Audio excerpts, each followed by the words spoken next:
later. They're just I was looking at the price, by the way, for Pokemon Black and White, Black and White 2, because I was like, it's not going to be hundreds of dollars. It's hundreds of dollars. If you guys got those games, please hold on to them. barely fork tender, which is where I want them. They'll cook a little more later.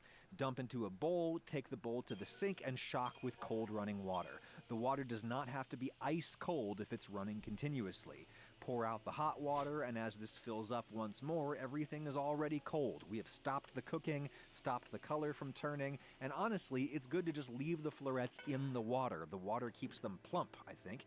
This is just a pound of boneless, skinless chicken thighs, 2 portions with a lot of broccoli and no rice. Cut Okay. them randomly into chunks however you like, but keep the chunks on the big side. They're gonna shrink a lot. I wish I had cut these a little bit bigger. I'll season with salt and then just coat these in cornstarch. Because cornstarch doesn't have any Salt. gluten, it doesn't go as Okay. gummy, and it fries up very crispy. We just need more than that. By the time all the pieces are dusted, they should not feel wet or sticky at all. This much cornstarch and you get an effect that's very similar to a batter coating, I swear. Pan is very hot, and I usually use avocado oil when I cook Asian at home just because it's good and it doesn't taste like olive oil. A generous film of oil, and in goes the chicken pieces. Okay. Drop them in instead of scraping them in off the board, and you will keep out a lot of excess starch that would burn. And also, the pieces won't stick together as bad if you drop them in by hand. Will these stick to the bottom of a stainless steel pan? Well, just give them a second to form a firm crust on the bottom, and then don't scrape them, but nudge them. Hey, no sticking at all.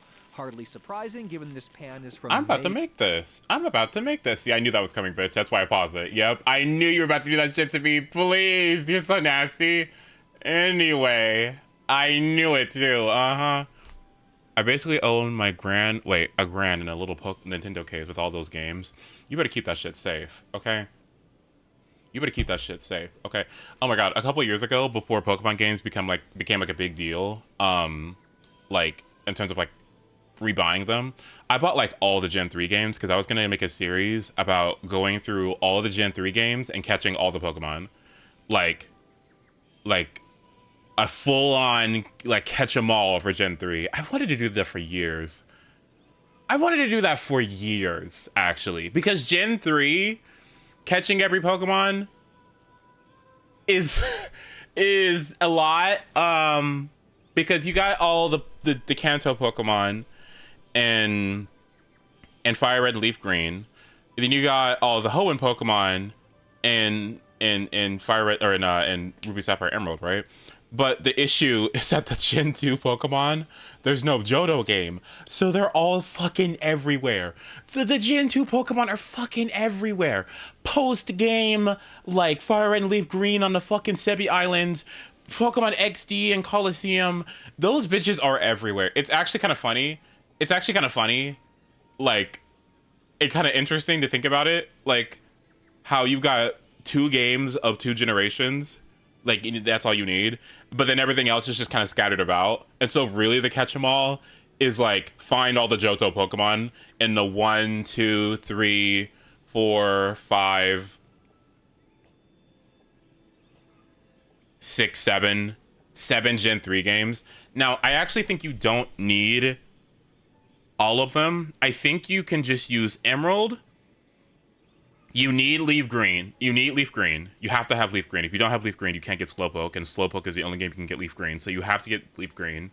I think Emerald. Emerald Leaf Green. I think you need both Coliseum and XD. I think you only need 4. I'll have to double check though. Yeah, I'll have to double check. I think. I think. I think. Yeah. Slowpoke is actually the one that's rarest, which is funny. But yeah. Anyway, back to this. Want to see what this pan can do? Keep watching. Thank you, Made In. Give that chicken a stir fry it the way you would in a wok. You just knock it around. I've A got a cooking second stream. to peel Oh. some garlic and ginger and then roughly chop it together, but honestly, if I had it, I would use the frozen cubes of minced garlic and ginger. It's a genius invention. Okay. And with clean hands, I will now zest my orange into this foil from earlier. Orange zest makes orange chicken taste very bitter if you cook it too much, so I prefer to add it at the very end Okay. and not really cook it at all, hence why I am keeping it away from the raw chicken residue. Let's stir again, and yeah, we're starting to get some seriously crispy crust on the bottom there. Look how much the pieces have broken apart and or shrunk, by the way. Cut them bigger than you want them. You know, it's been 8 minutes and I think we're ready to move on. The pieces don't have to be 100% cooked at this stage because I'm gonna leave everything in while I make the sauce, but if you want to brown the pieces even more, you can. Thigh meat is virtually impossible to overcook in practice. In goes the garlic and ginger. Yeah, you say that. Stir and just cook for a minute just to soften the pieces. Before they burn, it's time to deglaze with our liquids. I'm eyeballing soy sauce. We'll probably need more than that, but it's a start. Same deal with my rice vinegar. Definitely going to need more than that, but we can't take it away, so be conservative. Time to juice in my orange. If it wasn't so big, I would need 2 oranges for sure. And I think that we're going to need like a 1/4 cup, 50 grams of granulated sugar. Yes, orange chicken is nuggets in sugar sauce. Oh, that is so sweet. Oh, God. Is that a little much? Oh, God. Isn't that a little much? It seems like a lot. It's a lot of sugar. The sooner you accept that, Hi, Andrew. the sooner you can move on with your life. Stir, stir, stir, and then the pan is already looking a little dry and on the verge of burning, so it's time to drop in the broccoli. That little bit of water it brings with it is a feature, not a bug. We need some more liquid, and we need to cool down this pan before the sugar torches. Stir, stir, and now we can have a little taste.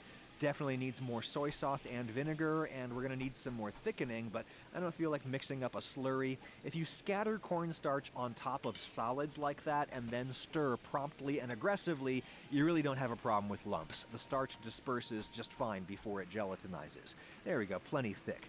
Final seasoning is just going to be a handful of chili flakes to balance the sweetness, and then the orange zest, which will provide most of the orange flavor, but I will not stir it.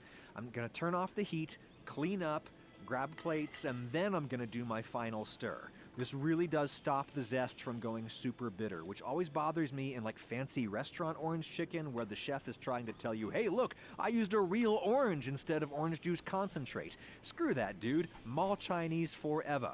It's looking a little dry now that the sauce has cooled and tightened, and it tastes like it needs more salt anyway, so more soy sauce, and hey, I'm done.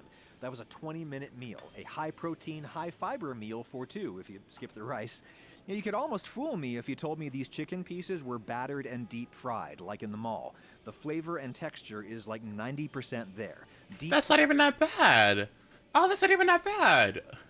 I can do that. Yeah, that's not bad. I can do that. Yeah. Yeah, I can do that. By the way, I'm gonna play the game. I'm just looking for my guide. Yeah, okay. Fry at home if you want, but this seems like a much more practical approach to me, and it tastes like the food court. Yum! Share with chat. Didn't you say you were gonna make food while I was playing Mario Kart DS? So where's that food that you made?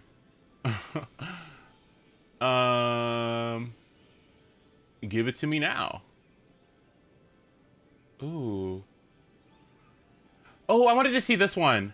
So I have this chicken parmesan recipe that I put on the internet years ago, and it's one of my most popular recipes. Yeah, bitch, I made that shit. It was good. On the internet and in my own house. So I make it frequently, and the way that I've made it has changed a little bit over the years, and I wanted to show you some ways that I've kind of streamlined the process.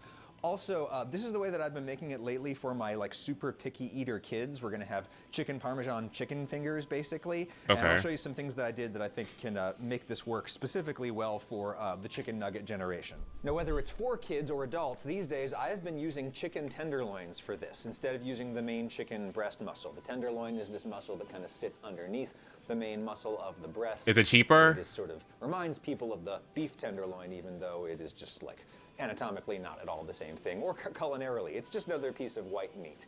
What's nice about it is that it's small, and therefore it fries pretty quickly. You get a nice ratio of crispy outside to meaty inside.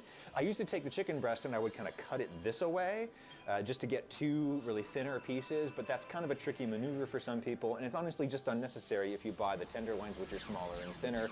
We are going to pound them out, however. Covered with plastic so that we don't splash raw chicken juice everywhere as we hammer this. Night plant! This is really the secret meat mallet. This is the thing that you really need for this recipe, in my opinion. It's a What's meat your mallet favorite? that's got like spikes on it. That look. Yes. What is your favorite Origami King OST? Probably. I used to really like Green Streamer Thinking. Red Streamer is pretty good. It's scissors. It's scissors. Implement, It's scissors. This is what not only It's gets it scissors. flat, but also kind of beats it up and makes it a little bit reminiscent of ground meat. It's scissors. Oh, hi, As a Leon. matter of semantics, I think the only difference between a chicken strip or a chicken tender and a chicken nugget is that a chicken nugget is made out of reconstituted ground chicken meat, whereas a strip or a tender is some whole piece of muscle tissue that has been breaded and fried. And if you hit it with the mallet like this, you kind of break it up a little bit and you get something that the kids honestly can't even really tell the difference between a nugget and a strip. And they kind of drop the matter. Flip that whole thing around the other side a little bit. Would you rather have toxic chicken juice spurting around your kitchen, or would you rather have like microplastics driven into the center of your meat? I don't know, pick your poison. Bash up my garlic that I'm gonna be using in the marinade. All right, now, and that goes for the marinade. And the chicken, too, I will throw in. Fully done with the cutting board. And normally I just eyeball this, but today I'm going to do a little experiment. I want to see if my eyeballing is as accurate as I think it is. So what I'm going to do is pour in just enough white wine to submerge everything. And if you don't drink wine, you can absolutely use water for this, or water spiked with just a splash of balsamic vinegar gets you something that's remarkably similar in effect to wine in cooking. Something like 1 part balsamic vinegar to like 7 or 8 parts water. All right, 200 grams of wine, nice round number. Now we're gonna turn this marinade into a mara brine, like it's gonna be a brine solution. So between 3 and 5% salt is usually what I do for poultry. For a quick brine like this, like a half an hour to an hour, I'll go on the higher end. And so this is how I would normally eyeball it. We'll see how close I actually get to like 5%. Okay, that ratio is relative to the weight of the liquid, the wine, not the total. Damn, this weight is of the serious. dish. Wait. Okay. Oh, it's serious. Oh, shit. All right. Feeling like I want to do another pinch and ha ha ha ha. Okay, all right. So I feel like I'm eyeballing more like 3%, it looks like. But for these purposes, I think we want 5%. High salt for a quick brine. Maybe a little pepper just because it's sitting here. Normally I do a pinch of sugar in brines, but you know the wine's already sweet, so we don't need that. Just stir it around, get everything started dissolving. It'll dissolve more in the fridge. And then, you know, just half an hour will make a really big difference, an hour even better. All right, in the fridge, and then we can assemble our breading. Panko, 100%, absolutely nothing Right. is as crunchy as panko. Exactly. If you want to know why panko is so much crispier than normal breadcrumbs, I have a video all about that in the description. So some panko brands are a little bit too coarse for my taste. Like the pieces are kind of too big and they poke you in the mouth a little bit. And you don't get So you really crush even them, coverage you of the yeah, food. I you don't put them like in it. So sometimes I some pick them plastic up wrap and I you grind them between my Yeah. hands just a little bit to cut them down to size. What But the fuck happened to his hands? Y'all see that? Like the pieces Look at his are hand. too big and they poke you in the mouth a little bit and you don't get really even coverage of the food. I don't like that. So sometimes I pick them up and I'll kind of grind them. Oh, girl, what happened? Oh, no. I would not be handling chicken with all that. Look at that. Oh, no. I wouldn't be messing with chicken with that. Ah! No! Ah! Oh, no. Mm-mm. You're better than me. I'm not going to be doing all that. Oh, hi, Dirk. Good to see you. Between my hands just a little bit to cut them down to size. Welcome. With this brand, I actually kind of like the size of it just fine as it is. And then normally when I'm making it for, you know, grown-ups and me and my wife, I do about 50-50, like equal parts by volume, breadcrumbs and grated pecorino or Parmesan cheese. That's a lot of cheese inside the crust. And it's a little bit strong for certain kids, and so I might use a little bit less this time, but it's real good. And I don't melt any kind of cheese on top of my chicken Parmesan. I don't do that mozzarella on top under the broiler. That's kind of the standard Italian-American thing. It's good, but I just value the crispiness of the breading more, and so I don't want to cover it with cheese. So I put the cheese in the breading. Whole lot of pepper for sure. A tiny pinch of salt, if anything at all. I mean, the cheese is salty. So many things are salty. And then if you have them, it's nice to just kind of tear in some fresh herbs. I just have some fresh parsley and basil here. When fresh herbs fry in a coating like this, they get kind of really bright green and they look really, really pretty. And that's something that you just wouldn't get like in a fast food chicken strips. And so it's something I like to do at home to make it kind of special for a person of any age. But for Doesn't that make it, like, bitter, though? a Like, small person, it also is kind of a really, really easy way to tiptoe into eating green things of any kind. And just toss to combine all of that. And since I'm not making tomato sauce with this today, that's all the prep I need to do. These things are going to be almost as easy to assemble as was my Helix mattress from Helix Sleep, sponsored. What fucking mattress? This is why I need to get back to uploading. How do you make cooking videos and get sponsored by a fucking mattress company? What? Mattress. off your Anyway, Helix mattress, will the rest of the plus story be 2 hard free for you pillows. once you finish Thank grinding you, this? Felix. Okay, it's been about an hour. Depends if I leveled up or Chicken. not. I don't think I'm going And to. As you can see, there's been some chemical cooking of the meat. The meat is 39. going a little bit white in spots Oh, from boy. the proteins having been denatured by acid from the wine instead of heat in this case. Now, to save dishes, I'm just going to take this over to the sink and I'm going to just drain the marinade straight out and also pick out the garlic pieces, throw those away. Squeeze the juice out. I wish I hadn't put the garlic skins in here this time. This seems really involved. It's kind of hard to pick out. If you want, you can kind of dab inside there with some paper towels to get some more moisture out, but you know, it doesn't have to be bone dry. We're not making tempura here. I want moisture because we want a big, thick crust. Grandma crust. Okay, now I'll grab my biggest pan and get it heating up. I find that on my stove at least, I need to use 2 burners to heat a pan this big for something as heat intensive as frying a whole bunch of meat. Olive oil over other Yeah, I kind of agree. Manscaped isn't too bad. Like not too much on Manscaped. Not too much on Manscaped, actually. Like, That's purely for flavor's sake in this case. And we'll need a good layer, but not a ton, because Oh, we've got a fuck. lot of meat we can fry off all at once, I think, and that way through the magic of displacement we should have enough oil. Now your base coat of your standard 3-stage breading is going to be like flour or something on top of this. I've been shifting to cornstarch, used in frying in Asian restaurants more so, and I think it makes it crispier. I could be making that up. Eyeball some in there, just enough to barely coat everything, and then toss. Now it's time for the egg, and we're not going to need a whole egg for this much meat. Usually don't need the whole egg, and that's fine because the white is actually better for frying. You get a lighter product if you only use the white. So you can just crack, let only the white dribble in there, and then this you can get rid of or just. That is not recommended by the health authorities, of course, but anyway, toss these around, and then it is time to bread. Knock off some extra moisture if you can, but I don't really care. Again, this is like grandma breading. I want it thick.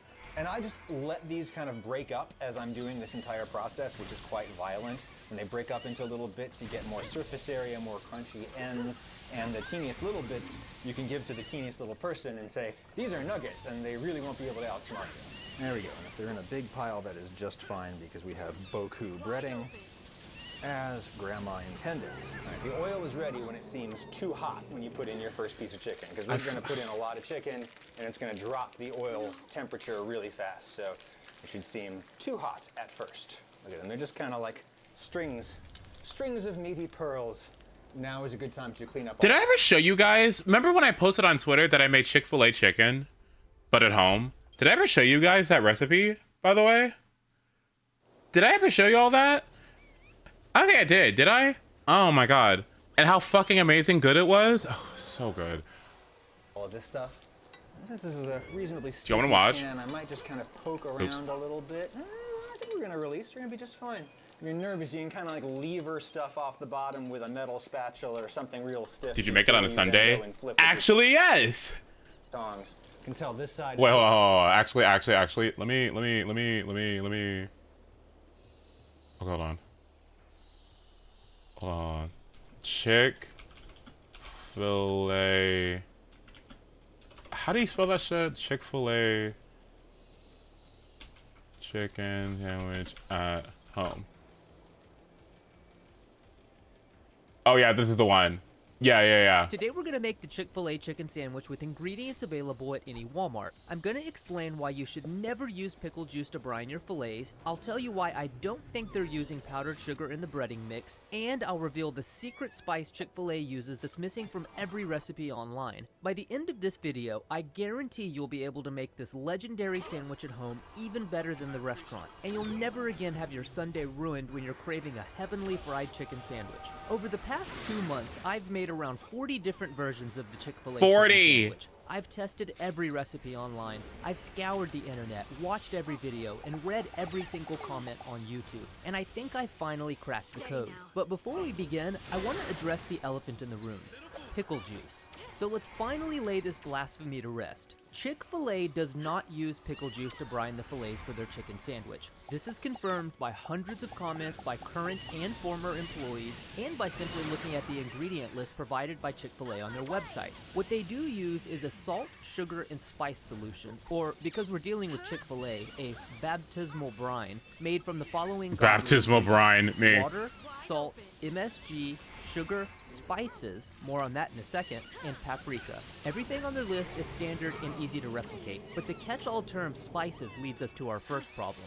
What spices? According to the FDA's Code of Federal Regulations, the term spice refers to any aromatic vegetable substance, except those substances which have been traditionally regarded as foods, such as onion, garlic, and celery. So that means onion powder, garlic powder, and any celery-related nonsense are out. And if we take a further look at the list of spices provided by the FDA, we can confidently exclude all those whose flavor profile doesn't match the sandwich. But how do we know the exact spices Chick-fil-A is using? After doing a bunch of testing over the course of several weeks, I felt I was getting no closer to the real thing until I stumbled across an old blog post. Apparently, the writers secured a meeting with Chick-fil-A executives and asked them directly what they meant by the term spices. According to the blog, quote, "We asked Chick-fil-A what exactly is in their spices in the Chick-fil-A sandwich, and they said the spices are black pepper, paprika, and mustard, and confirmed that this is the complete list in this sandwich." And there it is, the one spice missing from every recipe online, mustard powder. According to the employees I've spoken with, the fillets come into the restaurant already pre-seasoned, so there's no way to know the exact ratios, but in my months-long research and dozens of tests, I found a 6.7% salt brine with some added sugar and spices seems to get me closest to the original flavor. But before we get into making the brine, I want to make a public service announcement about salt.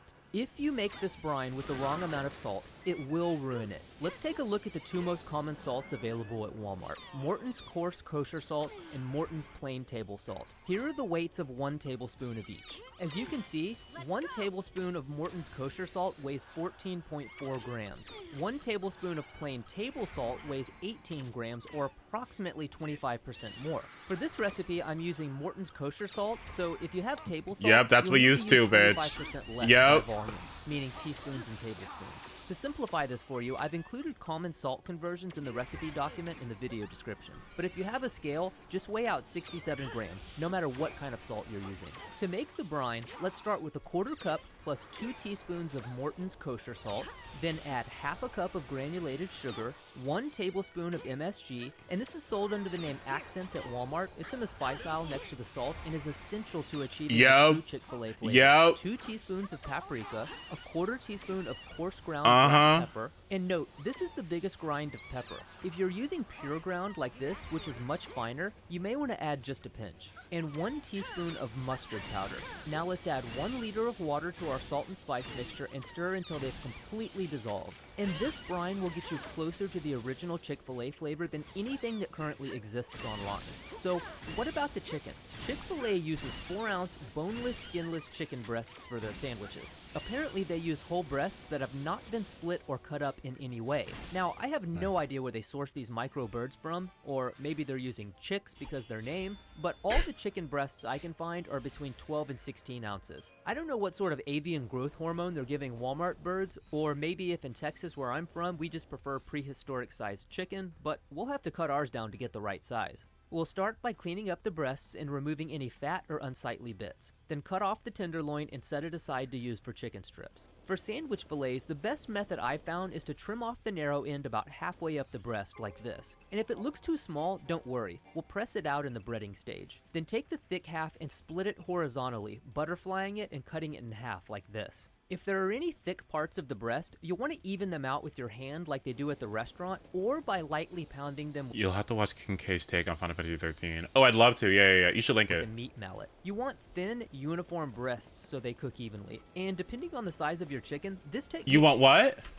thin hand like they do at the restaurant, or by lightly pounding them with a meat mallet. You want thin, uniform breasts so they cook Right, evenly. okay. And depending on the size of your chicken, this technique should give you about 3 sandwich fillets and 1 tenderloin per breast. After the chicken is sectioned, we'll add it to the brine. Now, you can get away with a little more or a little less, but I've consistently gotten the best results with a 6 to 8 hour brine. And just make sure you refrigerate it the entire time. Right. After the baptismal brine, this chicken breast will be born again and resurrected as a more delicious version of itself. Just make sure to dry well before using. And these can be made ahead of time and refrigerated until the frying step. For the breading mixture, or as Chick-fil-A calls it, the seasoned coater, many recipes online call for powdered sugar. The reason I don't think they're using powdered sugar is that it is often cut with cornstarch. And if we take a look at the restaurant's official ingredient list, we don't see cornstarch anywhere, and they would have to list it. This, coupled with the fact that the powdered version Powdered sugar? That sounds disgusting. Why would they put powdered sugar in it? That makes no sense. So, wait, is this a Chick-fil-A recreation? Yes, it is. And it's like very, very... Honestly, no longer do you have to engage in homophobia. You can have your own Chick-fil-A at home. It's really not that bad. much more expensive than granulated sugar tells me they're almost certainly using regular sugar. Chick-fil-A also uses non-fat milk powder in their seasoned coater. This is essentially milk with all the liquid evaporated out. So we get all the benefits of milk, which will help us with browning, texture, and flavor without adding any additional liquid. And you can find this at Walmart on the baking aisle near the sugar and spices. So to make the breading mixture, let's start with 2 cups. Cane's? Cane's at home? You want to know how to make canes at home? Chicken breast, cut into strips, salt, batter it up, and fry it. That's it. Oh, and then get some ketchup and mayo and put it together, and you got your Chick-fil-A sauce. There you go. There you go. Cups of all-purpose flour, 2 tablespoons plus 2 teaspoons GG's. of granulated sugar, 1 3/4 teaspoons plus 1 also. pinch of Morton's kosher salt, 2 teaspoons of MSG, and if you're not down with MSG, then bless your heart, 2 tablespoons plus 2 teaspoons of non-fat milk powder, 1.5 teaspoons of baking powder, 1/2 teaspoon of white pepper, 2 teaspoons Not too much of on Cane's. I'm so sorry, y'all. Again, I have to say this. I have to ask yet again. Like, if I don't like or care about the sauce, what does Cane's do? What am I getting from Cane's? What's the point? I just don't understand. Like, if I don't like the sauce, there's no flavor in the chicken. What am I supposed to do? Like, objectively, just look at it. There's not a seasoning on it. Thanks. Is it just the sauce? Oh my god, am I gonna die? Don't give up. Wait, is that? Okay, good. Okay, but yeah. Like, I don't get it. powder, and 2 pinches of cayenne pepper. And you'll always want to sift your seasoned coater through a sifter or strainer to prevent any clumps of flour or spices. I will say, This should okay, make here's what I enough will for say. about- I will say that Cane's does have chicken that is very juicy. I will say, like, texturally and quality of their chicken, it's very good. Like, I like it. I like it. I do like that. Their bread is really good, and I think their texture in their chicken is really good. Like, it's very juicy, and I think that their fries aren't too shabby either. I'll say that. It's very simple. It's very simple and inoffensive. That's what I'll say about Cane's. Simple and inoffensive. But in terms of flavor, it's not really there for me. Like, it's just not. About 6 to 8 fillets from 2 breasts and a couple of tenderloins. After referencing the official ingredient list and testing about 40 different versions, this seasoned coating mixture gets me closer to the original Chick-fil-A sandwich flavor than anything that currently exists online.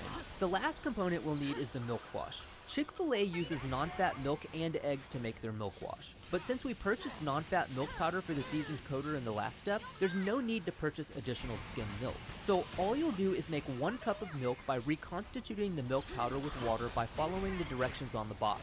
Then add 2 eggs per cup. Hi, of crew. milk. Whisk Oh, yeah. until the eggs and milk are thoroughly combined, and this is Chick-fil-A's milk wash. To fry the chicken, Chick-fil-A uses peanut oil. A Yes, lot we of use- people yep. think this gives their chicken a distinctive flavor, but in all honesty, peanut oil is flavorless like vegetable or canola oil, so really any of these will work fine. But in the interest of accuracy, today we'll be using peanut oil. You can fry the chicken in a deep fryer as I've got here, or in a heavy bottomed pot. Okay, we got so much peanut oil because of this recipe that, like, is just, like, we're gonna have... did we put it in a fridge? Is that what we did? I think we put it in a fridge.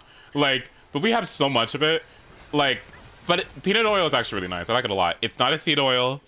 It's just good. It's just good. I vouch. I vouch. You'll just want to use a deep Harold's fry chicken? thermometer to make sure you're I'd be down, maintaining yeah. temperature. So let's heat up our oil to 325 degrees Fahrenheit and set up our breading station. Here Casey, is the Bear a real restaurant in Chicago? Please tell me. I've got the brine chicken fillets, the milk wash, and the seasoned coater. I've also got a baking sheet with a rack to put my chicken on after it's done frying. One trick to make extra crispy fillets is to take a few tablespoons of the milk wash and Nice. add it to the breading mixture. Then mix it with your hands, squeezing it between your fingers like this until it's well combined. Nice. This is called seeding and will create little beads of Oh yeah, cooking this coating was mixture that fun. will- This was fun. Yeah, this seating thing, that was fun. I like that. ensure our crust is extra crunchy. The Bear is not a real restaurant, but they do go to real restaurants from the Chicago in the oh, cool, nice, yay! While the oil is coming up to temp, it's a perfect time to toast our buns. I tested several different varieties of bun at Walmart, but these brioche hamburger buns that you typically find at the front of the store were the closest I could find to Chick-fil-A's exact bun. They should have several different styles of brioche buns on their bread aisle, and they're all adequate substitutes. But in all honesty, any cheap standard hamburger bun will work just fine. Yeah. You'll just want to butter both the top and bottom and lightly toast all our bread before we fry the chicken. When the oil is up to temp, let's dip our fillets in the milk wash, making sure to shake off the excess. Then press the fillet into the coating mixture. And this step is very important. Chick-fil-A actually states in their training manual that you want to press so hard your heels leave the ground. Can you imagine the calf muscles of the people who do this 8 hours a day? They're probably like totally ripped. And you want to press down on the fillet with the palm of your hand to flatten it out as much as you can and make it even without damaging the fillet.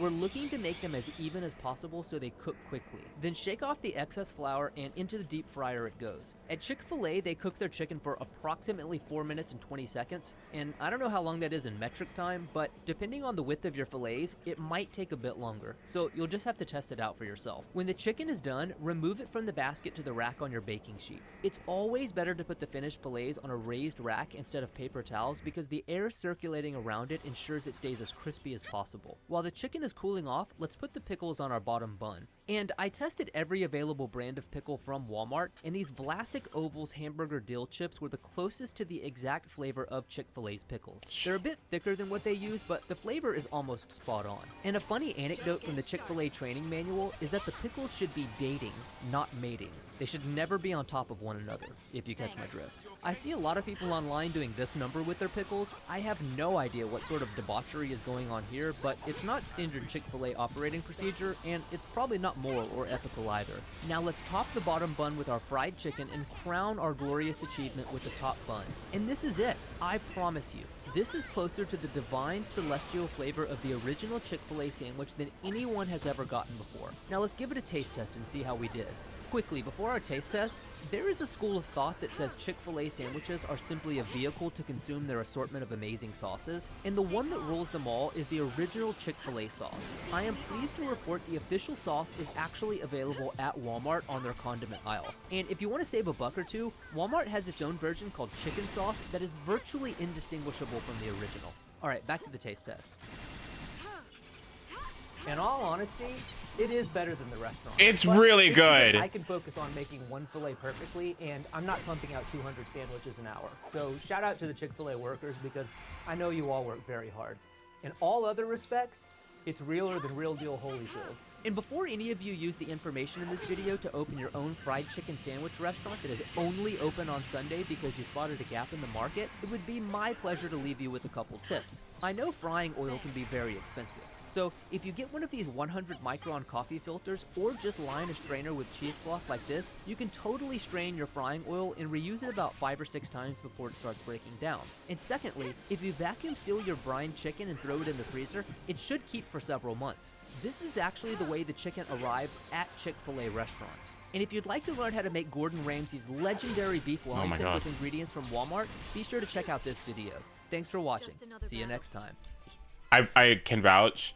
I can absolutely vouch and tell you that 17 minutes. Oh shit. I can absolutely vouch and tell you that this recipe is legit. It's very, very good. It's very, very, very, very, very, very good. Ooh. What does it mean to be Final Fantasy VII? Poffy, this is Final Fantasy VII. Like, what are we talking about? Sly Cooper Thieves in Time is baffling to me.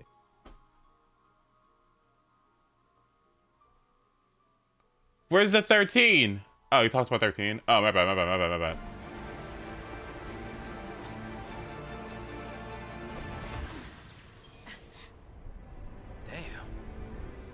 Final Fantasy XIII follows a group of branded villains who struggle against their destiny to destroy the world. It is restrictive, limiting where the player can go and what they can do for a very long time. On Cocoon, that is what everyday life looks like. Your fate is determined by the fal'Cie, whether you've been branded or not. It is a world of clearly delineated good and evil, Pulse is bad, Cocoon is good. Those graced to live on Cocoon are welcome, those touched by Pulse are to be thrown out. There will be no Night, baby, I love no you. thoughts to the contrary. This is how the world works. Our party is a threat to this perceived peace. They're all branded by a Pulse fal'Cie, which turns them into dangerous criminals. None of them are even remotely alike. An ex-soldier, a former pilot with a kid, a child who just lost his mother, a blindingly optimistic hero out to save his fiancée, and a bubbly girl who always wears a smile. They've been thrown into the same boat, cast out by the societies that once accepted them, forced to sink or swim. Naturally, these personalities bounce off of each other often, which reveal deeply flawed figures. Lightning is ex-military, taught to close her heart to everyone around her, even her own sister. She's trained to cut right to the source of a problem and excise it. When she's branded a l'Cie, there's no time for tears, nothing she can do about Sarah, so she resolves to point her gun at the Sanctum instead. It's all she knows how to do. This draws Hope into her orbit, an impressionable kid who is in an incredibly vulnerable position, having just watched his own mother die in front of his eyes. Very shortly after, he's branded an enemy of the state, hunted by the world. Hope sees something powerful in Lightning's unflinching demeanor, taking after her violent and cold mannerisms until he finally opens up to her about Snow. Seeing herself in the boy scares Lightning, forcing her to come face to face with who she's become. She's destroying all of her relationships, even those that have yet to be formed. She's completely and utterly alone now, and she's dragging this innocent boy down to hell with her. Vanille, by her own admission, has been lying for so long that she doesn't even know what the truth is anymore. Oh my In the God. sense that she doesn't even have a true self to show anyone, as she's bottled it up under several different masks and buried it so deep it's become lost. She lies about being from Pulse and about her previous life as l'Cie. She continues to do so until she's forced to confront the damage her lies cause. She played a part in the tragic fate of Saz's son, but can't bring herself to admit this to him the closer they become. She wants to preserve the happy days they spend together, even if that happiness is built on a foundation of deceit. These are not rational decisions, but drama is simply not born from the minds of the logical. Flaws are deeply fascinating to us because we are able to more closely see our own humanity in them. We might balk at a misunderstanding, but is it not a deeply human interaction? To keep secrets from one another, to keep our emotions guarded? It is torturous to watch this party come to blows. Hope has a right to be angry that his mom was taken from him. Saz has a right to be angry with Vanille for what she did to her son. At the same time, I understand why Snow tries to put on a brave face through it all. I understand why Vanille is hesitant to fracture her relationship with a new friend. The scenes in which they are confronted with these incompatibilities are cornerstones of their relationships going forward. All of these characters, through bickering with each other, are forced to realize that none of them are the problem. There is a much bigger problem here. The unfair world they live in. The world that ripped Snow's fiancée away from him, the one that saw Hope's mother die prematurely, the one that turned Saz's son to Crystal. There's no reason to fight with each other when the source of all their woes can be traced back to their fates. This is reflected in all aspects of 13's design. While your group is fractured and at war with one another, your options in combat are extremely limited. Each party member only has access to a few roles, and you only ever have 2 of them at a time. There's a fierce commitment to the limitations imposed upon you here that gradually open up as each member of the party falls in line. Soon, you have 3 party members, then 4, and then 6. As soon as they're all controllable, resolved to fight the world itself, you unlock every role for every character, and are dropped off into Grand Pulse. Up until now, it had been a series of hallways with secrets hidden along them. There were winding paths, but they all met up at the same endpoint. No matter what choices you made, you would always end up where the story dictated you had to go next.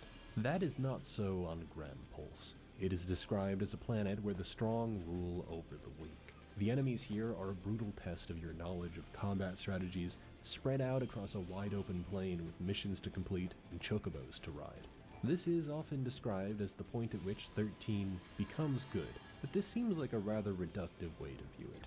There are plenty of challenges in the early game, learning the strengths and weaknesses of each role, and finding out which paradigms were the most effective. The auto battle feature confounded me at first, until I realized that playing correctly turned it into a pseudo-action system. You can choose your own commands, but doing so every single time would be very slow and redundant. Enemies simply hit too quickly. In that way, it feels like 13 knows what's best for you. Especially early on, you're expected to play within these limited confines and come out on top against surprisingly difficult threats. Bartandalus was a plague on my childhood self, a roadblock I could never quite get past. Returning to it recently, I was able to blow right past him on my first try after realizing the importance of well-timed paradigm shifts. When I actually paid attention to what the game was gradually teaching me, that some enemies take almost no damage unless staggered, that some of them deal so much damage you need to tank it with a sentinel, or reduce the damage with a synergist or saboteur, that the ranking system was encouraging me to play riskier for faster clear times. Wouldn't you know it, I started having fun. This is the Right? Well, that's what I'm saying. Based Final Fantasy, an action-based trajectory the franchise have been plotting out since the introduction of the A to B gauge. It's also probably the most conventionally difficult, not shy about asking you to fully understand its inner workings. There wasn't a single role I neglected to use. In this sense, you feel more like a conductor, broadly motioning towards what you want these characters to do. Indeed, it can be frustrating to watch them clump around a sentinel who's desperately trying to pry enemies off of other party members. I found myself craving the freedom to move party members out of danger, a craving that put me in the same shoes as the party, searching for a way out of their death sentence. They're working with limited knowledge, not even told upfront what their focus is supposed to be.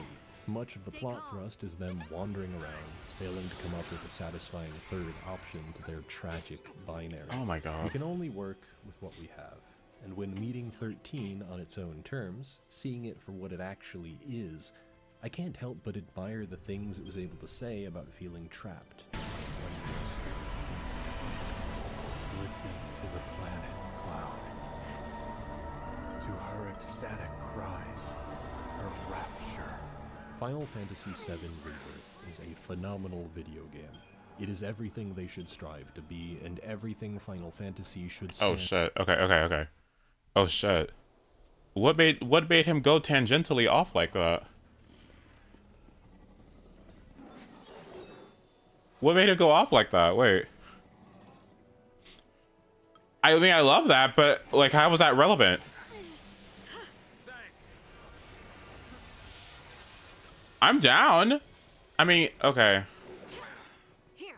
I'll have to watch the rest of it. I'll have to watch the rest of the video, but I feel bad because I haven't actually finished. I haven't actually played Seven Rebirth, so it's like, oh my god, am I gonna fucking die again? Stop beating my ass, bitch! Holy fuck. Okay. So let me see what Claire's up to. Hold on, let me see. Abs are cope. Okay, let's see.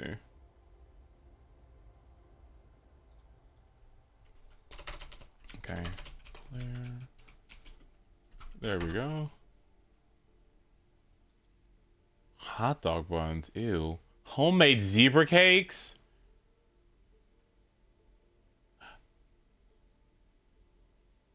Okay, I'm down.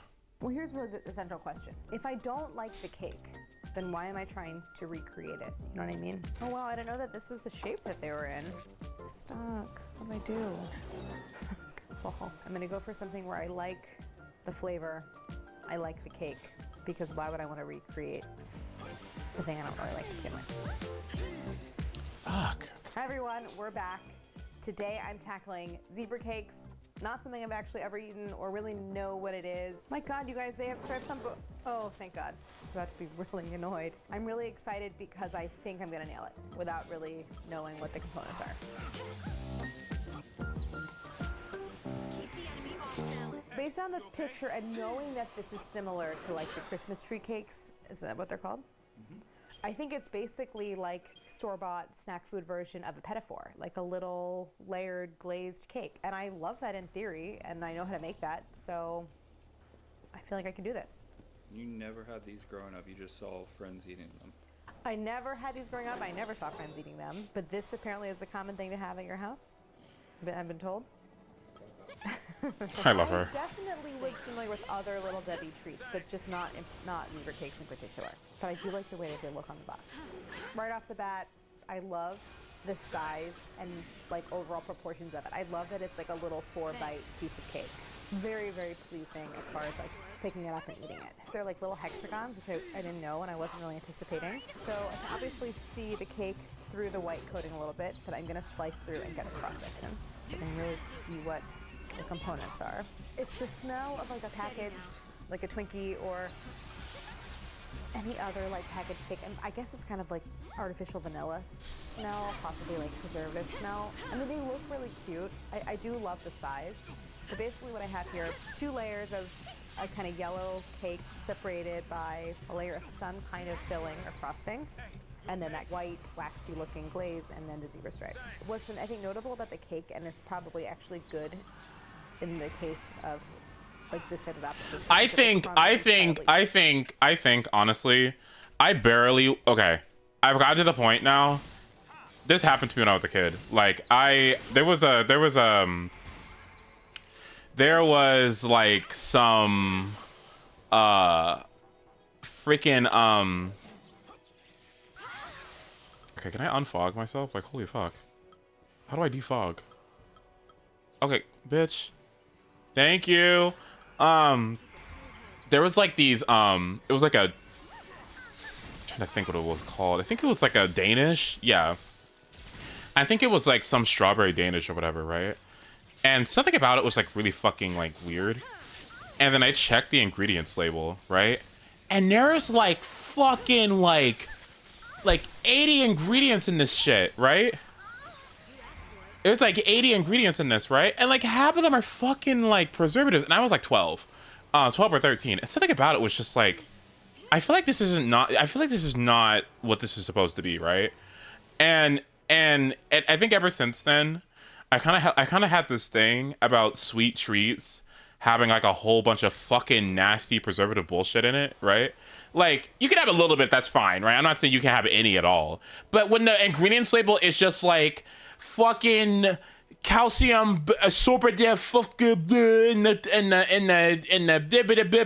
with like the 3 labels and like 20 fucking letters shit all up in the ingredients list, I'm like, why can't it just be fucking flour, eggs, milk, sugar, and strawberries? Like, what's the deal? I have no clue. And so ever since then, I've always been kind of like, I stepped away from Pop-Tarts as much. I stepped away from like Little Debbie stuff, especially because Little Debbie stuff is like full of it. And I'll have it like occasionally. I'm not like, you know, I can have any, but I'm very like when I tried zebra cakes as an adult, I was like, something about this feels like not real. It was weird. I don't know. Like, so I kind of like this because it's like, I feel the same thing what she's talking about. Like, they taste nice, but there's like this like weird, not a real ingredient kind of taste to it, and it's like waxy and weird, and it's like yeah, it's for shelf stability, right? They want to make it so that like those things can stay on the shelf for like a considerable amount of time, so they don't have to keep replacing them, and like it cuts costs to do that, right? But I think it also compromises the food some, and they think that it doesn't taste like anything. It's just that tight. There's like no big air pockets in here. It's really, really tight, but also super tender. Like, just crumbs fall off. So that's something I'm gonna have to think about. I couldn't, when I recreate this, I couldn't make a cake that has like big open crumb. Wouldn't work. I feel like my body's already rejecting it. It's like so waxy. It's so waxy. I know exactly. That feeling when your back teeth literally tingle because it's so sugary. Yeah. That's the sensation I just got. I took such a small bite that really I mostly got the like glaze. It's like dry. Cake, kind of dry. Yeah. Very tender. Uh-huh. Instant dissolution. Like it dissolved, almost.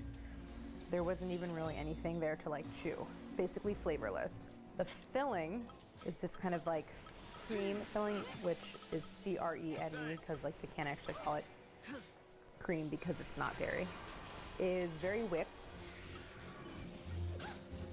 intensely sweet, fake vanilla. That's about it. I do get a little bit of chocolate when I eat it. I'm gonna try to taste just the zebra stripe. Extremely subtle cocoa flavor. Extremely. Very, very, very sweet. Not terribly impressed with the components, but like most. She said it was dog shit. Wait. He's like, it's kind of ass. Foods that people remember eating. It is kind of all about the like combination of the components, and I think honestly with anything like this, I think it's about texture and the kind of like breaking through that glaze with your teeth into that like interior. Flavor wise, I don't really ever want to eat it again.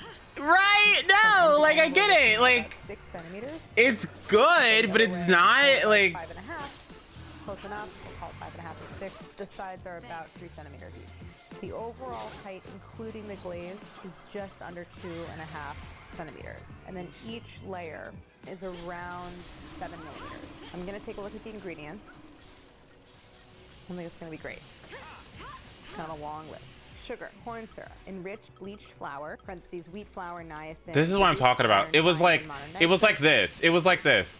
Like that, but like twice as long. And I'm like, why the fuck are there so many fucking ingredients? Vitamin B1, riboflavin, vitamin B2, folic acid, close parentheses, water, palm and palm kernel oil, palm and soybean oils with TBHQ and citric acid to protect flavor. Dextrose, soybean oil, contains 2% or less of each of the following: dried egg whites, cornstarch, whey, parentheses milk, leavening, parentheses baking soda, sodium aluminum phosphate, cocoa, salt, mono and diglycerides, sorbitan, monostearate, soy lecithin, sorbic acid, parentheses to preserve freshness, titanium dioxide, polysorbate 60, natural and artificial flavors, polysorbate 80, annatto extract, turmeric extract, soy flour.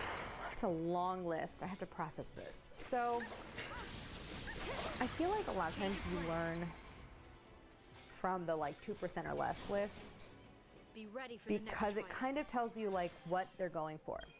So the idea that there's egg white in this tells me that that's like the coating, like it's like a royal icing or something. Okay. There's just so little that's actually in here. Mostly what I think the glaze or coating is like those oil, the palm oils basically, palm and palm kernel oil. Palm and soybean oils. The annatto extract and turmeric extract are definitely there for color in the cake, I'm guessing, because that's the only part that has any color to it. There is cocoa, so that's partly in the stripe. But mostly there's just a lot of stuff in here that I don't want to eat. Right, exactly. That's what I'm saying. That's what right. Yeah, basically. I'm thinking that I'm going to go with an oil-based cake. Okay. So I think I'm going to make a chiffon, but I'm going to have to make some adjustments because I want to achieve something with that extremely tight crumb. After I bake the cake, I want to make the filling. Right. Fill and stack, cut out hexagons, glaze. And step 6, chocolate stripes. All right, so I feel like the stripes are going to be really fucking annoying. This is going to be such a thin layer of cake that I think I want to bake it a little bit lower than I normally would. So I'm going to get it on 325, and then I'm going to grab my ingredients for the chiffon cake. I got a cream of tartar in here somewhere. Here we go. So the cake is yellow. Usually you would see that and think butter cake, but what's great about chiffon cake is it has both yolks and egg whites. So the yolks are going to take care of the color. I'm going to go with this recipe, my chiffon sponge cake recipe. So I'm going to start by mixing my dry ingredients. 90 grams cake flour. This recipe uses baking powder and soda. I am going to decrease those amounts slightly. The less baking powder, the less sort of like, chemical reaction and gas production as it bakes. 3/4 of a teaspoon kosher salt. 3. So that's my dry mix. Set this off to the side. So I need 3 large eggs separated. I'm gonna do whites in here, yolks in the smaller bowl. A 1/2 cup of sugar. I need a 1/4 cup of oil and a 1/4 cup buttermilk. Then a little hit of vanilla. Call that a teaspoon. And an 1/8 of a teaspoon cream of tartar. So cream of tartar is an acid This is used for stabilizing egg whites. So now I'm gonna make my yolk mixture. So I'm gonna mix my yolks, about half of the. Fun thing about cream of tartar. Cream of tartar is actually also not a bad cleaner either. It's kind of funny actually. You can kind of use it to clean as well. Sugar in this bowl until they're pale and thick. Then I'm gonna stream in the oil and buttermilk and vanilla. The rest of the sugar is gonna go with my egg whites. Probably could use a bigger bowl, but oh well. So now I'm gonna stream in my oil and buttermilk and vanilla.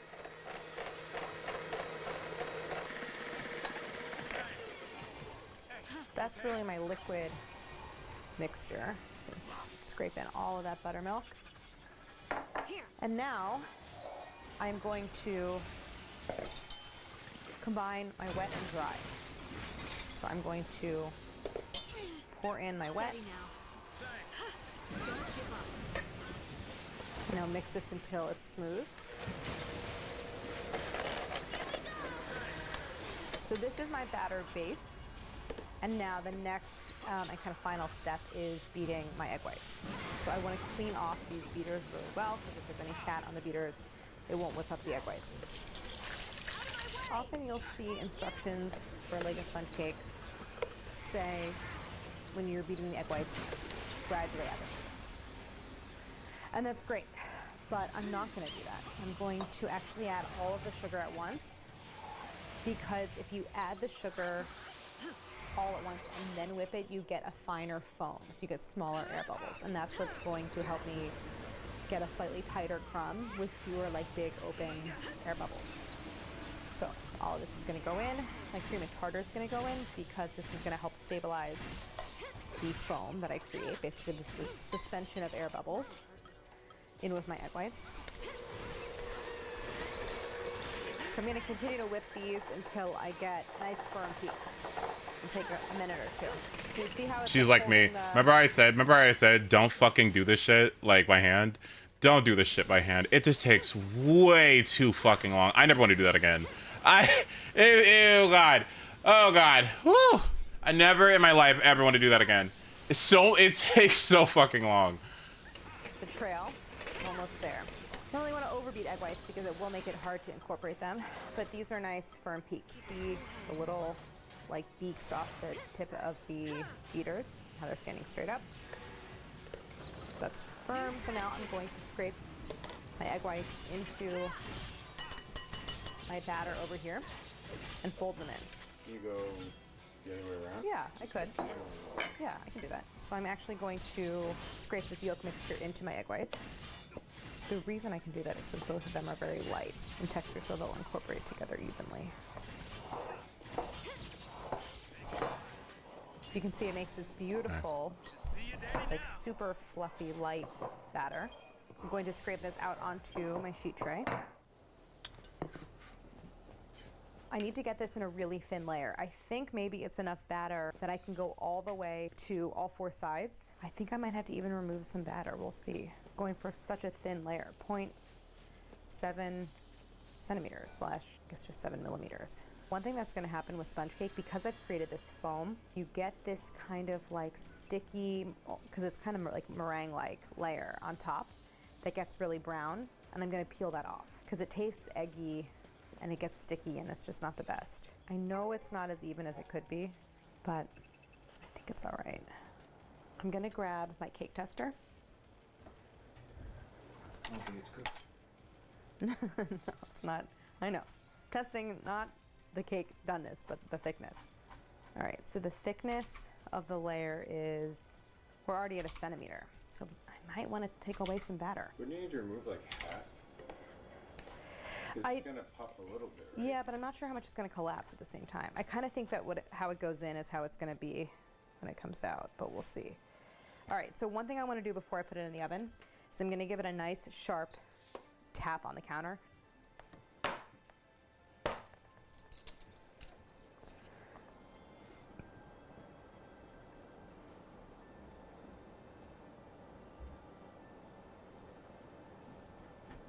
I gotta get this into the oven. This is gonna bake really fast because it's so thin. So I'll check it in, like, I'll literally look at it in 5 minutes, see how it looks. I just want it to be I want it to be just barely set. Like I don't even really want much color on it. Thanks, Archie. So the 5-minute timer just went off. Ooh, it's so close. I think it just needs 1 more minute. Sorry. Now Sorry. It is just barely golden on the Oh, surface. it looks so So good. when I press on it, it springs back lightly. Yep. So I know it's cooked. My feeling from looking at it is that it does seem maybe a little thick, especially in the middle. I'm gonna grab my cake tester. Oh yeah. Much thicker. I can try to like trim it basically. The very edges where it's much more brown are gonna be a little too done. So I'm gonna actually just trim the sponge. Do this while it's hot. I mean, that crumb looks really good.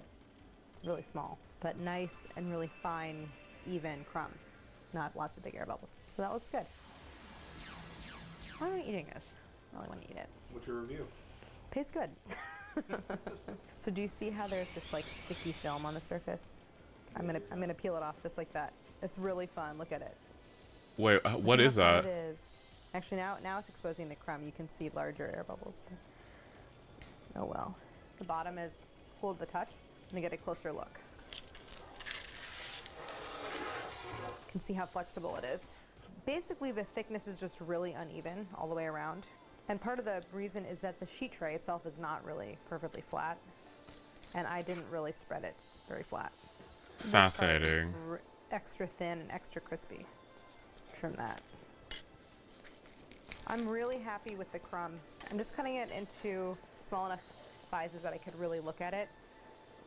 It's like, so this is the thickest end, this is the thinnest end. It's kind of too thin at the thin part and too thick at the thick part. So let's Hi see what I Darius, wanna good to do see you. here. At the thickest part, I'm at Oh my fucking god. basically 1.5 centimeters, and at the thinnest, I'm at about 0.5 centimeters. Can I cut and level the layer? I do have these straws, these plastic straws, which are about 7 millimeters thick. So these can be my guides. And I'm making like super fine sawing motion. Because I don't want to just like tear up the whole cake, which I kind of am. See that? I'm trying to use a blade that I know is sharper but not serrated, but maybe that's actually good. Because the bigger teeth in the serrated knife are maybe tearing up the cake. So it kind of seems like this is working. So my goal is to get a 12 centimeter length of cake that is the correct thickness, because I can cut 2 hexagons from each pair. That kind of worked. This way, ooh, I'm right at 6. Here I have a nice even cake layer, good hole structure. Tastes good, super light. It's gonna be good. It's gonna make such a good zebra cake. So I'm going to repeat that leveling process with my remaining pieces of cake and hopefully get 8 like equal size, equal thickness strips that I can stack into then 4 stacks and then cut my cakes in there. It really does feel like I'm portioning fish because it's like, yeah. I'm actually thinking that I'm gonna freeze it because the cake is really delicate and now I just trimmed it, so now This there's ain't like gonna still work, kind of no. loose crumb on the surface, and the cake is really thin and delicate, and I think that when I go to apply the filling to it, there's a good chance that it could kind of tear and I might have a hard time spreading it. So I'm gonna freeze it, get it kind of solid, and that's gonna make it easier for me to stack and trim and cut the hexagons. So I'm gonna do that, clean up, and then I'm gonna make the filling. I think I'm overthinking the filling. I basically wanna make a buttercream. I want it to be buttercream, like it has to be a fat-based, some type of filling. And buttercream is light and airy, and it's not gonna like disappear or absorb into the cake. I know that for a fact. So I think that's the way to go. So I'm gonna make what to me is kind of a go-to buttercream, which is a Swiss meringue buttercream. I'm using a recipe I've used before, also a Stella Parks recipe that's on Serious Eats. I'm just gonna modify it a little bit and cut it in half because I don't need such a large quantity. So I'm gonna start with 10 ounces of butter. And I want this is cold butter. I want it to be room temp, so I'm gonna do my best to soften but not melt it in the fridge. A lot of butter. Yeah, it is a lot of butter. You can't really reduce the quantities that much because like you need a certain volume in a stand mixer for it to whip. So I will have leftover buttercream, I'm positive, and I'll just freeze it for another use. I need sugar. I need 3 ounces of egg whites. So I need to save the yolks. These are big. Wide open. Cream of tartar, vanilla, butter. Kind of it.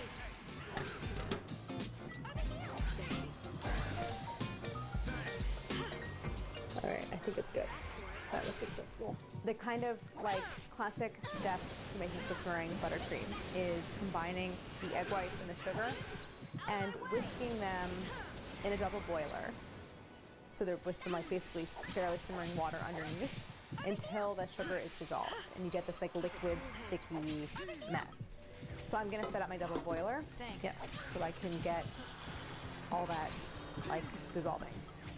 I have my sugar in my mixing bowl. I can add maybe like a half teaspoon of kosher salt. Then I'm gonna add a little bit of cream of tartar. Just sort of like a pinch. Oh my fucking god. Acid. And now I'm gonna add my egg whites.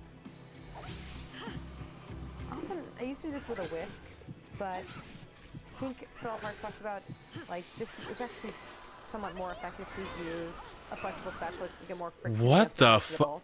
And all I want to do here is warm this mixture to the point where the sugar is dissolved. So if it's grit-free, then you know it's fully dissolved. So I'm just gonna put a little tiny dab. No, a little gritty. So I have to go a little longer.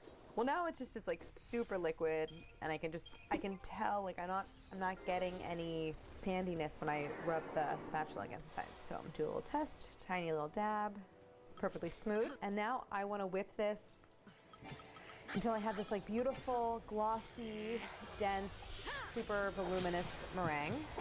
And I need it to be basically room temperature, cool to the touch, basically. And that's because I can't add butter to something hot because it'll just melt. So I want to create like this light, fluffy emulsion. So I'm going to start it on kind of medium and then increase the speed. This has been going for several minutes. See, I have the meringue is like crawled up inside the whisk.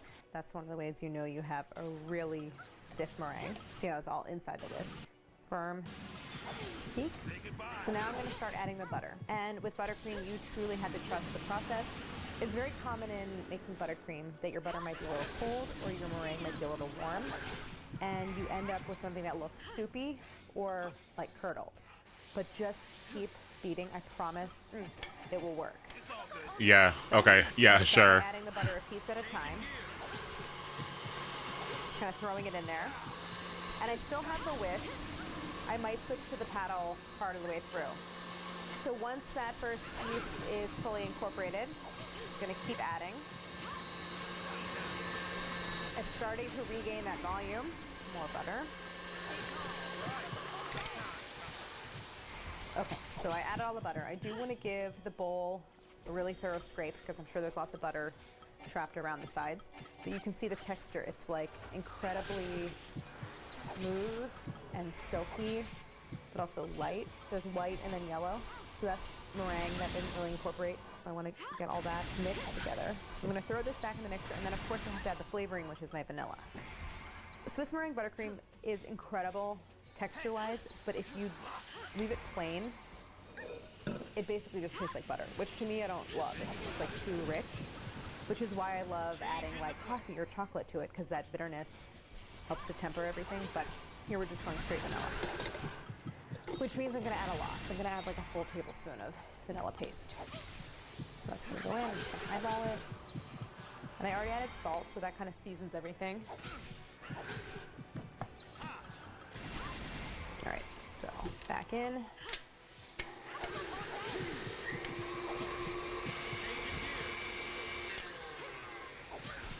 This is my finished buttercream. Heat if curdled. Chill is soupy. Perfect, thank you. It would be Oh no. to eat this on like a whole piece of cake, but as a thin layer of filling inside the little sandwich metaphor that we're making. It's gonna be so good. I was thinking about a plan for getting the filling into the cake because the cake is quite delicate, which is why I froze it. But I also want to Please! ensuring not just an even layer, but uniform layers between all the pieces that I have. So I think I'm gonna pipe it with a pastry tip, and I have one in particular that I'll show you.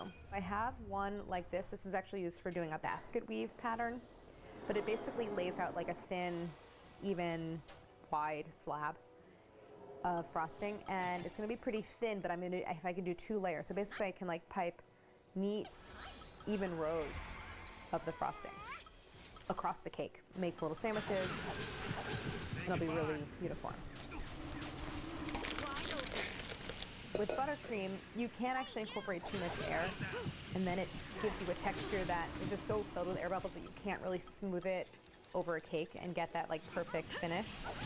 But I'm not using it as a frosting, I'm using it as a filling, and I want it to be really light, so I did whip it quite a bit. So it is very, very fluffy. See when I drag my spatula through it, that you see little air bubbles? That's good as a filling. If you want to avoid that while you're making frosting for a cake, use the paddle rather than the whisk when you beat in the butter. I want to do a little bit of a test strip to gauge how many layers of frosting I'll need using this pastry tip. Maybe I'll do it on a cutting board, or I can just do it right on here. So I'm gonna do it basket weave up. I was basically thinking I would do like a layer basket weave up and then a second layer basket weave down. Does that get me the thickness that I'm wanting? I feel like it kind of does. Let's measure it. I think it can't be super accurate, but I think that's pretty close. So I think that double layer, and I can apply light pressure with the top layer of cake just to make sure they fuse and don't have any like air bubbles in it, or you know, in between like the 2 basket weave textures. But pretty good. I'm gonna go with that. One happy accident is I didn't really take into account like the width of the pastry tip and the width of my cake, but it's like 3 perfect rows. Did you want to go to the Zebra Cake Factory? Sure. Now the really fun part, I'm gonna put the sandwiches together. This one here. I want to really be careful about lining up the edges. Gentle pressure. Now same thing with this piece. Ah, oh no, look what happened. Ah. Oh no, no, Claire, no! The buttercream got cold from the cold cake, and then it came off. Press, press, press, get everything adhered. I might have to trim them on all sides, meaning if they're 6 centimeters at the widest, they're gonna have to be a little bit smaller because I do want to shave off a little bit from every side. I am gonna make a stencil because uniformity is important in this project. So I'm gonna use my ruler to make, I'll make maybe 2 hexagons. And I got just like a little piece of cardboard off of a package that we got. A little bit smaller than the cake itself, but that is to account for the knife going on the outside of the stencil. Neil, please. Oh my god. I'm gonna make it. This one's gonna be nice because I get to have plenty of trim on all 6 sides. So I'm just using my serrated knife really gently. Before I continue to cut, I'm gonna get some hot water and a towel so I can clean off the knife in between cuts so I don't get it dirty. So I'm at like 2. Oh, it looks really nice. 0.4 centimeters. No, sorry. I totally understand why sponge cake is called sponge cake. The whole point is it soaks up flavors, but like any other word but sponge would really be more appealing. What would you name it? I don't have like an alternative. Did you find the Zebra Cakes at Walmart? What about Zingers? What about Star Crunch? Star Crunch. Caramel and crisp white. See how there's like little teeth marks still in buttercream? So if I see any of those little marks on the finished hexagons, I'll smooth them. Would it all be covered with a glaze though? Yeah, but I think the smoother all the surfaces are going into the glaze, the smoother they'll look when they're covered. Like, you think the glaze is going to cover the imperfections, and really the glaze just highlights it. It's like putting on heavy foundation and bad lighting. Here you have like little texture in the buttercream from where the 2 layers didn't totally adhere. So I'm just giving it like a super quick, smooth. But that was really the only little spot. I'm really happy with the proportions, the layers, the dimensions, how straight the sides are. Then they look really neat, and that's good because the neater they are now, the neater they're gonna look when they're glazed. And before I turn to the glaze, I Dude, you're actually gonna be want to use okay. the fridge because I want the buttercream to actually get a little bit cold so that when I glaze it, it seems like they feel a little sturdier. Now I want to look up a recipe for poured fondant. There's a recipe that I've used in the past from King Arthur. I'm gonna look that one up. So I'm grabbing some confectioner sugar, some vanilla extract, not paste, because I don't want any specks. I need white chocolate, I need light corn syrup.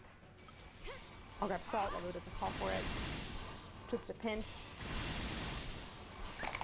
And now I need white chocolate. Let me get my double boiler back out, even though I just put it away. Start melting this on the stove. White chocolate melts Nice. so easily. It'll melt really quickly. Oh, I need light corn syrup. This might be exactly the amount that we need. Oh my god, please have enough. Please have enough. Please have enough. Might be like 1 tablespoon short. It is fine. So now I'm gonna weigh out my confectioner sugar, about a pound, 454 grams. It is a pound. So actually my white chocolate is fully melted and I just have the stove on like the lowest setting. So it's just staying warm. You don't want to overheat. So like a lot of glazes, poured fondant is basically all powdered sugar. It's just what it is. So it's going to be extremely sweet, but the goal is to not put a thick layer. Wait, its health went all the way back to full? Tap water. Oh, I can add to this actually just a little bit of salt. Pinch, not measuring. So I have my whisk into the center of my powdered sugar. It's going to look a little well. I'm going to add my corn syrup. Just gives it a little landing spot. I'm going to add my hot water. You need a spatula for this.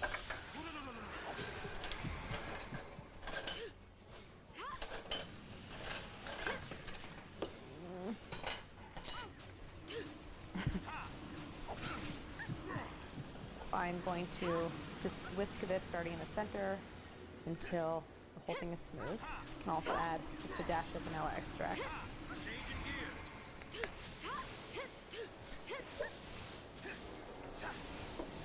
It seems kind of thick, but we'll see. Cat.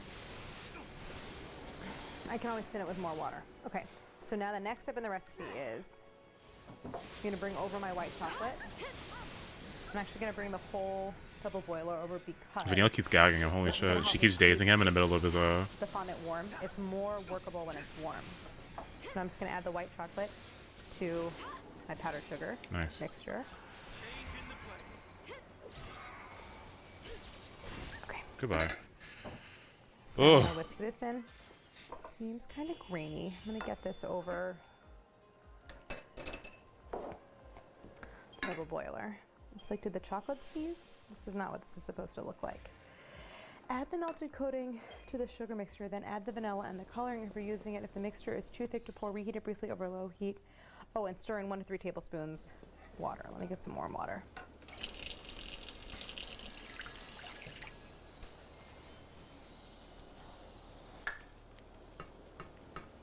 Just needed a little water to loosen up. To me, this is still thick, so I'm gonna add another little bit tablespoon of water. God. Oh, I hope I didn't thin it out too much. Oh no. Okay. Has this nice pourable texture. I want to check the consistency. Make sure it's not too thin, not too thick. Let me grab one of those scrap pieces of cake. I'm just gonna kind of coat it and see what happens. Here's a good piece to use as a test. Oh God, that's gonna fall. So this technique is like in chocolate making called enrobing, where you are totally covering something in a coating. I think the coverage actually seems pretty decent. What do you think? It has to dry, obviously. I think it looks pretty good. Pretty close. It looks pretty good. Okay, see how the bottoms are coated? I want to coat the bottoms first, actually. See how the bottoms are coated, huh? And like let that part set. Hi, sweetie. coated, and then fondant side down. Or just let them dry facing up and then flip them If they have to drain it all, like I want them to pool downward rather than Oh dripping my down the sides. god. Like no, the parchment won't stick. I'm gonna pop this in the fridge, or maybe even the freezer, real fast, so that that bottom layer hardens. Because it has the white chocolate in it, it should harden, I think. Let's get into enrobing. I'm gonna see. I think I'm gonna leave the petit four in the freezer and take them out one by one and enrobe them. I found this big fork that I can kind of use like an enrobing fork to suspend the cake, and then I'm gonna use this to like cover it.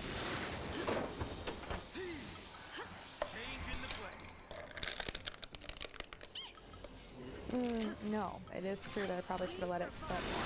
The fondant isn't really set in that bottom layer, and you know what? I don't know if it's really Oh, shit. gonna work at all. It's so stuck to the parchment. Or just let them dry facing up and then flip them over. Would they be stuck? No, the parchment won't stick. I think I know what I have to. I think I did it backwards. I think I have to enrobe them first, then do the bot. Oh, that doesn't work either. Do the. Oh, this is annoying.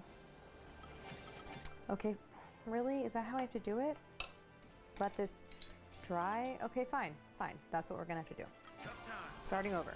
So it was a mistake to put them fondant side down on the parchment, and I need to stop. What do I do? Just really carefully slide them off. Don't worry, the cats are fine. I promise they're playing. Really all coming off? Some of it like absorbed into the cake, which I don't think is a bad thing. What Some of it the is staying fuck? on the, parchment. This process does make a lot more sense than the way I was doing it. And now that I have them coated side up, Okay.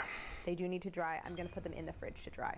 Once they're dry and set, then I'm gonna turn them over and rope them so I can get the other side that's bare and all 6 of the hexagon sides. And I'm gonna place them on this rack. They're gonna drip down into the tray so any excess can fall off. And then I'll have every single side coated. Gonna grab the tray. The fondant isn't exactly getting the like hard coating I was hoping for, but maybe it just needs more time. But let's just see. No, they're not white. They're a little on the yellowish side. Oh, you know, I mean, it's hard. It's a tiny bit tacky. Will it stick to the fork? Yeah, that seems like it will. Yeah, maybe I will. Yeah.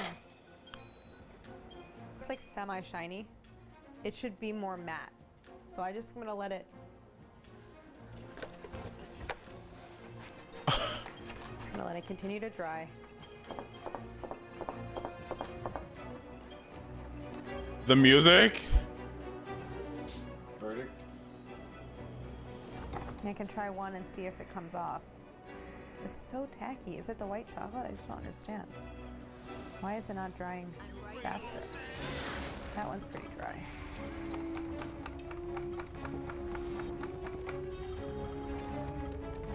This is truly how most mistakes happen.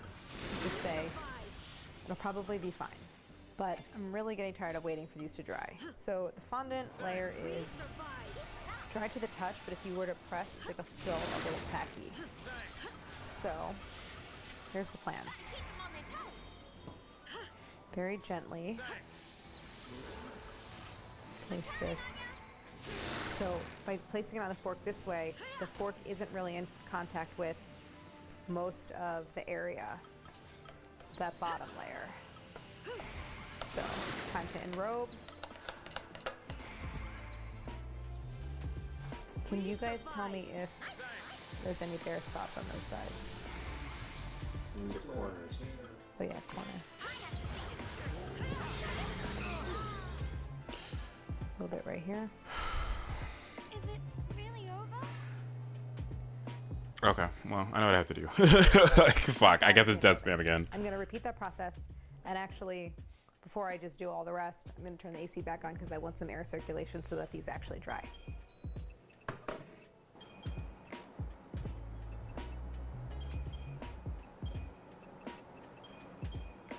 You you think that's how they did it at the factory, like a gravity-fed?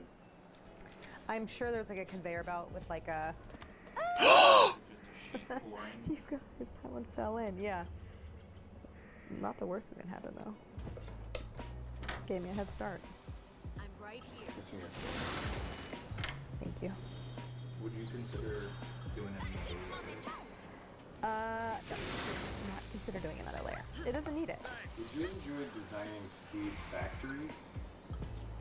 No, I don't think so. I think they look great. Do they look like they came out of a factory? Definitely not. But they do. He died. So I want to let these dry, and while they're drying, actually, they don't have to be 100% dry for when I do the chocolate. One more step, chocolate stripes. So I'm thinking for the chocolate stripes, I'm not gonna do just like, I guess I could add cocoa to the fondant, but that's gonna be really sweet. I'm thinking I'm just gonna do melted chocolate. So I'm melting chocolate, I need a small amount, and I'm all out of bowls. I'm just doing it in the microwave. So I'm doing it on 20-second bursts on low power. It's almost done. Maybe one more burst. It's really easy to burn chocolate, so you don't wanna go full power for very long, if at all. Oh, I lived? What? Out of a desire for it to look like the original, and mostly / partly out of a desire to just wrap this up. So I'm tired. I want to see if I can fashion a piping bag setup where I can pipe multiple streams simultaneously so that they're parallel, and I can just do like one pass across each row, and there's all the stripes. So the idea is like, can this become basically like my pastry tip? I'm gonna poke some holes. Ideally I get to 5, so I'm gonna do one in the middle. What I think I wanna do is place some tape over this because I don't want it to like This is so stupid. immediately start spilling out. This is slightly ridiculous. The biggest disaster would be if the cup part fell out. Oh my gosh. Ah! And by a little bit of chocolate, I mean basically all of it. Really, I guess the test is if gravity is going to do it for me. And I guess the answer is it's not. I need more chocolate, is what I'm realizing. You also are doing huge waves. You barely move. It's almost like a straight line on the Oh my god, you guys, what am I supposed to do here? Just a straight line. That's what a straight line looks like. That's pretty good. That looks Is good. it really over? No, because there's not. I'm piping them individually. I've just decided. I'm abandoning this plan. Oh man. You know, you think things are going to be easier. I'm going to remelt all this chocolate together, see if I can salvage all of it so I don't waste it. This is actually really good chocolate. I'm scraping all of the test chocolate off back into the bowl. I'm going to get chocolate out of the bag, back into the bowl, just get everything melted again. Now I'm going straight, one pastry tip, one stream. Just going to do a couple different stripes. I'm just trying to maneuver so that I have some pressure built up. I'm going to do a practice line. Minus the part where it broke. I feel good about that. I'm going to start on this row, and I'm going to just go continuously. You're gonna get the sides. I'm not making any promises. A little nervous. It all comes down to this. So now I'm just going to go back to each one.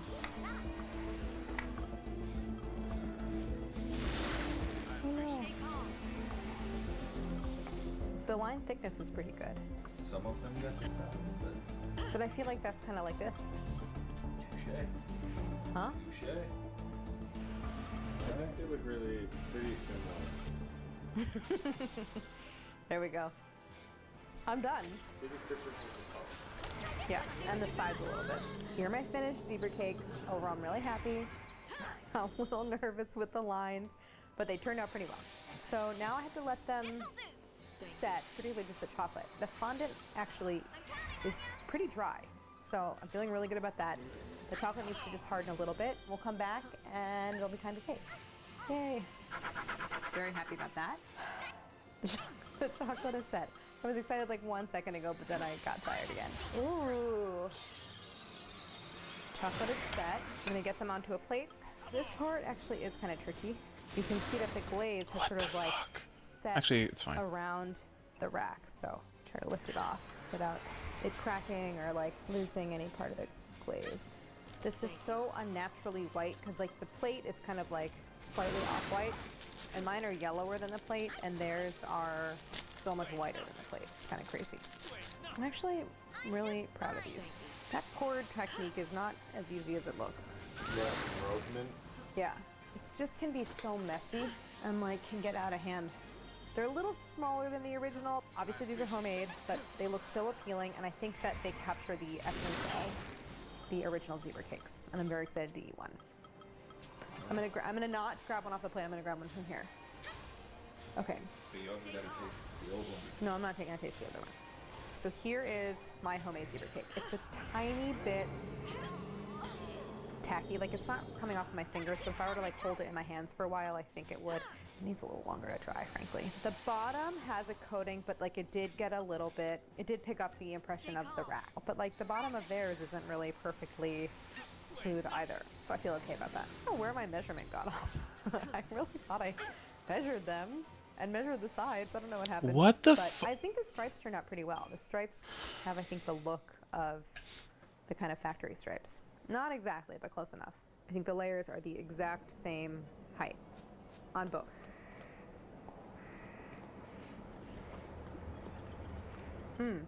Okay. One, they're a little cold. Cold? One thing I forgot to think about is that buttercream is going to be more solid when it's cold. If I were to let them hang out at room temp, the buttercream would be soft like the cream filling. They are very sweet, I have to say. The fondant is basically all sugar. Really uniform crumb, pretty tight. I think very similar. Oh, Claire, those look real good. Oh my god. Even layers, cake, filling cake, very tender. Not tender in the way that the original are, but this cake has like bounce, it's supple. I'm very happy with this. The chocolate is so important because it is the only non-super sweet item here. So it does help to cut through some of that fondant. But very, very pleasant. And also good vanilla flavor. This challenge tested my stamina a little bit. I got very tired. I really wanted to quit basically halfway through. Not because I couldn't do it, I was just like, oh, it's so many steps. I did think it was gonna be easy, but the fondant kind of gets you. Obviously, I'm glad I stuck with it because I'm very proud of the end result. If you have special requests of subjects for us to tackle, let us know in the comments. For anyone that like loves zebra cakes, totally respect everyone's childhood memories and their preferences, but homemade version, pretty into it. Yeah. Let's wrap this up. Thank you so much for watching, and don't forget to like and subscribe.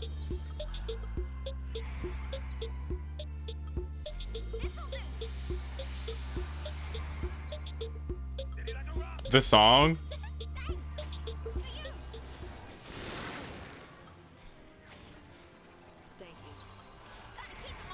Can we heal him, please? Holy shit. Can we heal Saz?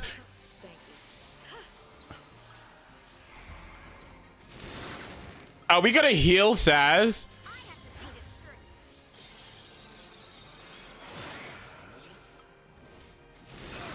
I guess we're not gonna fucking heal Saz today. I guess we're not gonna fucking heal Saz. Are we, like, what's going on? Like, are we gonna fucking heal Saz? Oh my god.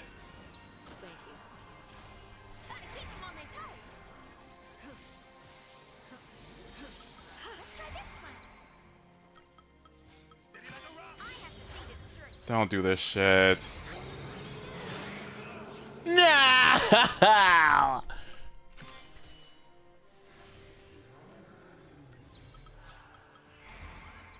Don't fucking kill him, please. Just please don't kill him. Please, please, please. Just let him live. Pollen! Great.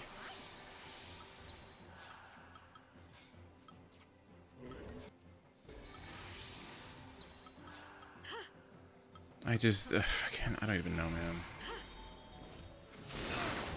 And he got one shot. Okay. Okay, alright, cool, sure. Yeah, that's fine.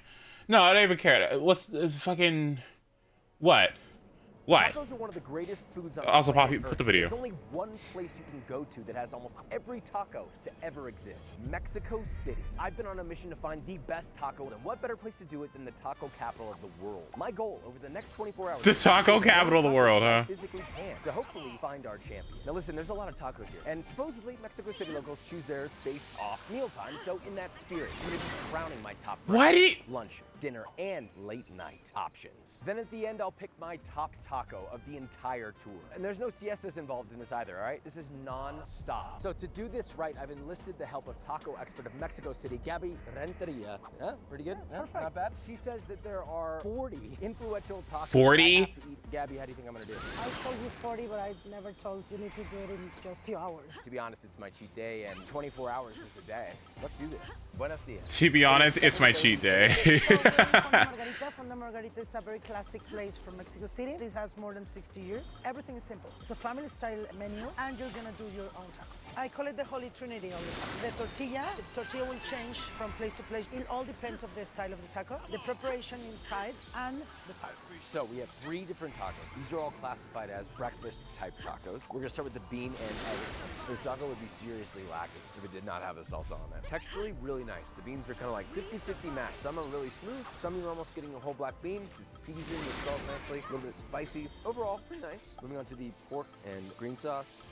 Super tender, seasoned really nicely, deeply flavored from sitting in that verde salsa. Really nice. Moving on to the very last one, the chicharron. In sort of like a rojo salsa. I wish it were a little bit spicier. Wow, that second bite was good. Super rich, porky, meaty. It's actually my favorite one out of all these 3 by far. So I'm gonna rank that one first. 7.7. The braised pork in the verde, I'm gonna give 7.2. And then the bean, I was a little underwhelmed with this. I'm gonna give it a 6.9, which I know what you're thinking, oh, it's so low. With my rating system, I go based off 10 being the greatest thing on earth. Come on, Lightning, no. And 1 being obviously abysmal, and 5 being kind of like average, right? So this is above average, but it's not blowing me away. And we've got a lot of tacos to eat, so moving on. So with 3 tacos in, I felt great and I was ready to take on the day. But there was still 1 taco living rent-free in my mind.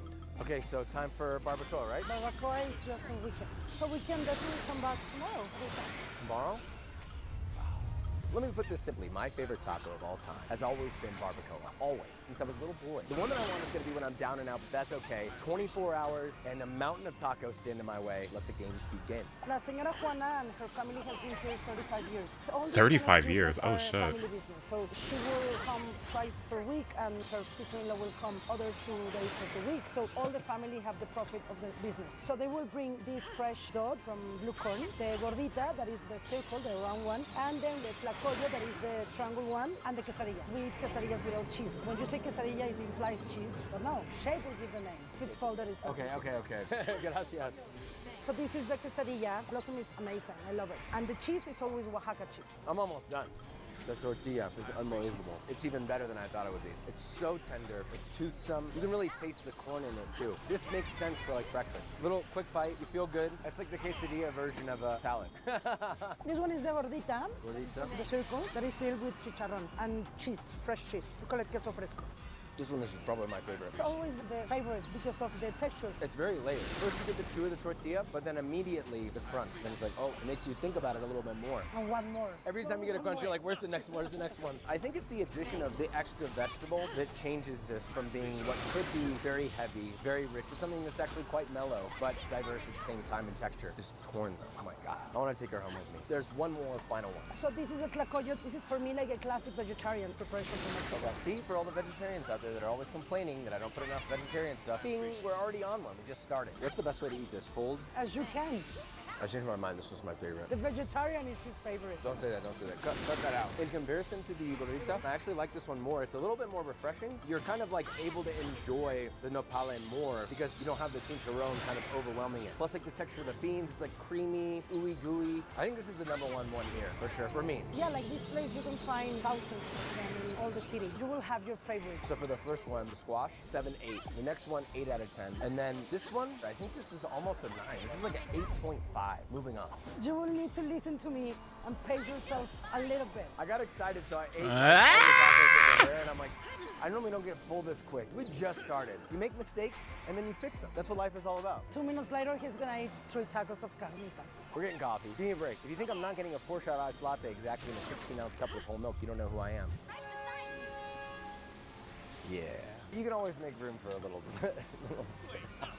This is a croissant filled with Can we heal Saz? I mean, look at this thing. You're gonna tell me I'm gonna say Heal Saz! Lighting! This is a mistake. It's very good. I got this too. This is Taco Sola, El Güero. I have been coming here for maybe 25 years. This spot was born in 1968 by this man that we call El Güero, the father of Chris. The thing about tacos de guisado, especially in this place, this is the feeling of being home, the sazon, like the taste of each preparation with rice, beans, all the sides, but in a taco. It's all about quality and the hands of who is cooking. That's the liver. You're very expert. Wow. The onions for me in that taco are amazing. It's funny, these are like the 2 foods that I think are probably the most commonly disliked foods, liver and onions. This is the exact place where you should come if you're that person. This will change your mind. The flavor is unbelievable. Super beefy, oniony, it's rich, but not too rich, it's balanced. You told me earlier this is one of our neighbor Zeppi's favorite restaurants when he came specifically to Mexico City. I could see why, 8 out of 10. One of the classics that we have is the chile relleno. Here they use a special cheese that is a creamy cheese. They will fill the pepper, they will deep fry it with egg, and then they will add salsa. I love this taco with rice. Do you understand why? I'm trying to pace myself, and I'm over here like a hungry dog. Come on, please. This is the best chili relleno taco I've ever had. It's that sort of cream filling in here. If you combine like queso fresco with a cream cheese with like a brie, rich and creamy, but not too rich, it's like the best crumbly, creamy cheese I've ever had. Unbelievable. 8.5 out of 10. We have one more taco. Tinga is very classic. A lot of people will ask for chicken tacos, Americans. This is a very simple preparation with a lot of onions, simple, nice, homey. The guacamole makes a lot of work. So for the chicken, are you using thigh and leg? Breast. Breast. Really? How is it so moist? I need to learn Spanish. Help me out. Why is it so moist? Porque está tan como húmeda. They will mix it with tomato sauce. No, please. Bad idea? Yeah, bad idea. Okay. But I totally understand why. I like the chili rellenos more than I like this one, just because it was a little more diverse in the experience. But that said, this is super moist. The chicken is very flavorful. It's mild. It's refreshing. It's creamy. This is the best chicken tinga taco I've ever had. It's perfect. I'm gonna give this a solid 8.2. Very strong. Moving on. I'm feeling pretty full, actually. I can't believe this. You cannot be full. Yeah, I I feel fine. I feel fine. Up next, Los Panchos, where we met Mariana Guadarrama, the head chef, to walk us through some of the carnitas tacos, which, by the way, is one of my favorite tacos of all time. We will be on our 80th anniversary next year. Oh my God. 80. Wow, all these places have been here for so long. You look amazing for 80. I hope I look like that at 80. We have to eat carnitas. See, I've been saying this the whole time. No one listens to In me. a daily basis. That's why the vegetarians, they age really fast. Exactly. Yeah, I'm so full. This is gonna be hard. Oh my God. So with you, the taco that Mariana recommend, that is the costilla, achicalada, and cuerito, that is the skin. So when you say carnitas, this is carnitas, what you ask for specifically part of the pork. Beautiful. Cheers. We can stop here. It's right in the face with flavor. It's meaty, it's rich, it's fatty, but then immediately you're getting the acidity, a little bit of spice. It's very fragrant from the cilantro, very fragrant from the salsa. It's like a whole visceral experience. Okay, what's the second one? Surtida campechana. Look at the size of this. You can do it, Joshua. I'm worried about how this is gonna go. It's 10:55 in the morning? How the f is that possible? It feels like 5 p.m. But we're gonna power through this. Wow. It's layered with what kinds of textures you're getting, right? Before it was like very fatty, very meaty, tender meat. Now you're getting fatty, meaty, tender meat, a little bit of chew, a little bit of gelatinous in a nice way. But then right immediately after that, you get the crunch from the crispy pork skin. It's kind of like everything you want in one. Spicy, acidic, fatty, rich, balanced. And also the pickled carrot added texture too. I think that they're both equally as good. I don't think that there's a favorite. It just depends. If you want something a little bit more rich, a little bit more aggressive, then you go for the first one. If you want something a little bit more balanced, maybe like more texture, you go for the second one. They're both great. They're both 8.5. Before I left, I got the chance to cook a little bit with the sweet man behind the counter. Los Panchos, thank you. On to our next stop, a place called Birria, Colorado. Or is it Colorado? I don't know. I think I'm hallucinating. Are you feeling bad? No, I feel good. I feel high. Oh, perfect. So we're having Oh, perfect. cheese that is called quesadilla, and the suave that is just without cheese. Birria is a preparation originally from Jalisco. In this case, it's a beef. The meat is cooked around 18 hours, then they will separate the broth from the meat. For a lot of people, it is an amazing food for hangover. It can make you come back from the dead. So that's why you can find this in the morning, but also at night and late night too. Beautiful. Very good. I love it with the cheese. Now I'll try without the cheese. Okay, now the crispy. So the cheese one is my favorite. I love cheese. That said, a good birria should stand on its own. Very, very moist. Salt level's perfect, full of flavor. Melt in your mouth. All of these are really good. Okay, so the cheesy birria, solid 8. Oh, nice. Loved it. GG's. Regular birria, I'd give more of a Ugh. 7.5. I felt like it needed a little something. I'm also biased towards cheese. And the crispy one, I think a 7. Moving on. Check-in. Oh, sorry, I almost knocked that guy out. So check-in, I feel revitalized, actually. I feel very good. My hands are messy, but this broth did something magical to my body. And I think I'm ready to keep going. So that closes out our morning taco section for now. Currently, we have a 3-way tie between these 3 tacos, but we're not gonna have a winner of the morning section until 24 hours later at 7:30 in the morning, when I try the taco that I really came here for. Not only is that gonna determine my favorite morning taco, but it'll be the finale for this entire ridiculous trip. Hallie, if you're watching this, shout out to you. The best assistant in the world. She made this. I'm gonna start working down on these digestive enzymes. Let's get this party going. Our next stop was Castacan. This is a new taqueria on the block, coming with their Yucatan-style pork belly tacos. 2 more. Let's see how they did. Why Castacan? Because when you roast piglet in Yucatan, it spends a certain amount of hours roasting, and then you end up broiling the skin. And that skin, when it broils and it starts becoming crispier, they call it Castacan. Ah, So love it's that. a lot of flavor, a lot of crunch. My 2 top choices when I go to get tacos is either something with pork or something with barbacoa. So I'm ready. Have you noticed that we're all wearing green too? Green team. So this is Castacan taco. Tortilla, nice and tender, but the meat, oh my God. It's like the most tender, melt in your mouth like the filet mignon of pork. And then you've got all the little crispy, fatty bits that are on here that are adding not just crispiness, but that deep roasted pork flavor. Really good, really tender, very nice. I have a feeling they have more up their sleeves. So I feel the same way. I feel the same way about pork. I just feel the same way about pork. Over time, I don't know what it is. It's just so fucking heavy, dude. I don't know what it is about pork. It's like so salty and it's so fatty and it's just like it's just sometimes, but it's just like, oh God. 7.5. Now, the taco de lechon con Castacan, which is a meatier version with the outer skin, but this is a little bit more moisture. This has everything I wanted. The diversity of the flavor and texture in the pork is unreal. Because you've got the little pieces of fat that pop and they're juicy and they melt in your mouth, but then you have a little bit of crunchy from the skin, a little bit of chewy from the caramelized parts of the pork that are really deeply browned and cooked down, and then you have the tender pork belly. It's juicy, it's shredded, and it's seasoned perfectly. The salt level is like right there. You can't come here and not get this, and you will love it. It's an 8, a big 8. So the third taco is the cochinita pibil. That is a different kind of cooking process, different kind of marinade. The mix of spices, very different from the roasted pork version. This is the one that I would eat 100 of. So even without all of the ambiance and like all the good energy here, if someone just pulled up with this taco, it would stop me in my tracks. The texture, it's perfectly fatty, it's perfectly balanced. There's some acidity already in there. The pickled onions, they're chopped up the right size. The pork is really finely shredded and it's salted perfectly. I mean, this is an 8.8. I almost want to give it a 9. It's so perfect. I don't know how we're going to beat this. Moving on. And just like that, Castacan is our new leader. Not bad for a new kid on the block.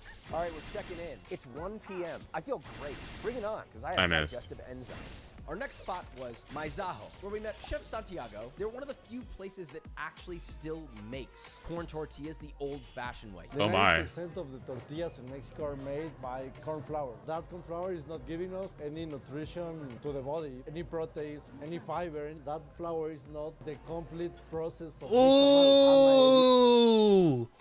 Ooh. See, you know what? You can tell they take it seriously here, okay?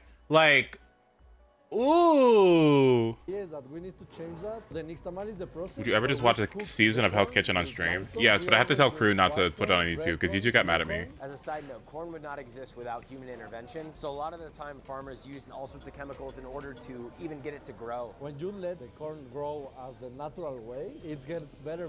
This is a perfect example of how if you don't start with a good base, you've already lost. Most people think of the filling before they think of the tortilla, but you should be thinking of the tortilla before you think of the filling. So this is the campechano longaniza with suadero. Tortilla is easy. No more amateurs. That's good. Yeah, that's much better. Filling is crisp, fatty, but not too fatty. It's almost like luxurious with how they've sort of crisped up all these different pieces of meat in there. I wish it had a tiny bit more salt, but other than that, I'm gonna give this one an 8 out of 10. It would be higher if there was a little bit more salt, but that said, it doesn't really get much better than this. For me, one of the best tacos here, that is the flauta, that is the fried taco. You're gonna get dirty when you eat this, and you're gonna like it. This is inspired of a flauta that I used to eat with my father. And he told me, if you're opening this, you need to have a flauta. It's kind of an unfair advantage with the crunch because the crunch is unreal. I really actually like this one a lot more than that one. It's actually almost a little leaner than this one, which is maybe why I liked it a bit more. Seasoning is on point. Whatever they marinate in is so flavorful and juicy. You have the acidity from the salsa, a little crema on there. It's an 8.5. Now, this last one looks like a special one. This is the ribeye taco that is the king of the place. It's a very good quality meat. They will put it like a little bit of these potatoes, fried potatoes on top. I love that it's just like one solid slice of ribeye. Yeah, that one takes the cake. The beef seasoned really nicely, but what I love is this brings in like a meaty, charcoaly flavor. It's like unctuous and good. This is an 8.6, really high. I would come back here just for this alone. This is one of the best steak tacos I've ever had in my entire life. 8.6. Is the most important part. Moving on. I feel in pain. Oh. Breathe. It just hit my lower intestine. Hang on, pause. So we're in Molino Puyol, and this is the aguacate. It's Ooh. It's an emulsion of caramelized onion and serrano pepper and avocado. The tortilla is hoja santa leaf. It's no dairy, nothing animal there. The vegans will be really happy about this one. It looks beautiful, super fragrant, has almost like a fennel-like flavor. It's creamy from the avocado. The avocado's perfectly ripe. Really nice, it's very refreshing. It's light, it's a great bite. I could easily eat one of these as a snack on the street and I'd be like, I can go do yoga later. So this is the huitlacoche taco. Huitlacoche, it's a natural fungus that grows outside of the corn. And for us, it's like a delicatessen. I've never seen this much huitlacoche in one really? taco. I'm nervous almost. It's got a really unique texture and flavor. It's unlike anything you've ever had. He gets food poisoning all the time. Are you serious? I didn't know that. Deep, dark, almost like umami from the huitlacoche. I really Ooh. like it. Out of the two of these, this one is by far my favorite, just because the idea of it is complex, but the flavors of it are simple. You'll understand it, you'll eat it, and you'll really enjoy it. This one, I would say 7.5, and this one, a 7. Moving on. Okay, despite the pain I felt in my stomach at this point, Gabby brought me an insane-looking churro out of nowhere. Ooh. This is the best churro I've ever had in my life. Like, I'm gonna eat this whole thing. No, I won't let you. No, I have to. Okay, eat it. Now look, if I'm gonna make it to my prized barbacoa at the end, we gotta lock in here. Moving on. And my favorite taco de canasta of the area of Roma and Condesa, he's outside of this place that is called Delirio. He's my friend Pablo. I know him since he was very young, and I was young too. Now we are still young. So in this basket, he has a little basket! Wait! Salsa is very important in Ooh. these kind of tacos. This salsa is amazing. I love it. Este es el taco de canasta, el clásico taco de canasta de la Ciudad de México. Yes. You haven't helped me speak Spanish at all. Taco de canasta, repeat after me. Taco de canasta. Taco de canasta. Muy bien. Tacos de canasta you can find everywhere in the city. You know, you just get your favorite, every neighborhood. What'd she say? This is a taco. Just to bring that into context, that's like 50 cents a taco. This might be one of the best bean tacos I've ever had. The beans are nice and mashed. They're super fine. They're not too chunky. They're salted perfectly. The salsa is really good. You were right about that. So now we have the chicharrón. And I should also mention the tortilla. It's really nice. Texturally, the chicharrón is super smooth, but there's also like that rich shredded meat texture you get. Because it had a chance to sit, all that fat has come together into one mass. It's not greasy at all. And it's a little spicy too. Moving on to the potato. Wow. Salted perfectly. The potato's super smooth. It's not overcooked. Really nice potato flavor. The potato one might be my favorite just because of how beautifully simple and perfect the flavors are. All of these are really good. The potato, 8.6. The bean, 8.6. The chicharrón, 8.1. Pablo, ¿verdad que este taco es vegetariano? Oh, actually, he's saying like it can be even vegan. I can't believe I just gave vegan tacos anything above a 5. That's crazy. It doesn't use any animal products in the process of making the tortillas and the frijoles and the potato. Who would have thought something so simple and probably commonly passed up happened to be one of the best things we had all day? So the best lunch taco has been solidified from Castacan. Now we move on to the dinner section. We're in Tacos Los Alexis. Here Okay. Chef Alexis Sweetman. Oh, he's cute. Oh my god. Oh my goodness. He's gorgeous. Tacos Los Alexis. Here I met Chef Oh, he's so cute! Oh my god! Stop! Alexis Sweetman, who throughout this tasting gave me as many shots of mezcal as he did tacos. That's a little bit of pickled onions, and this type of coriander is called cilantro criollo, like the endemic Mexican coriander. Wow. This is like an evolution of the taco. You bite it and the juice, the meaty sort of grilled qualities of it, the chew from the tortilla, all the fragrance is there. It's not like a departure from what a taco should be. It's just like a new direction for it. I give it a nice 7.8. Next one I suggest you to try is the veggie. All the flavor I want is there. It's spicy, it's a little sweet, it's acidic, and then there's some fattiness from the cheese. And also the avocado gives the creamy richness to it all. But it's very light. This could be your salad for the day. Yeah. I just don't do vegetarian, I'm sorry. It's like a 5. Next up was the beautiful Taco de Torino. That one's my favorite so far. For meaty persons, this is like Oh, bomb. really? Yeah, you're a meaty person. That's what I like. This one has 3 different kind of meats. It has chicharron, that is the crispy pork skin. It has longaniza, that is similar to chorizo. And it also has cecina, it's like fresh jerky meat. And then we mix it up with adobo, that is a dry Ooh. Torino, a solid 8. Up next, the chef had me try the carne asada costra. It's cheese crust with flour tortilla, carne asada, that is the beef cooked in charcoal, and caramelized onions. See that? I love the simplicity of this one. All the magic is like good quality ingredients. It's just 100% beef, a little bit cheesy, but it doesn't detract from like the main event, which is the beef. That charcoal flavor. That looks a so little smoky, good. Rich, but it's got that nice steak-like chew. I'd give it a 7.8. All about the technique, all about the ingredients. Appreciate you. Thanks so much, bro. Yeah, thank you. He's so cute. I can't. Sorry. We're checking in. I feel great. I feel fantastic. Mezcal plus digestive enzymes, incredible combination. I'm unstoppable. This is easy. Moving on. So we're here in Cafe Taco Bar. That is a very local bar. Oh my goodness. With a very cool small menu of tacos. And we're gonna try the chicken taco with a very Who that unique chef? salsa Oh, with he's habanero. adorable. Oh my god. Green tortilla, flour, I should clarify. Completely different from any of the tacos we've had. Here he's using the roasted chicken and adding some mushrooms. The flavors are very simple in a great way. You get the chicken fat, chicken thigh, dark meat. It's moist, it's tender, and it's seasoned actually really nicely. But what I love is the integration of the mushroom adds additional moisture and a whole new texture. It's not just meaty, it's also got little like pops from the mushroom. I give this a 7.8. Now we have one more pork taco. I really like this. This is the most unique taco I've had all day. The onions are pickled, but the cucumber is fresh. I love the cucumber. And the sesame seeds. This is a perfect mixture of different, but they still kept it very, very, very, very simple. And it's super tender. It's not too fatty, but it's like juicy. This one might be one of my favorite tacos. I'm gonna give this an 8.7. This is huge, huge. I'm gonna finish this. You could salsa in big glasses. A great new leader in the dinner category with only one more spot to go. Let's see if it can be beat. I've been eating non-stop, but I've been drinking for the last couple of hours, and I feel great. But also, somehow I don't. We're in Mercado San Juan. This place is called Los Sirenos. We're trying 2 tacos. That is the octopus taco and the gobernador. The gobernador is shrimp with cheese. So they gave us these chili pequins. No, it's chiltepín. I thought you said pequins. I told you chiltepín. I heard pequins. The most spiciest chile after habanero. I told him. No. I told him. He's sweating. Kicking in. I don't even know if I can even taste anything I'm eating, but I'm trying, all right? God damn. It hurts so bad. This is so fun. Maybe we just everything up. The tortilla is like crispy. The shrimp, super, super moist. It like pops, juicy, super fresh. Oceanic, briny, seasoned really nicely. This is a good change of pace because it's refreshing. Like I feel good after I eat it. Really, really nice. I love this. Okay, so we have an octopus. The diversity of texture is unreal. Because you get the creaminess from the avocado. The octopus is tender. But I should clarify, a good octopus should have a little bit of chew to it. Almost like a nice steak. And then the caramelized onion adds the sweetness. It's charred. You get some smokiness from the peppers that they're putting in there. It all comes together at a really, really, really, really, really nice crescendo. The octopus taco. I did feel like it needed a little bit more salt, but the flavor was there. I would give this a solid 8.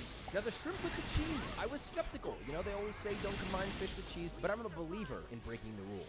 Yeah, I always thought that too. I always thought that was weird. Like it was some, oh my fucking god, vanilla! Cause my mom told me the same thing. Never eat fish with dairy ever. That was like a big rule. But like I go everywhere else and I guess people don't like subscribe to that. Oh my god, vanilla, please! The winner, but we don't have our number 1 yet. Moving on. So we're starting the night taco. Night taco is very different. From now on, you're gonna meet taqueros. We're doing a quick check-in. I feel good. Actually, I feel surprisingly good. Don't I do fucking feel punch me. extremely full, but I'm so bloated that I actually feel more of my abs than I usually do. Think about that for a second. Not only is my body screaming not to eat, but so is my mind. And I have to tell my mind to shut the f up and keep going. I gotta make it through this so I can finally get to the taco I've been waiting for. He had like 9 shots of coffee. 9. I counted. I had 9 shots of espresso, and I had 6 shots of mezcal. I actually feel completely fine. Should I be scared? Those digestive enzymes are crazy because nothing is hitting me, dude. I'm super afraid. I don't want to kill him. But I'm very happy that you're fine because you're in El Huequito. In Spanish, it means little hole. El Huequito is very favorite pastor taco. The taco is going to be rolled. It's not going to be open. And they have these amazing onions that is cooking in from the fat. I saw that. They're honestly borderline confit because of all of the fat that they're cooking in. Ibuprofeno, 400. No. No, it's just ibuprofeno. No drugs. We don't do drugs here. Ibuprofeno. Ibuprofen. You're trying to give me methamphetamine. Ibuprofeno. This is a spiritual bite. These are very unassuming when you look at them. She said, besito? Besito. What's the I love you thing? Te amo. Te amo. She didn't look back at me at all. I'm digging a button down. Two. Oh my God. 2 buttons. Because your heart is getting bigger. From the cholesterol. No, because of love. Oh yeah. Because of love. When the sun goes down, the night is coming, you're tired, you've been walking all day, and somehow this brings you back. It's acidic, it's fatty, it's Oh, rich, it looks it's real salty, good. it's a little Ooh. spicy, onion. It's like slow cooked and sweet. I would not want any other taco to cook off the night other than this one right here. This is kind of what I've been looking for. It's that trompo style, al pastor, 7.6. Wow. Strong. Moving on. What's the issue with me having pan dulce? What's wrong with me having this right now, okay? I've had a long day. I'm allowed to have this. I got up at 4 in the morning, ran 5 miles, worked out, and I've been eating tacos for like 18 hours. I should also clarify that I'm completely sober. Completely sober. Don't look at me like that. I can Video! my fitness career. So this is a place from 1965 that is called El Califa de Leon. Califa de Leon is just having beautiful tortilla, beautiful meat, that's all. You cannot get more simple than that. I mean, it's literally a piece of steak, but it's not super fatty. It's very meaty. It's very lean. It's not rich. It's actually quite clean. He says filet. It almost feels more like a sirloin in terms of flavor, but I'm not quite sure. Nice and spicy. It's got a little crack on it. A little bit of texture from that green salsa. Really nice, acidic, salty. It's great. I'll give this a 7 out of 10. So here we are in Los Parados. Los Parados is a very classic taqueria, a fire taqueria, tacos al carbón. That is something that we eat at night. Al carbón is fire. It's just the flavor of the fire. So this is a very classic carbón taco. This is costilla, that is a little bit of the rib with cheese. Beef rib. And cheese. I'm very picky about cheese. This is a good cheese. This is the type of meat and cheese taco that I like. A lot of the bistec tacos are a little bit dry, and they kind of lack flavor without the fat, but this one has all the fattiness and flavor I want in it. Big step up. Cheese is a really nice touch. It's a lot of cheese. This is perfect for after drinking, for sure. This is a late night taco through and through. If I was drinking right now, I think I'd rate this probably a 9, but because I'm sober, which we should probably fix, We can fix that. 7.2. All right, check in. I do not feel good. I've gotten to a point where I just have been eating because, oh, we got the taco, we'll eat it, but I didn't want to. Now I really don't want to eat. I really don't want to eat anything. Welcome to Selene, one of the very old nice spots to have pastor taco. We're coming here to try the best gringa. So gringa is cold tortilla, cheese, good cheese, and pastor. The night is hitting. I don't want to eat. I just want to sleep. Not yet. The mezcal is hitting. We went for round 3. I only went in to have a small seltzer water, but the people there knew me, so they gave me like 3 or 4 drinks. This picture we took is very representative of how the late night is going, which is good, by the way. Merry Christmas.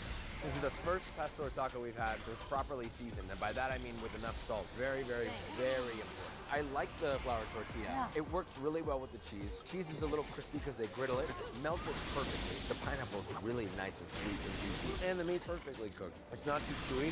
8.4. Solid. I'm coming back here 100%. Moving on. On to our final spots of the late night. These are our last tacos that stand between me and my coveted barbacoa taco tomorrow morning. We have to power through. Los Cocuyos. Los Cocuyos. There's no way that you can miss this place coming down the street. It's literally like driving past the force of the sun. It's so bright. I feel like I'm looking at God. Here's a fun fact. Bourdain loved this place. Shout out to Anthony Bourdain. So there's one over here. There's also one right over there. That they claim to be the Los Auténticos. So Cocuyos was born in 1980. Hi, Diaz. Good to see you. We're gonna have the campechano, that is my favorite, and lengua. Yeah, if you don't end your night with tongue, what are you doing? We're gonna try both tacos in both places, just to understand what is happening. Okay, campechano. Really nice. This is exactly what I needed. I'm starting to come back to life. Now to lengua. I love lengua tacos. Been a fan since I was a kid. Cheers. super tender, not too fatty. Sometimes lengua can be a little too greasy. This one's nice and clean. They're basically taking it, slicing it, leaving it whole instead of chopping it up and searing it right like that. Nice, solid slice. All that said, Campechano, 8.2. Lengua, I'm gonna give a 7.4 because I just felt that the Campechano had much more flavor. Okay, we're at the one next door. They have an argument that one is better than the other. Since these are the same, we're gonna decide which one is better. So this is the Campechano. The other Campechano is way better than this one. The lengua, though, I'm interested.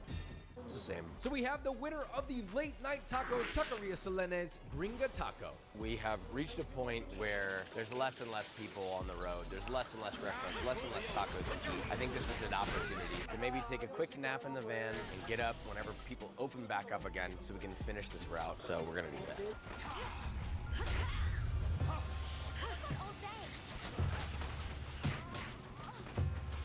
To think that I had to fight through all of this just to get to my barbacoa, a full day of espresso, mezcal, about 1 million digestive enzymes, and 39 tacos, I got my broken body up to go to I don't know how to pronounce this. To go to El, taco, huh? The most important taco to me on this entire list. Will this be the best morning taco? On top of that, could this be the best taco, period? Only one way to find out.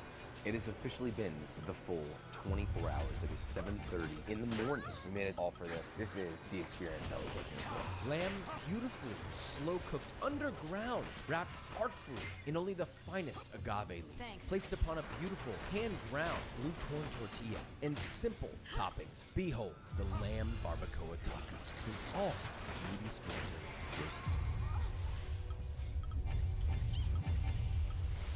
Out of all the tacos we have, this is the most simple and yet by far the most juicy, tender, well-seasoned bite that fits my preference almost exactly. It's about taking really good ingredients and maximizing every last bit of it through great texture. There is 0% dryness on this. It is perfectly moist and it's super fatty, but not in a way that's overwhelming because the salsa comes in, got that sweet onion, a little bit of lime juice. It is perfectly balanced. It's a really nice, very tender blue corn tortilla. Melts in your mouth. I feel like I'm coming back to life right now. This is a 9.2, which means it actually was worth the 24 hours. Not only does this solidify itself as the best breakfast taco that we've had, but it is by ranking the best taco we've had. Oh my God. The entire 24 hours. The lesson is you need to come to Mexico City to try it for yourself. So I just want to say a special thank you to Gabby Renteria for making this all possible. And if you are ever in Mexico City, check her out. She does tours all over with tacos. Gabby, we love you. Honestly, I'm actually going to finish this, and then I'm going to go to bed.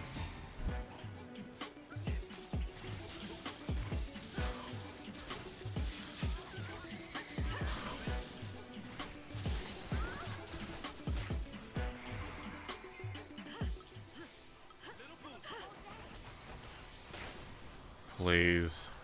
Please, please. Hang on. What was this video, by the way?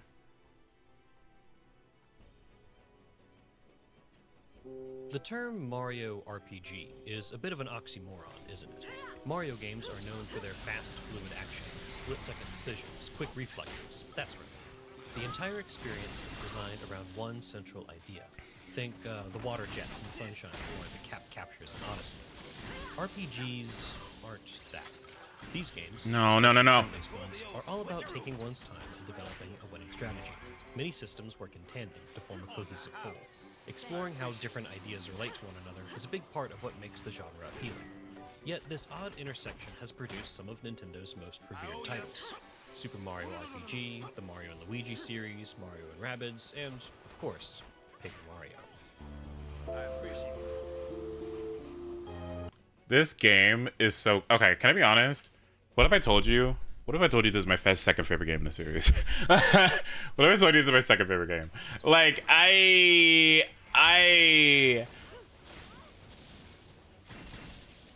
kind of can't. Like, this... Okay. Yeah. I think Paper Mario 64 is probably my second favorite in the series. It's just too good.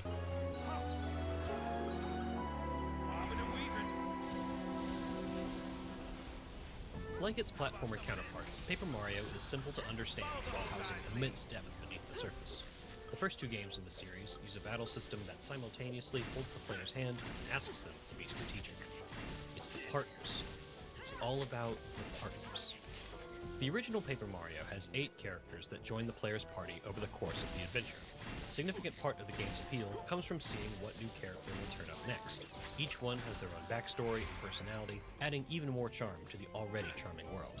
But it goes... Oh, no, my favorite is 1,000 Year Door. My 1,000 Year Door is my third fave. My fave is Origami King. And my second fave is 64. And my third fave, I suppose, is 1,000 Year Door. Deeper than aesthetics. The partners are fundamental to keeping Paper Mario's battle system engaging during the player's journey across the mushroom. Also, welcome back, Budon. The partners keep the battles simple, yet prevent them from becoming mindless. The partners set Paper Mario apart from just about every other RPG out there.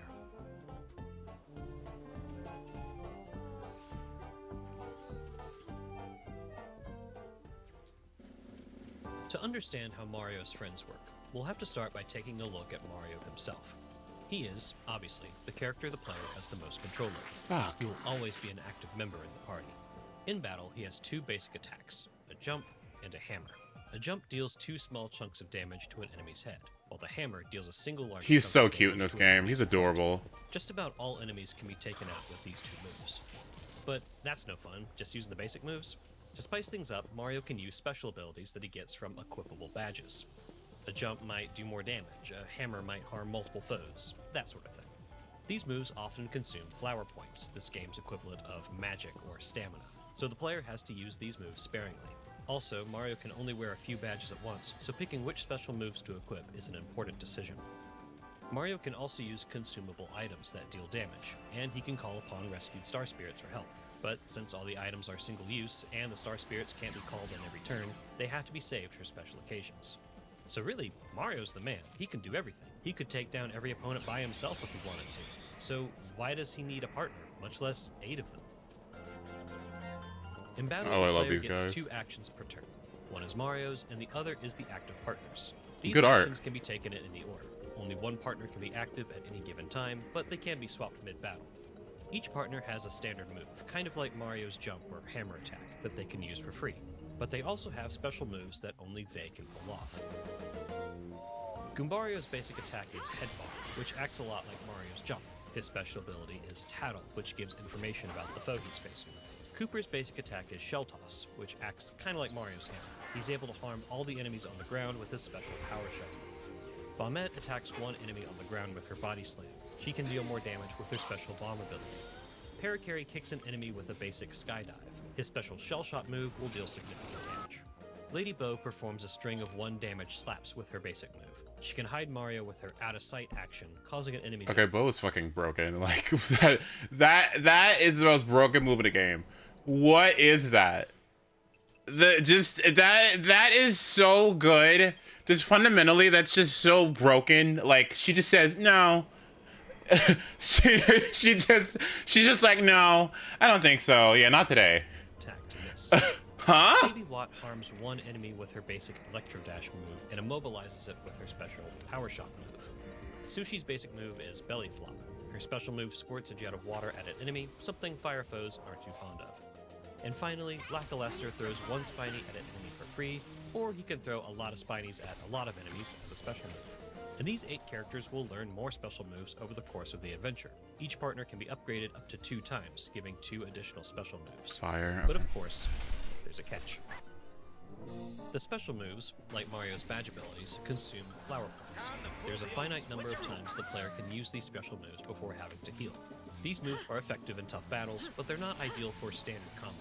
The average battle doesn't require the use of special moves really at all. This is where the partner's shortcomings come into play. Almost all enemies in Paper Mario have some sort of defense, some aspect that makes them impervious to certain attacks. If I had to put them into categories, they'd look something like this. 1. Standard ground enemies. They can be hit with any move. They have no defense. 2. Flying enemies. They are in the air, so they have to be hit with a jump or some similar attack. 3. Spiked enemies. They have big old spikes on their noggins, so jumping is a no-go. They have to be hit with a hammer or something like that. 4.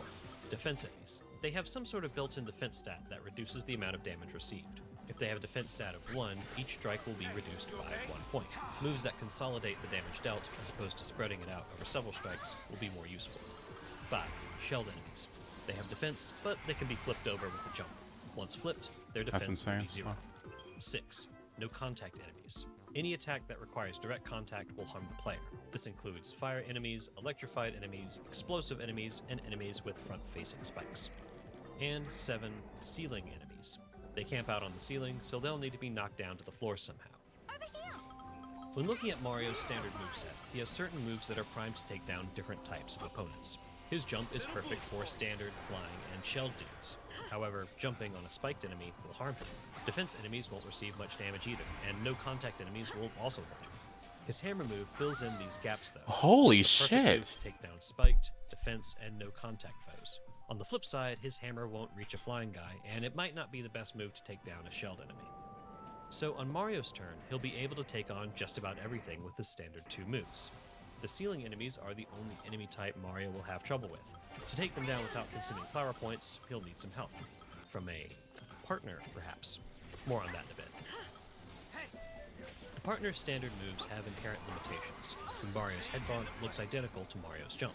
Early in the game, when it's just Mario and Goombario versus the world, the player's available actions look like this. When facing off against a spiked enemy, Goombario is useless. Taking down that foe is a job for Oh my Mario's god. Goombario has to focus on the other enemies at play. So for example, if they're facing a flying Goomba and a spiked Goomba, Goombario needs to attack the former, while Mario needs to focus on the latter. Mario can take down both enemies with his basic moves, but he Hey, needs she to just got use one his shot. around his partner's limitation. This is just a simple example, but Paper Mario is filled with these sorts of scenarios. The second major dungeon, Tutankoopa's Tomb, features 4 main enemy types. At this point in the story, Mario has met 4 of his partners, each of which is primed to take down one of the different enemies. Goombario can flip the shelled Buzzy Beetles. Kooper can hurt the no-contact Pokies. Bombette can blast through the high-defense Chain Chomps, and Parakarry can knock the swoops off the ceiling. While each partner has an advantage over one enemy type, they're weak against just about everything else. Goombario, Bombette, and Parakarry can't hurt the Pokies. If they find themselves in a battle against one, taking it down will be exclusively Mario's job. The swoops present an interesting problem. Since they start the battle on the ceiling, they belong to the one enemy camp that Mario can't hurt with his standard moveset. He could use a Quake Hammer badge or use a POW block item, but what if the player doesn't have either of those on hand? Enter Parakarry. He's the first party member that can hit the ceiling guys. He has an advantage that not even Mario has. But gaining that advantage also means taking on Parakarry's limitations. He can't flip the Buzzy Beetles, so that puts more pressure on Mario to do so. Taking down the Pokies will also be exclusively Mario's job. If the player wants Parakarry's advantage, they'll have to build their battle strategy around his shortcomings. Occasionally, Paper Mario will encourage the use of one partner over the others. As soon as She lived. Bo Oh my god. joins the party, the player will face off against these hyper enemies. They'll spend one turn charging up, and their next turn dealing a devastating amount of damage. The player can either take the hit, not recommended, or have Bo hide Mario. The hyper enemy's attack will miss, and Mario can get back to brawling. Since Bo is the encouraged character in these bouts, her limitation comes to light. Her basic smack ability is great against a lot of enemies, but not the hyper clefs. They have hefty defense, so Bo's string of 1 damage hits does nothing. Attacking the clefs is a job for Mario's hammer alone. Bo can provide support or focus on the weaker enemies. Other times, Paper Mario will put the titular character in the back seat. The volcano on Lava Lava Island is filled with spiky Buzzy Beetles and lava bubbles. Watt is the prime choice for taking care of the spiky Buzzy Beetles, since she can pierce through their defense. In order for Mario to do any damage, he'll have to equip a badge, either a Quake Hammer or a Spike Bomb. Without them, Mario is stuck using his basic hammer, chipping away at their health. So Watt is the prime candidate for this dungeon, or she would be, except she can't hurt the lava bubbles, like, at all. They are no contact enemies, so the only viable standard attacks are Mario's hammer or Kooper's basic attack. Except, Sushi has a special ability designed to harm the fire enemies. The lava bubbles have high health, so spraying water is an effective strategy. So Sushi is the way to go for this level, right? This central question of which partner to use ultimately comes down to how the player builds their Mario. Want to use Watt? Okay, go ahead and equip some fire resistance and get ready to hammer away. You want to use Sushi? Okay, go ahead and put on the Spike Guard and or Quake Hammer because you're not going to hurt the Spiky Beetles any other way. Also, be sure to stock up on items that restore flower points because Mario and Sushi will burn through them with this battle plan. In either case, the partner drives Mario's actions. The partner dictates the player's behavior. This, to me at least, is what makes Paper Mario such a fascinating entry in the RPG canon. RPGs allow for plenty of party customization, but it's rarely as literal and direct as this. Changing party members will also change the entire battle dynamic. It changes how the player uses the character whose name is on the box. Paper Mario has been referred to as a beginner RPG, a designation that I've always thought was more than a little backhanded. Like it's somehow lesser because it's a relatively easy game that uses small numbers and isn't an epic in the traditional sense. Instead, Oh Paper my Mario God. finds strength in its simplicity. The game strips away the stats and crunch the genre is known for, and instead builds a gameplay system around simple, strategic decision-making. And oftentimes, the decisions have been made for the player as soon as the battle begins. Paper Mario also avoids the common RPG trap of just using the basic attack over and over and over again. The player can't just grind levels until they're unstoppable. Those spike enemies will always hurt a jumper. Planning, to some extent or another, is required to progress. So maybe Paper Mario is a beginner RPG after all. It teaches the player how to interact with a turn-based system. I know this is anecdotal, but Paper Mario was the first RPG I ever beat. And sure, the vibrant visuals and humorous story helped, but the gameplay is what was ultimately important. Even though it's relatively basic, Paper Mario doesn't talk down to the player. It guides them, holds their hand a bit, but it never outright tells them what to do. Like a good teacher, Paper Mario trusts that the player can figure out these problems on their own. All the pieces of the puzzle are there, the player just has to figure out the best way to put them together. As the game marches on, it becomes less guided. Bombette, for example, starts the game with a limited range. Her special attack can only hurt one ground enemy, but as the player upgrades her, she's able to hurt all enemies on the ground, then all enemies regardless of position. Sushi, likewise, can learn a tidal wave ability that hurts all enemies regardless of their defenses. Mario will find more badges, flower points will become more abundant. Paper Mario starts hand-holding, then let's go. Okay. In the same way that the game teaches the player how to behave in turn-based battles, Mario has someone to teach as well. He could just jump and hammer his way through the entire game. He doesn't really need the partners, except he does. He needs their insight, their special moves. It's worth working around a partner's limitations because the benefits greatly outweigh the setbacks. It's worth taking care of a party of companions. By that same token, the partners don't really need Mario either. Goombario could, hypothetically, just leave at any time, but they all get something out of their adventure together, a once-in-a-lifetime journey to save the princess. Oh my and peace fucking among their God! peoples again. They all do their part. They learn new things, grow stronger, give it their all. They also take care of Mario, doing things that not even he can do. Together, they can save the world. While Paper Mario is an important RPG, it still is, at its core, a Mario game built around one central mechanic: the partners. These 8 friends elevate a by-the-numbers battle system, cultivating hours of strategic, intuitive gameplay. And let's not forget that these 8 characters are characters. The gameplay doesn't hinge on some abstract paradigm. It hinges on a young Goomba from a small town, and a postman, a wealthy ghost, a caretaker, a wannabe cool guy. It hinges on 8 individuals, each with their own story, their own reason for fighting, their own place in the world. Really, these 8 characters are everything. The partners give Paper Mario its power.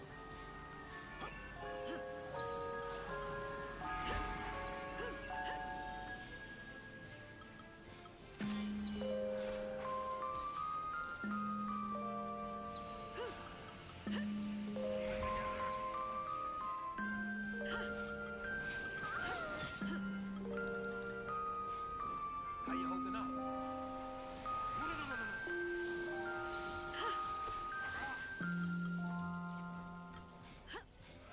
Tough times, huh?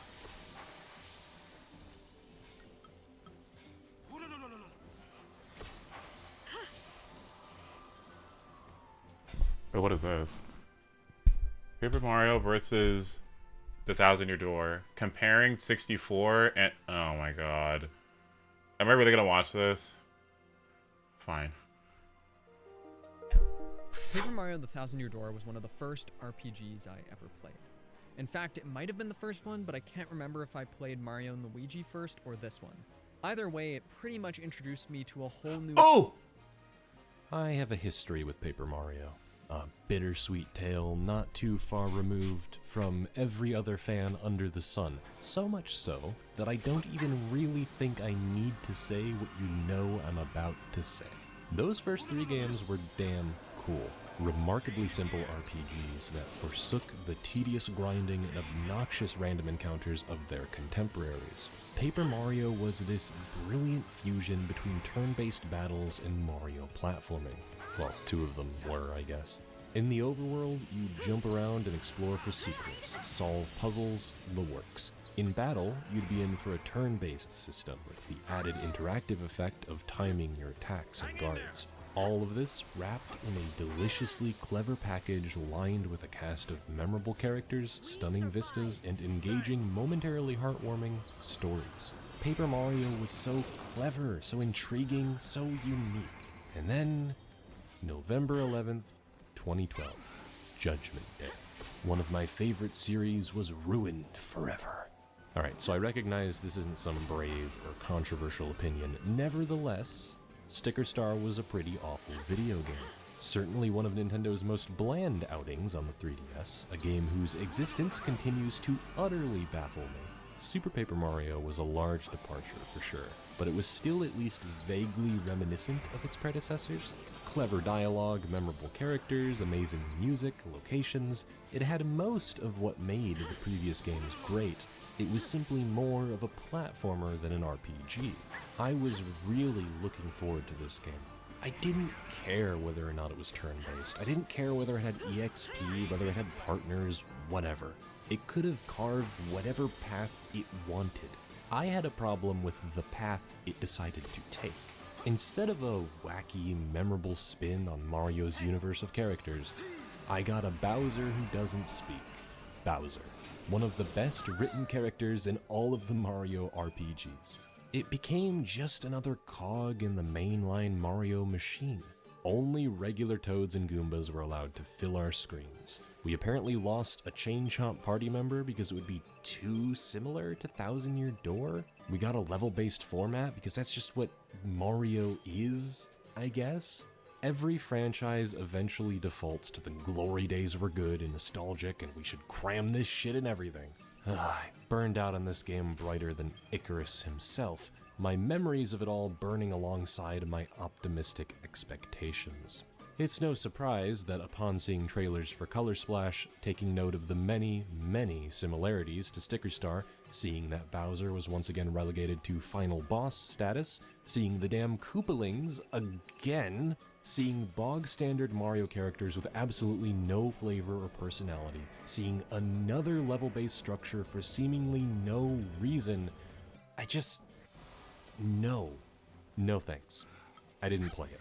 Lots of my friends and neutrals were talking about how good the visuals were and how clever the writing was, but it just wasn't enough. It still didn't seem like it had an identity of its own. It was falling back on tired Mario tropes, the same unfortunate nail in the coffin that plagued Paper Jam. By the way, oh my lord, do you want to talk about disappointment? We finally get a crossover between Mario and Luigi and Paper Mario, and it only had Goombas and Boos and... oh, why was this concept so wasted? What about the X-Nauts, Tubba Blubba, Rock Hawk, Prince Peasley, Fawful, Count Bleck? Why are none of these characters in your RPG crossover? Why is it just Mario enemies in standard grassy plains and deserts? This will never not bother me. Why was this concept wasted? There was a lot of confusion. By the time Origami King was announced, I had grown ambivalent. I'd accepted that Paper Mario was dead to me and was oddly okay with it. I mean, it had a great run. 3 of my favorite games ever. Not too shabby. I'm an adult now. I have long since stopped freaking out over video games like I did when I was younger. If Paper Mario is gonna do its own weird thing now, honestly, more power to them. They don't owe us anything, so I was happy to skip it and whittle away at other games on my expansive backlog. Clearly it was making other people happy. Why rain on their parade? I'd always have my fond memories of those early entries, and I could return to them whenever I wanted. Provided I find my own way of playing those earlier games, Nintendo certainly isn't eager to preserve their games for modern hardware. Had to resuscitate my Wii U for several minutes just to install the hack that lets me play Thousand Year Door without paying some rando $200 on eBay. So that was the plan. Is it just the video? Sure, about what? A long time, skip Origami King, and let people have their fun with it. Far be it from me to be the buzzkill. Everything was just fun.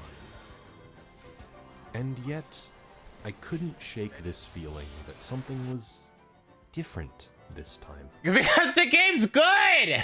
Because it's good! Because it's just good. There was a bit of a light horror vibe to the trailers. Everyone in the kingdom was being folded into origami by a villain that isn't Bowser.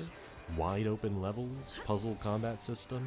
Everyone I knew and respected were raving about this one. I bit the bullet. Why not? My expectations weren't high to begin with, so how could this game let me down? Might as well give it a shot. Who knows? Maybe I could light the fire that's been dormant for so many years.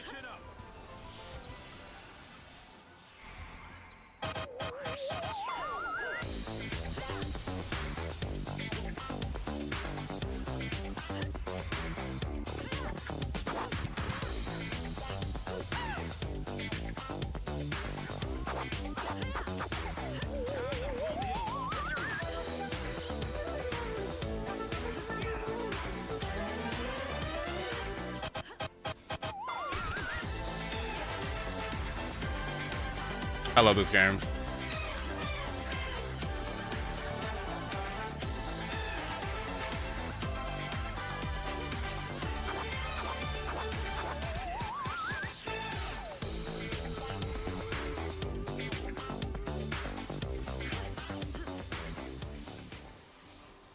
And sure, you can like it, by the way. Paper Mario: The Origami King fucking rules. Yeah! Wow, it feels good to say that.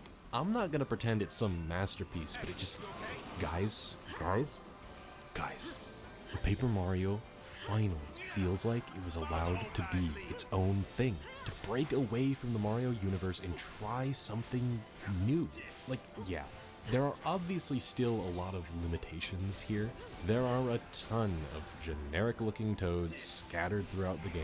I will never understand why Nintendo are so obsessed with these milquetoast creatures, though I think the ways in which it leans into its Mario heritage are far more tasteful on the whole. First of all, while the folded soldiers may just be generic Mario enemies, they have super unique origami designs that lean into the whole B-movie horror vibe it's going for. When you see them just walking around, staring off into space, something feels off. Some of them are even deep cuts to the Mario Bros. Arcade game. Seeing a sidestepper again brought me right back to my childhood, playing Mario Bros. On my Super Mario Advance cartridge. You get folded ninjas, charging chucks, you even get bone Goombas. I suppose if they're going to limit themselves to only pre-established Mario mythos for whatever reason, it's cool that they're at least willing to use more than just a barrage of Goombas and Koopas. It also allows Bowser's minions to serve as NPCs again, thank God. You actually get to hear what their life is like rather than immediately gunning for their heads. It bolsters the looming origami threat when it's clear that everyone in this world is fighting against its influence. My favorite lines of dialogue were usually in these cafes where minions go to take a break. Dig the calm atmosphere of these. It really humanizes the minions in a way not too dissimilar to 64 or Thousand Year Door. There's a strangeness to this world that's difficult to escape no matter where you go. You're up against a horde of origami soldiers led by their king and his legion of stationery. Colored pencils, hole puncher, scissors, all of them boss fights. It would have been so easy to stop there, to make them random bosses based on objects from our real world. In Sticker Star, they were completely random special attacks.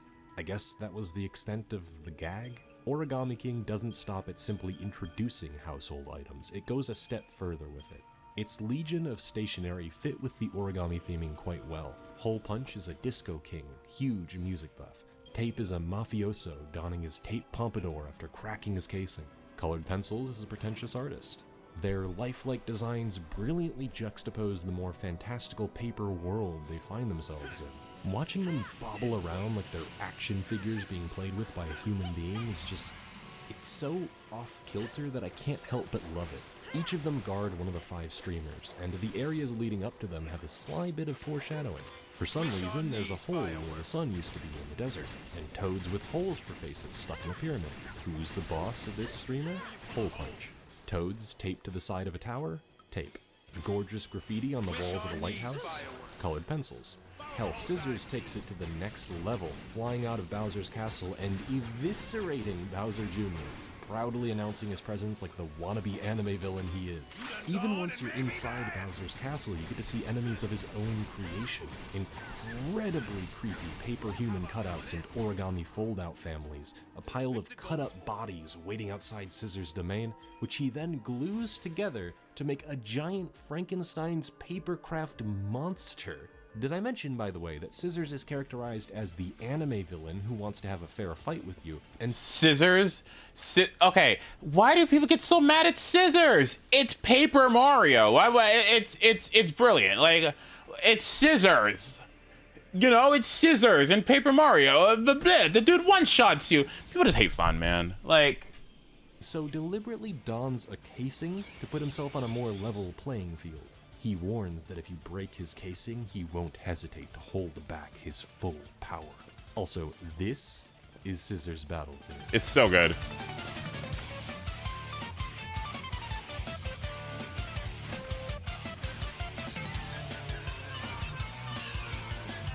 So you have chosen death.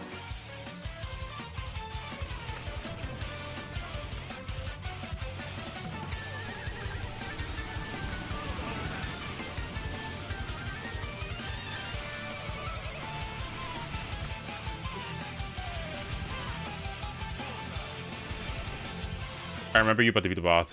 I jumped on him and I died? Did I really? I remember him fucking me up. I remember him fucking killing me, but that's how. Oops.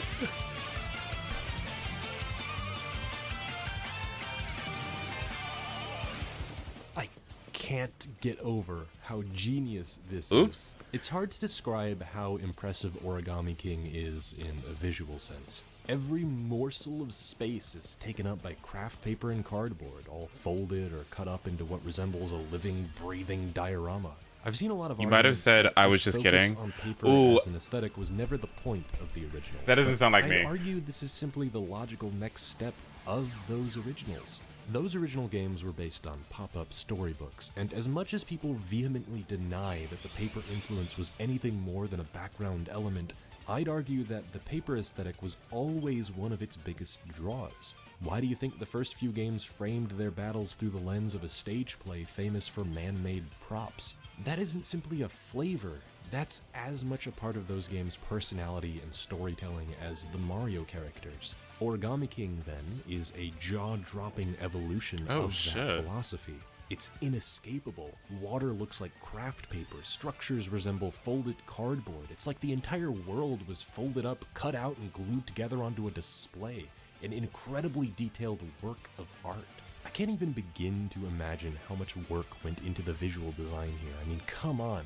King Ali's castle has origami fortune tellers to act as stand-ins for piranha plants when you fall. If that isn't an absolute dedication to an idea, I don't know what is.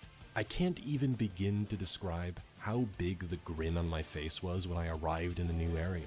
You're thrown into these creatively labyrinthine locations. Shogun Studios is a real highlight. Feudal Japanese theme park? Sign me the hell up. I bought myself a lifelong pass instantly. Couldn't help but be right there with Olivia on this one. For as much as this game can force you into some groan-worthy unskippable tutorials early on and hold your hand a bit, once the ball gets rolling, progression isn't always a simple matter.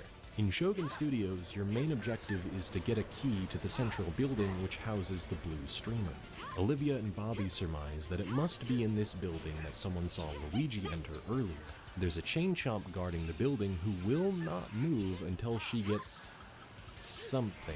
The game doesn't really tell you. Oh, it goes to Mark Farm. I only have 2 more. Actually, I think I'm on my last one. Yeah, this is the last one. Of Shogun Studios. Every hallway, building, roof, secret passageway, you have to explore it all to find progression items. Not only that, you often have to travel back to areas of interest with new key items, so you can start a Zelda trade quest until you finally happen across the bone you need. Taking a straw from a very strange Shy Guy and giving it to a Ninja so he can use it as a reed pipe and breathe underwater. It's reminiscent of a point-and-click adventure, though not nearly as obtuse or complicated. Still, it's enough to get you combing through the whole area, stumbling across a wealth of secret toads and treasures along the way. You get to take similar non-linear approaches in the Scorching Sandpaper Desert, Great Sea, and Shangri Spa. The Great Sea in particular serving as a cute homage to the Wind Waker, right down to keeping track of islands and treasures on your sea chart, and having Mario undergo the trials of power, wisdom, and courage to obtain their 3 spheres. On second thought, they may have lifted this part wholesale. Much as I love these more open areas, even the more straightforward areas are fun to explore because they take a Zelda dungeon-esque approach to their design. They aren't nearly as complicated as the best that Zelda has to offer, but I don't believe they really needed to be. Instead, there's a focus on finding secret passageways for key items, partaking in some light platforming challenges, and solving puzzles room by room. Vellumental temples are perhaps the best showcase of this. Ice block pushing puzzles, a bunch of enemies to fight, a bunch of secrets to uncover. There is seriously no shortage of creative hidden toads in this game. It is crazy just how many of them there are. You can find these bastards basically everywhere, and they're always a joy to find. Their devious hiding spots beg you to interact with every crease and fold of the overworld design. These hidden toads, in concert with the hidden blocks, treasures, and confetti holes, make the somewhat simple dungeons a lot more fun to explore. There's always something more around every corner, some micro-puzzle to solve, or a wall to break down, or a hidden block to bash. It is consistently satisfying. Each of these wonderful areas are interconnected, and going from one area to the next makes complete sense. Gone is the tacky level select structure. Now we have fast travel points across an entire world. A world, by the way, which has its own lore to uncover. Wild as that might sound. Might seem like all these areas are just thrown together willy-nilly, but no. By the time you reach Shangri Spa, a number of connections are made.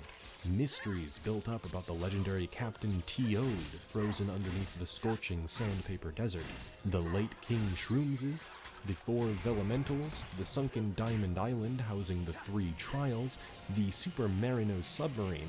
It all comes together. Shangri Spa is this spa resort floating above the clouds, a place only those who have passed the 3 trials can enter. The ancient Super Marino was created so that people could access the underwater trials, but it was stolen by Captain Toad so he could explore the treasures hidden deep on the ocean's floor. When he tried to trade his riches with King Shroomses, the king denied him as he was loyal to Shangri Spa, and it prompted Captain Toad to freeze himself underground so he could avoid the wrath of the king. It would seem that the 4... Okay. Alright, real quick. The one I'm on here seems to be the last one, so I don't know what's coming up, but I'm assuming I'm about to get my ass beat. Let's take a look. I have no idea what this fight is. I completely forgot. Alright, let's take a look.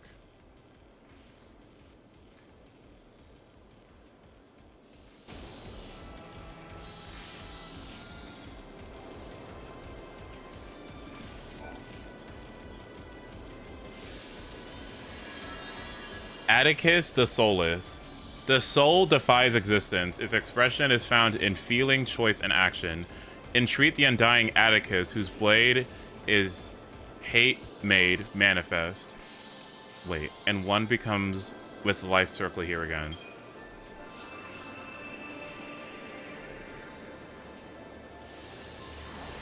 Oh boy.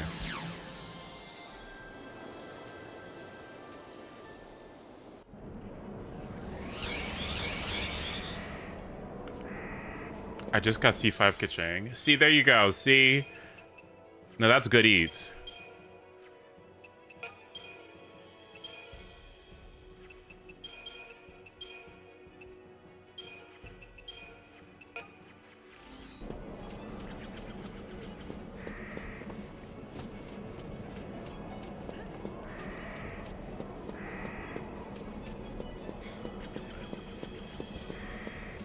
All right, time to eat.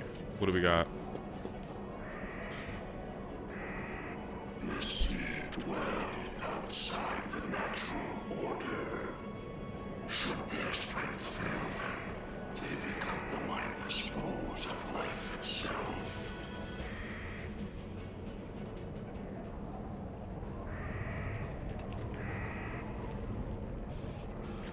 Oh, great, another one. Nothing like witnessing survival of the fittest firsthand.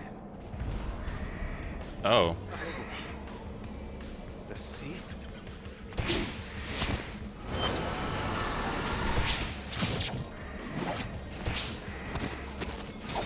Oh my god.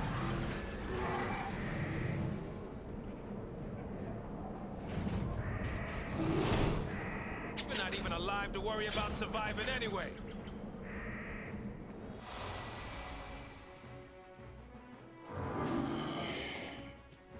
Guess running's out of the question. Over here! Why me? Tough times, huh? D-shell, magic, physical. Okay.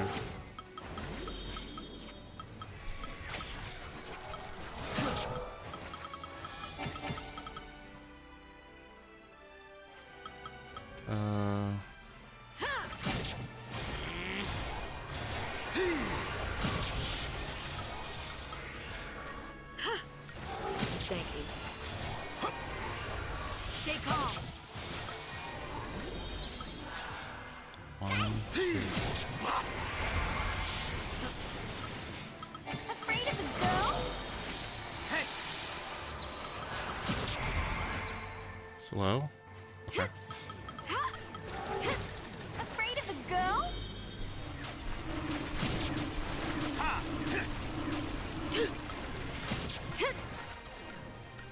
Oh, I can't stagger it either. Oh my god.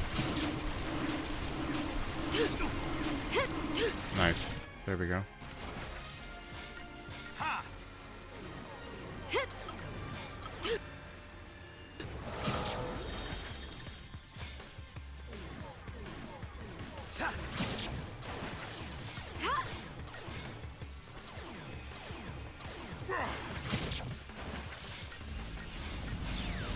This is largely useless, but okay.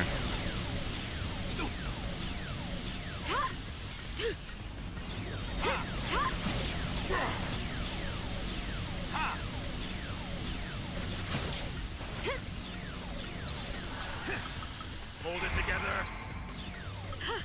It's all good.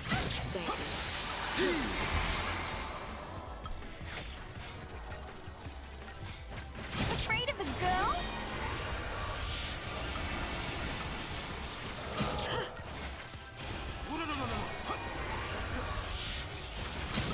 Changing gears.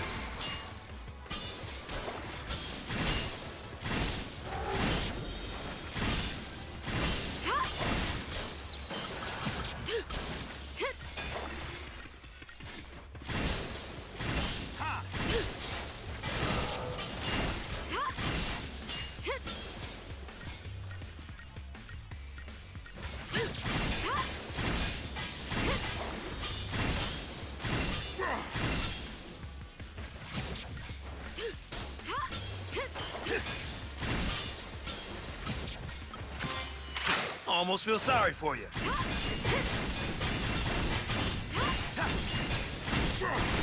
Settle down.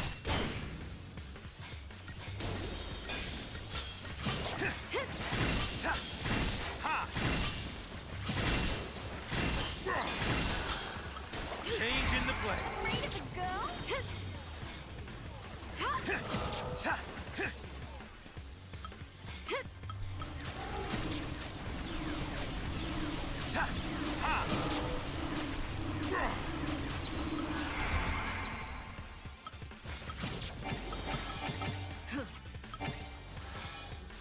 All right.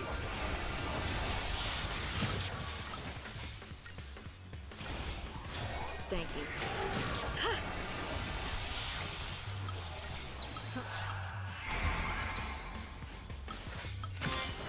Almost feel sorry for you.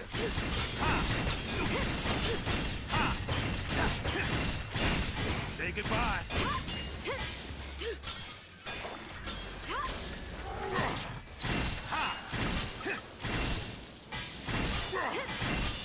Hold it together.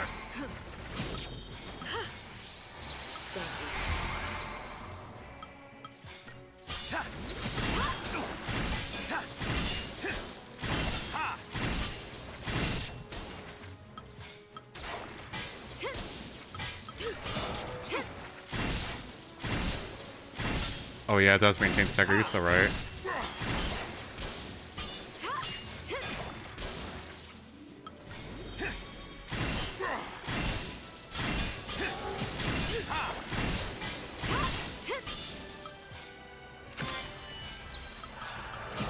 Almost feel sorry for you.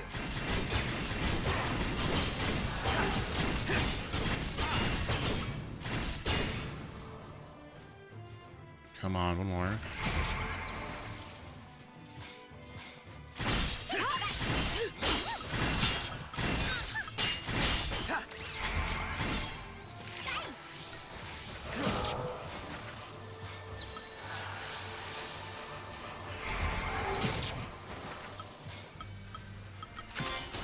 Almost feel sorry for you.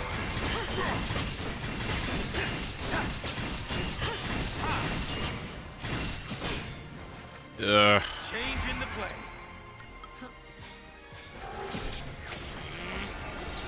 Hold it together.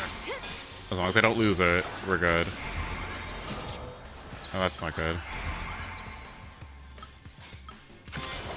Almost feel sorry for you. Changing gears.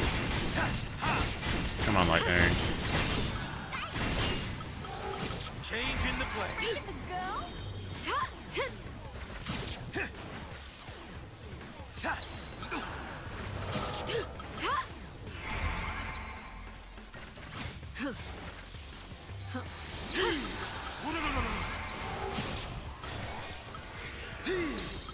For you?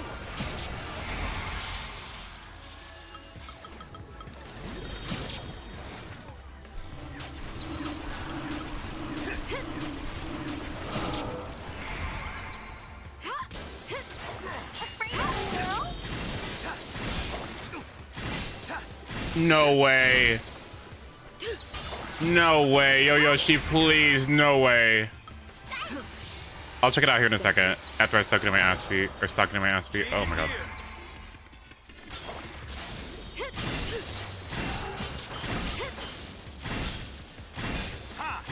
Change in the play.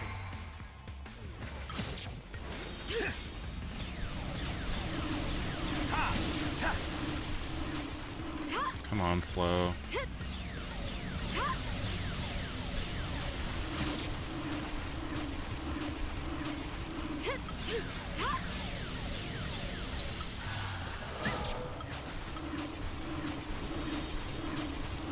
Unfortunately. Oh, there it is. Nice.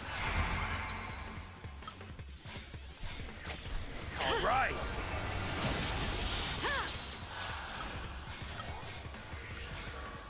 How you holding up? Hold it together. Change in the play.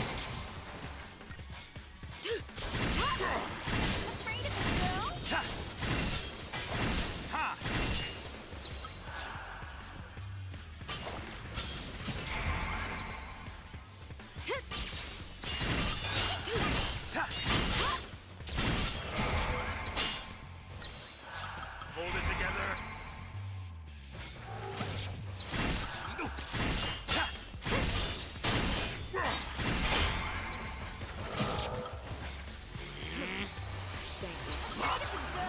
Change in the play.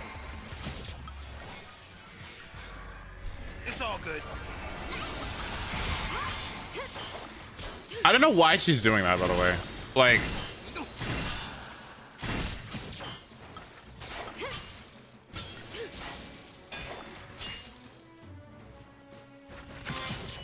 Almost feel sorry for you.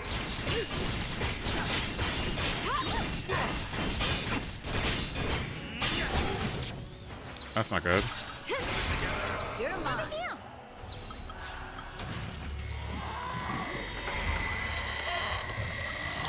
All right. Ready to go? That's not good. Change in the play.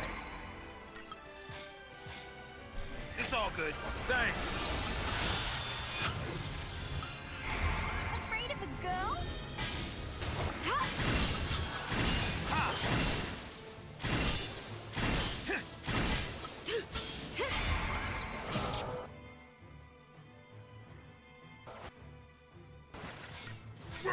Afraid of a girl? Ha! Oh boy.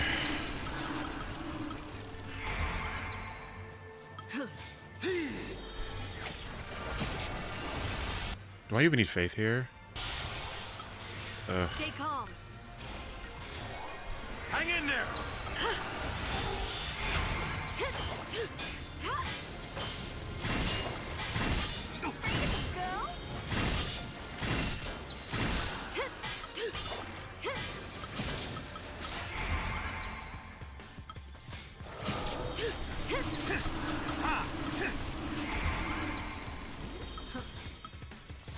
For you.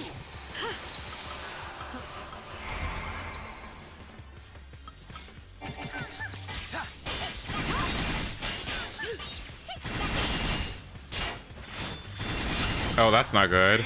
Don't look at me. You're mine.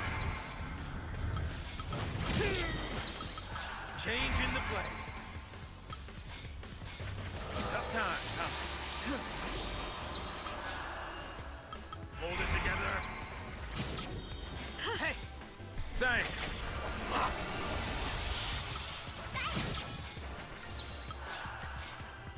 How you holding up?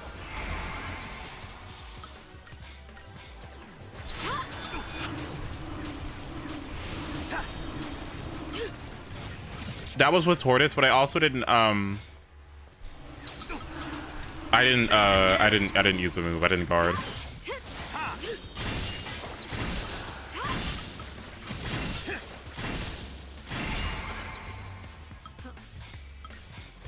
Hang in there.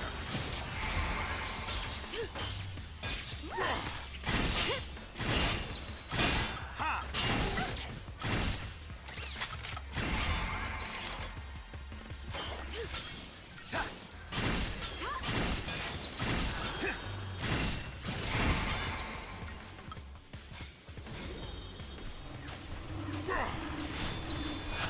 Yeah. Hold it together. Hey, Afraid of a girl? Oh my god. Afraid of a girl? All right.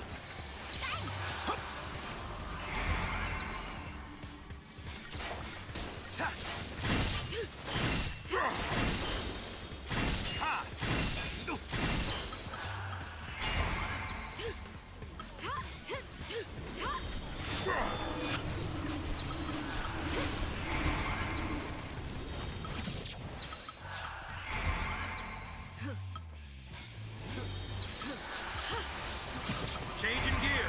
Afraid of a girl?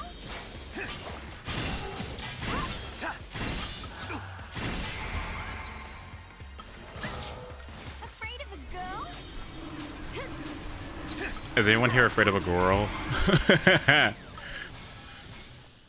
It's all good.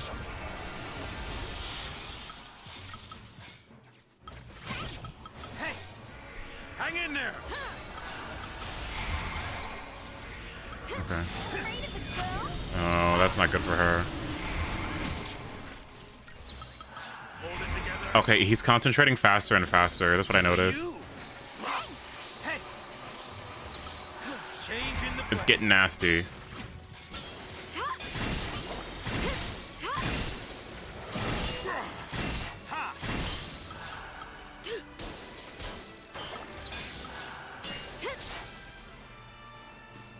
Are we gonna?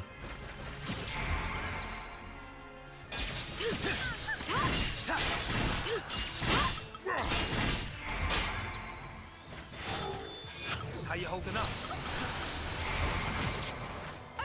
That was insane.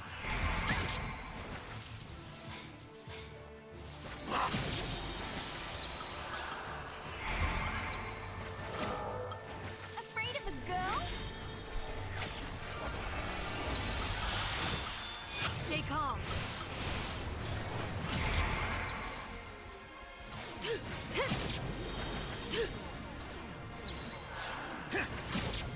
It's going faster and faster.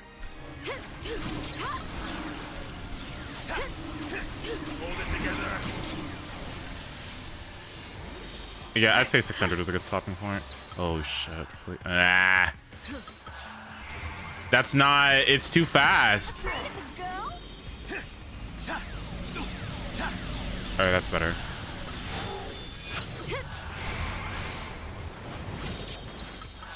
Changing gear.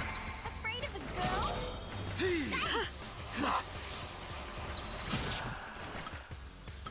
Changing the play.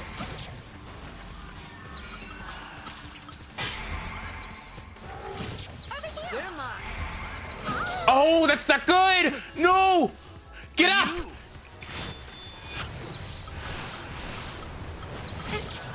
Well, that's not good either.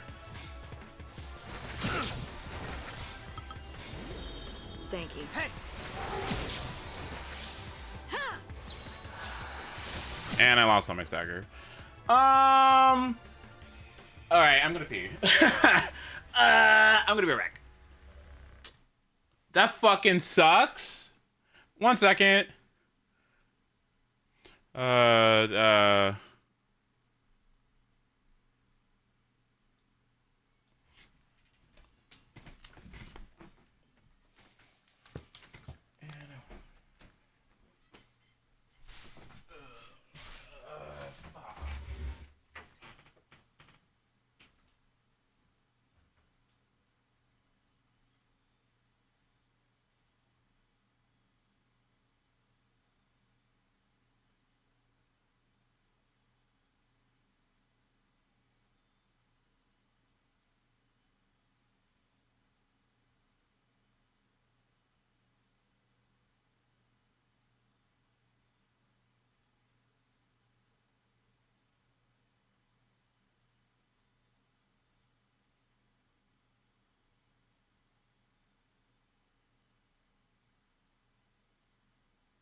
Okay, back to this. Ugh. Is it over? Not really. Is it over? It's not over. It's just gonna take 10 fucking years, man. Stay calm. Hello? B button? Hello, B button.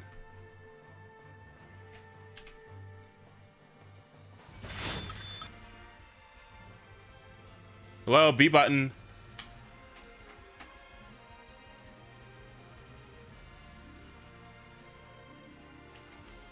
Oh. Bitch. Hello. 13.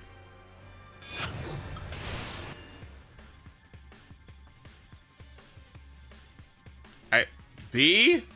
Hello?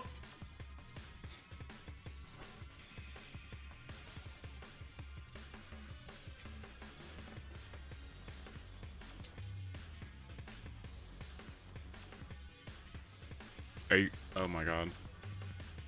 Oh my god. Please. Oh my god. Hold it together.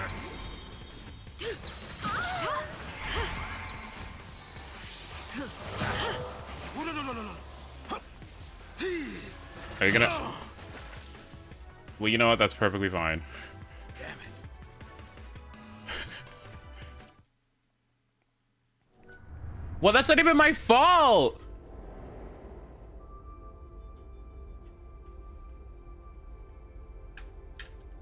Okay, hold on.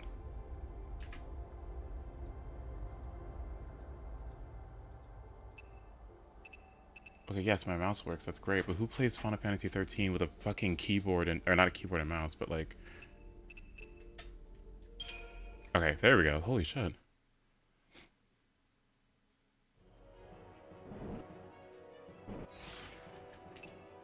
What is up with my B button? Why does A work but not B?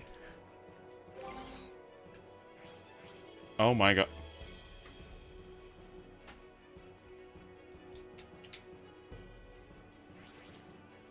That's funny. Okay, well.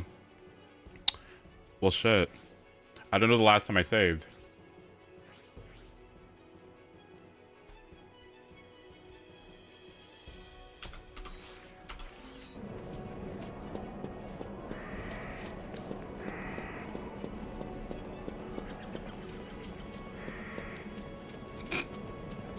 You want to know B button on the keyboard?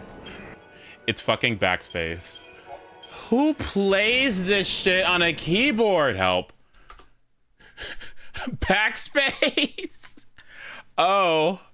Okay. Yeah. Okay, anyway. Yoshi, let me see what you got here. What is this?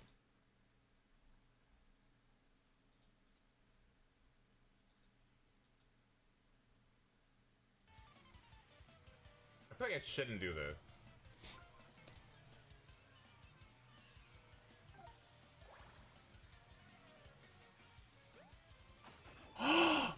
Eight?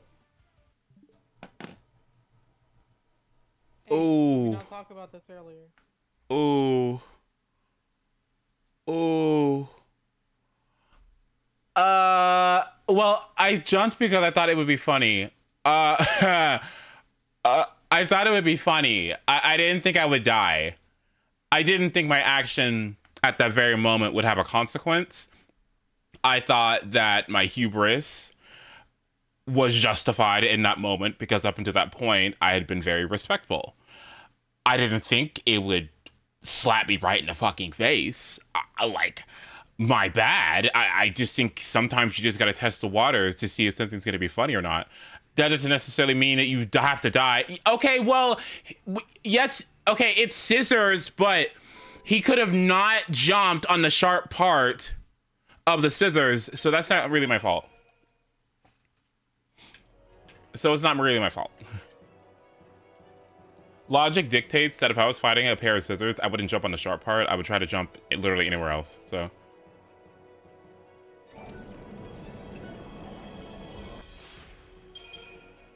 Okay,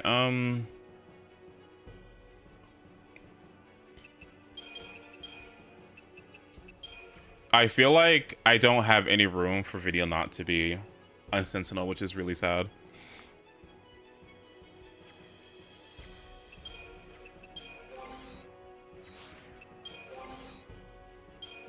Right, correct.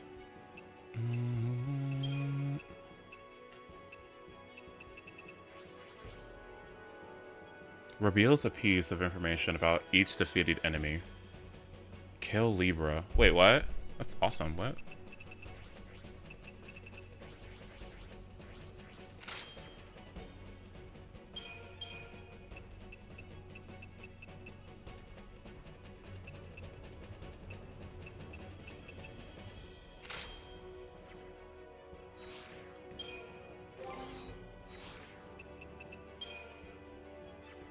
Okay. Let's try again. I don't think I necessarily need more stats. As long as everyone is level 4. Okay, we're good. That's all I need. And...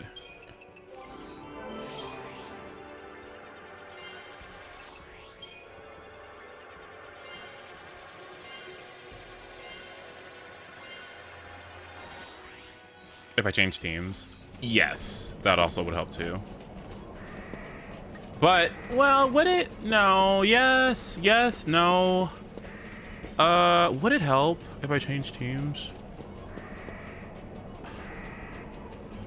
Not necessarily, no. I just need somebody who sits there and tanks. Just talk this over. Yeah, I just need somebody who sits there and tanks. And I need 2 other damage dealers who can kind of do everything else. I have Saz, so that's fantastic. And then I have Lightning, who's perfectly acceptable. So let me think about this. It is boom, boom, boom.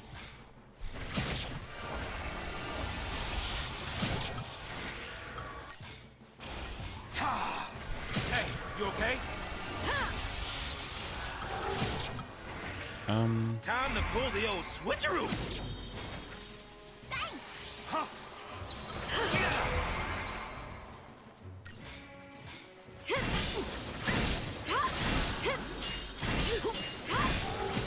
So does Flame Strike?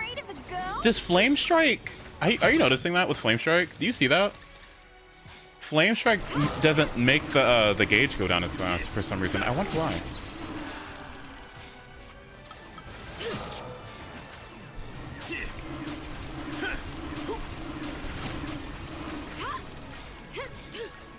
Okay, there's one. Afraid of a girl?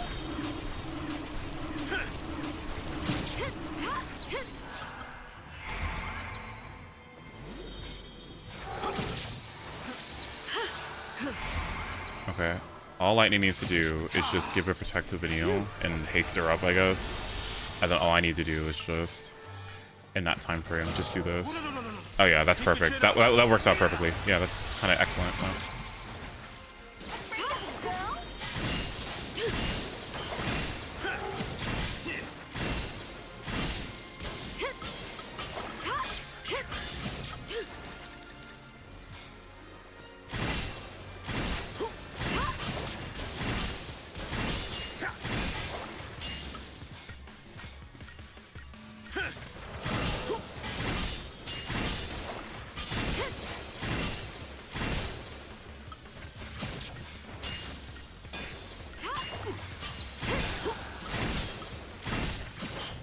I feel like I might be doing any damage here. Hold on, one second. Deep protect, yeah.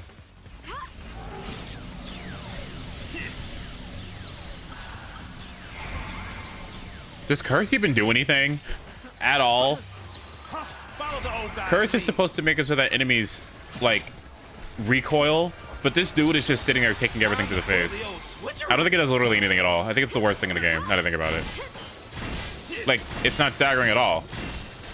That dude has not stopped beating her ass since we since we first got here. I appreciate it. Thank you. 2, 3. Time to pull the old switcheroo.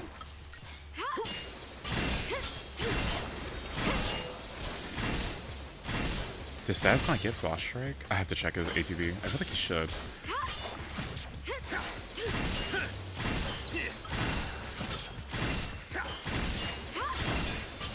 Follow the old guy's lead.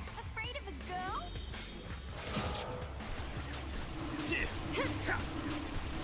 Nice.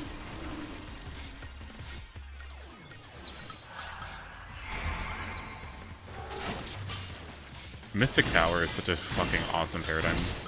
Like, what? Offensive screen. Why are you looking at me? Why are you looking at me? Look up at Neil. Don't look at me. Okay, but don't kill her. Wait. Little boost for Why are you looking at me?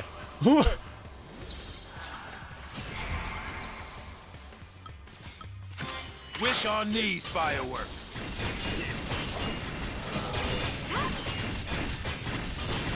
Oh my god, it's not going down at all. It's not going up at all. I don't know what that is. Let's try this thing. Yeah, why isn't it going up? Do I have Stagger Lock? Is that why? Wait, what?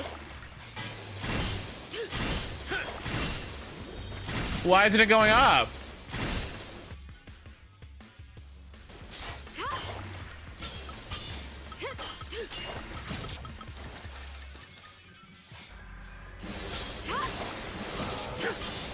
I'm not doing anything to it. Wait, what? Is it because I have stagger lock? Is that why?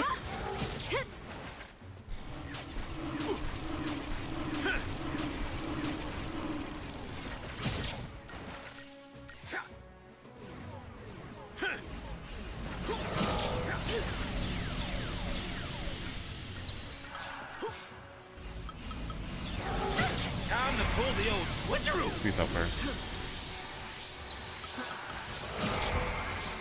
Hi, Palmer. Good to see you.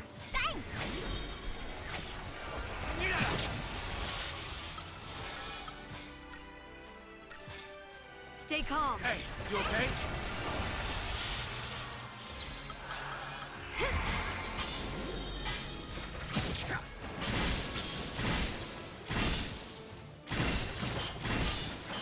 It's so weird. What? It's like spark. Wait, is it because you're? Why is it not? Why isn't it working? 1, 2.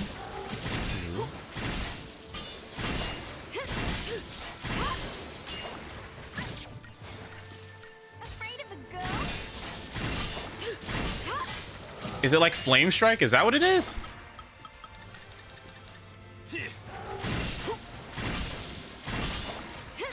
Okay. Okay, it is going up. It's just not going up by much. Okay. Follow the old guy's lead.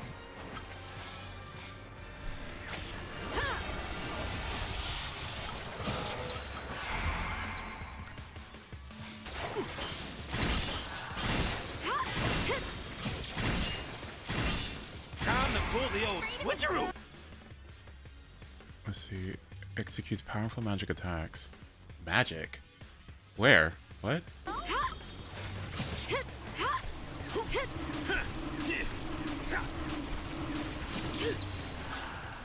Bobbing and weaving. Stay calm. I owe ya. Steady.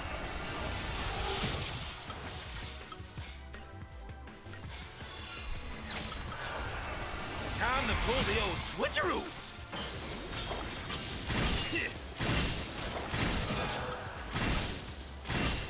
Bobbing and weaving. Afraid of a girl? Follow the old guy's lead.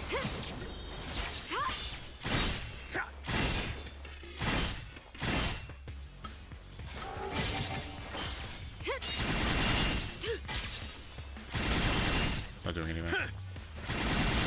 Doesn't make, like any damage at all. Holy shit. Okay, but now that it's at like almost a quarter, it should go for that stupid transform spell or transform, right?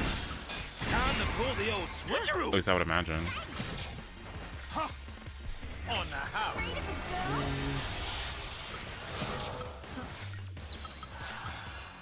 Keep your chin up. Afraid of a girl?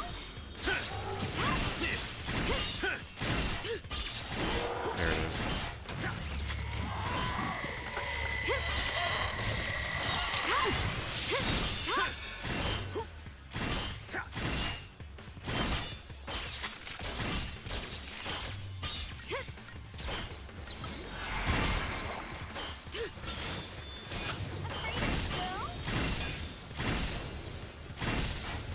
Well, do you see how long it takes? It just keeps concentrating faster and faster and faster.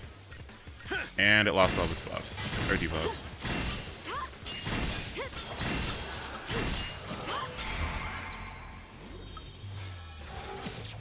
Phew.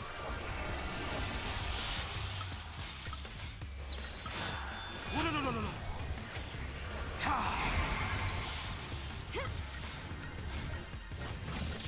That did so much fucking damage. Holy shit, Vanille. Please don't die. Oh my god.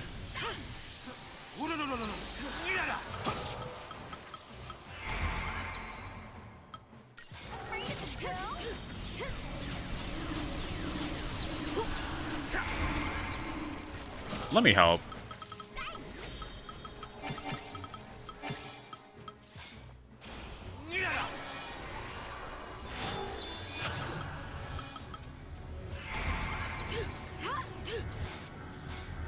Who's that gonna hit?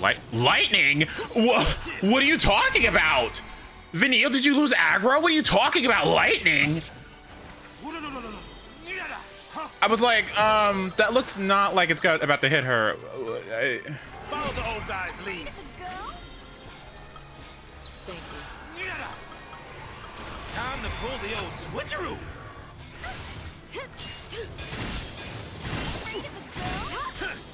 Uh-oh. It's getting nasty. Okay, good.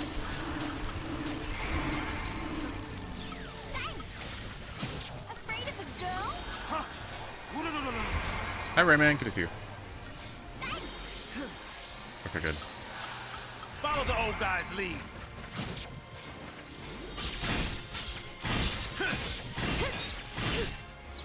Bobbing and weaving.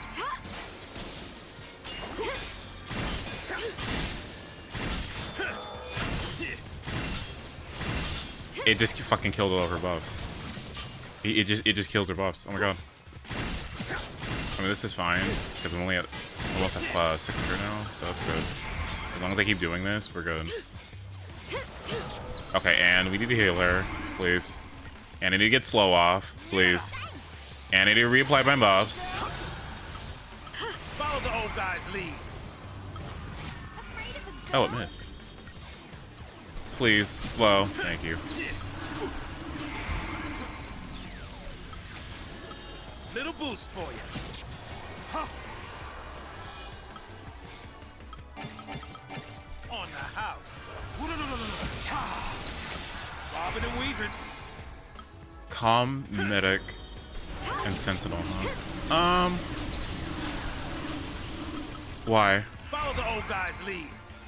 So I can attack and do magic? Or, okay, yeah. I guess if only one person's taking damage, then that makes sense. I can see the logic. Bobbing and weaving. Let's see what you got. Ready to go?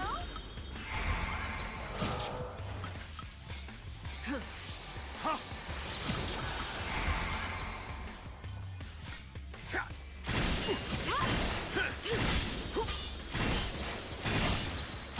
Time to pull the old switcheroo.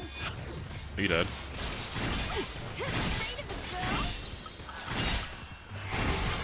Please.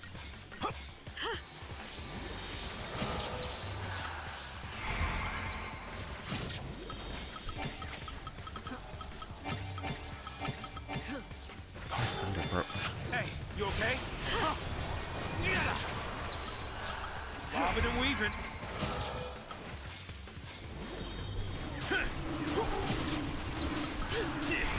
I see what you mean, yeah.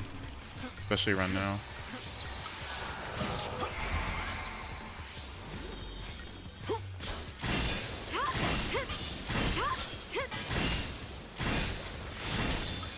Let's see what you got. Oh, I missed. Follow the old guy's Okay. lead. I appreciate it.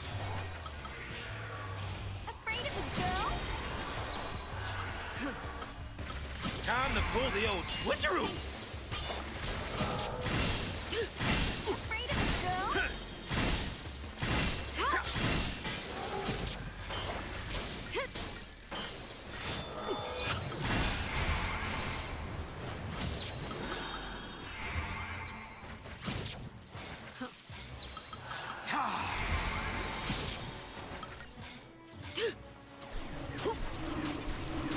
Massive.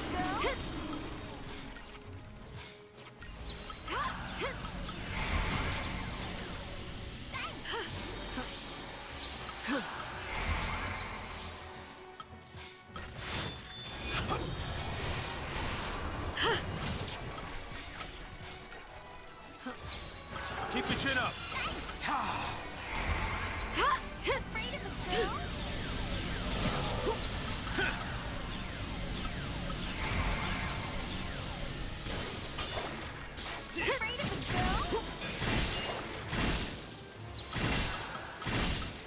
Think with the layers so sweet. Okay. Maybe I can start doing some damage now, finally.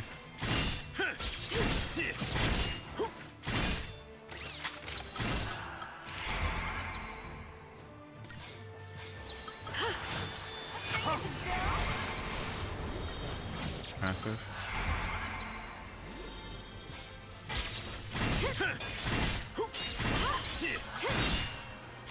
like Bida, reapply debuffs. Come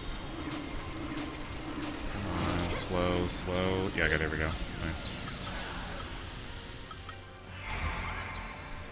Need to make sure I get boom, boom, and boom off. Steady. I think she dies. Okay, no. Let's see what you got. Bobbing and weaving.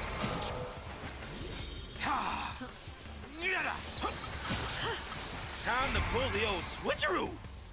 Afraid of a girl?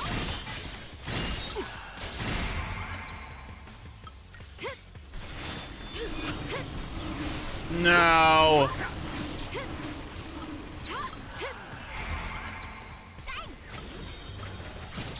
Bobbing and weaving. Afraid of a girl? Can somebody help Neo?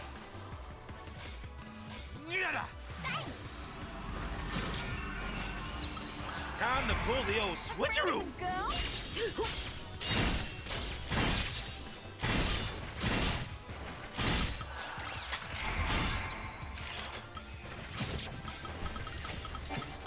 Afraid of a girl? I'm so bad at menuing. Ah. Little boost for you. Bobbing and weaving.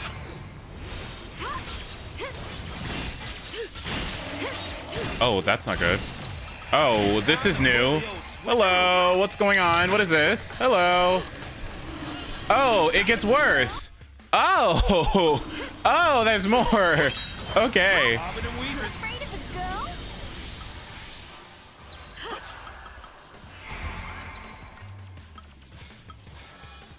Thank you. Oh, she doesn't need it at all. Holy shit. Meditate. Oh, that's not good. Afraid of a girl?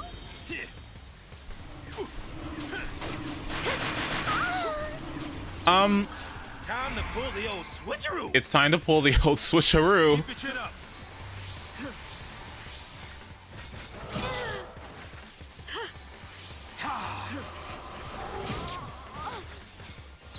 Afraid of a girl? Bobbing and weaving.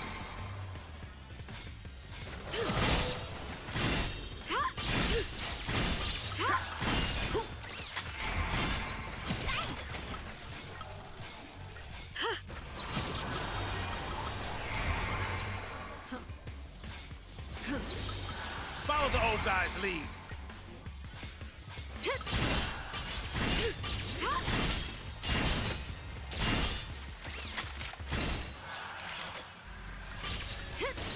I'm gonna see if I can live.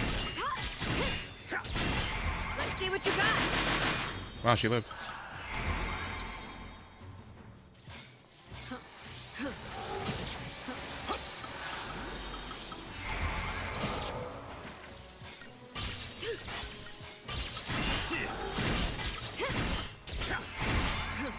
Afraid of a girl? Little boost for you. This is good. I owe ya. This is fantastic. This feels amazing to do. Wow, this is really good. I like this fight. On the house.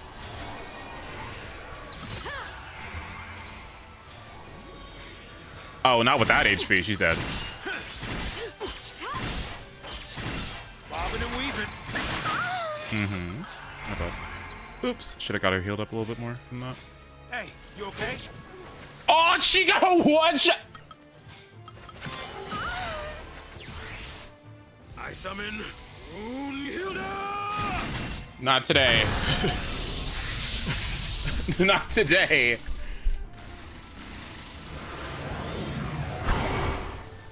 There you are. About time you showed up. Put me behind the wheel.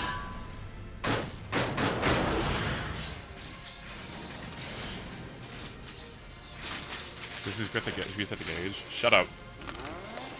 I'm gonna assume no. That's right. Let's do it.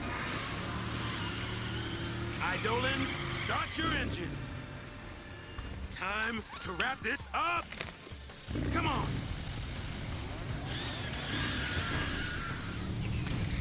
Oh, yeah. Whoa, hey, hey.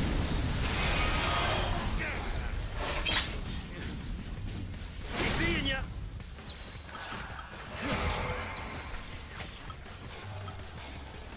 Keep your chin up.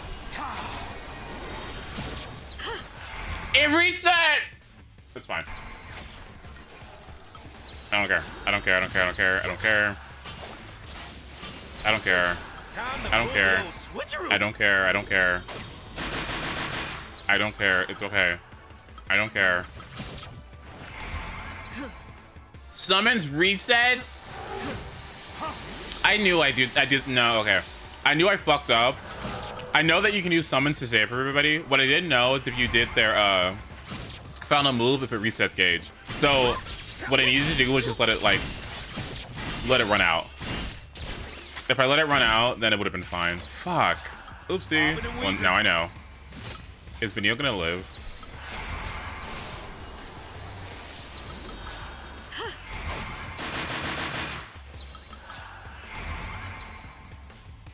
But I also wouldn't have lived it. Well, no, because it would have casted a rise on me. And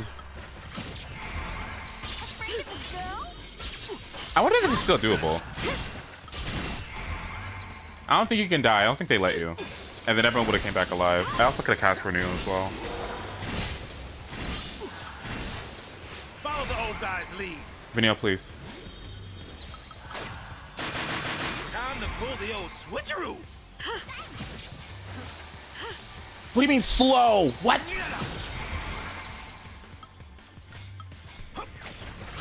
Little boost for Doom?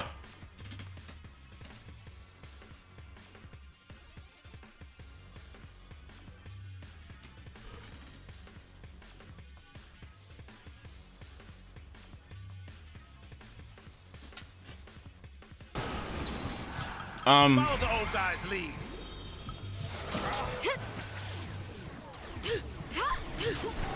Why are you looking at me? Doom? What? Okay. Lux, finally run out.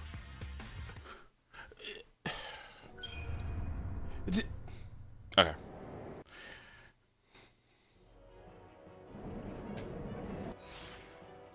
I cannot believe it doomed me. That's so...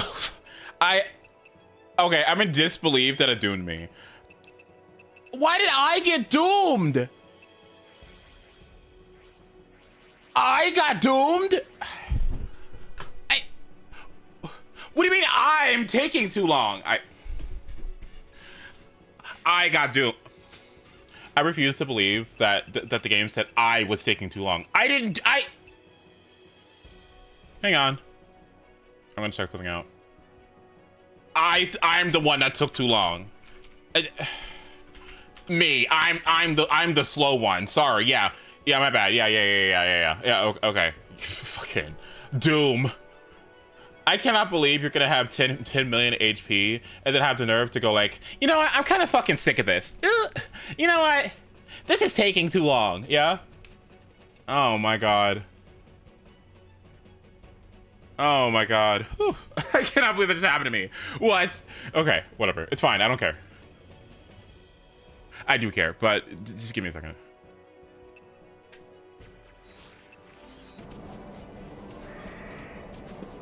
I can't believe I got doomed! I beg, grind CP. I'm not gonna grind CP. It's fine. It's okay. It's okay. What I do need, though...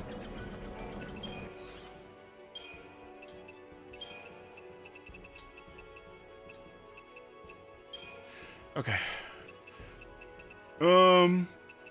Let's see. Fragment, Vibrant Ooze, 1, 2, 3, 4, 5, 6, 1, 2, 3.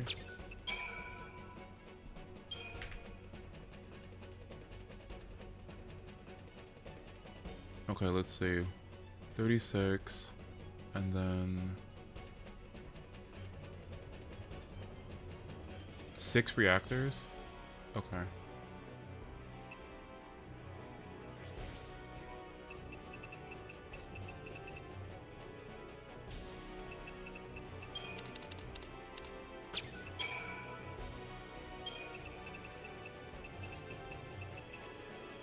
Okay. 1, 2, 3, 4, 5, 6. 1, 2, 3, 6. Let's see. And then now I need how many? It says here I need. It says here I'm gonna need 38. Okay.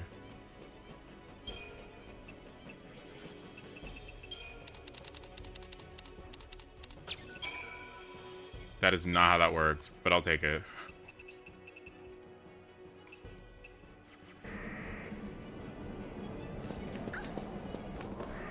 I'm so sorry, Benil. That's my bad. I am so sorry. If I have weapon capped out too? Yeah, my weapon's capped out on tier 3, so that should be fine too. Yeah.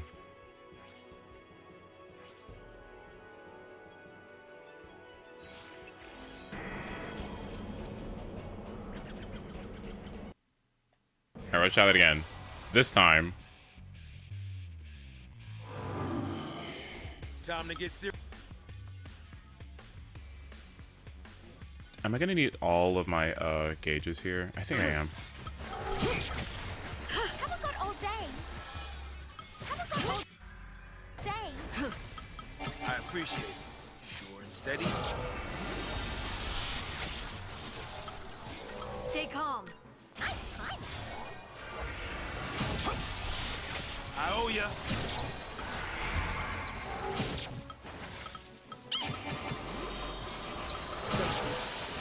Bobbing and weaving.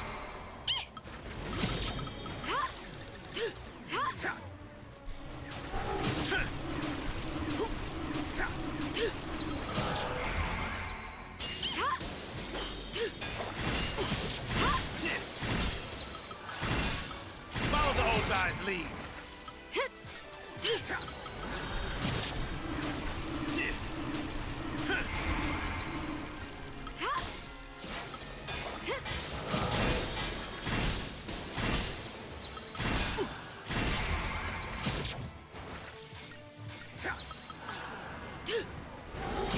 Time to pull the old switcheroo.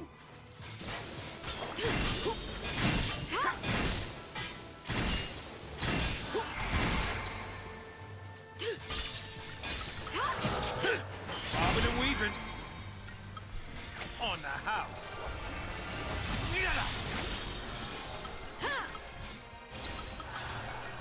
Follow the old guy's lead. Time to pull the old switcheroo. Hey, you okay? Not good, but that's fine. And also not Keep good. your chin up. This needs to be on lightning. Little boost for you.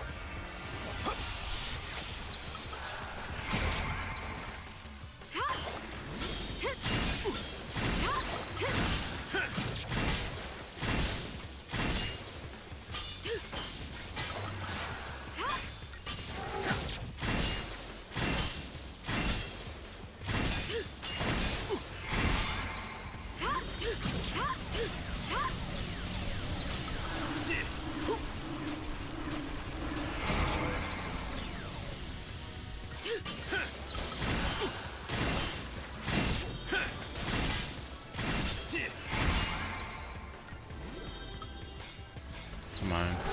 Just gotta recast slow, please. Nice.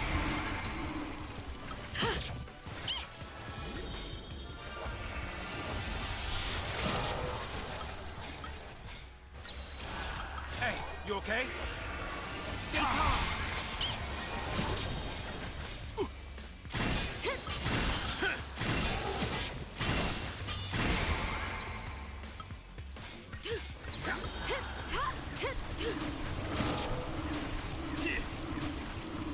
Lightning, please.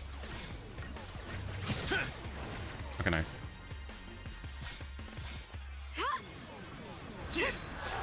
Okay, good. Protect her, please. Thank you.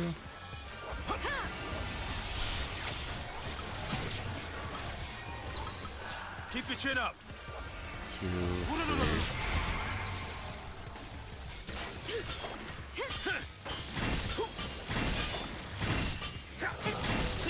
What? Did you drop aggro? What the fuck happened? Vanille. It's fine. It's okay. It's okay. I didn't lose. Okay. That's okay. It happened. It happens. I refuse to believe she got one shot from full health. Time to pull the old switcheroo. Little boost for you. I appreciate it. Oh, no. Oh. Okay.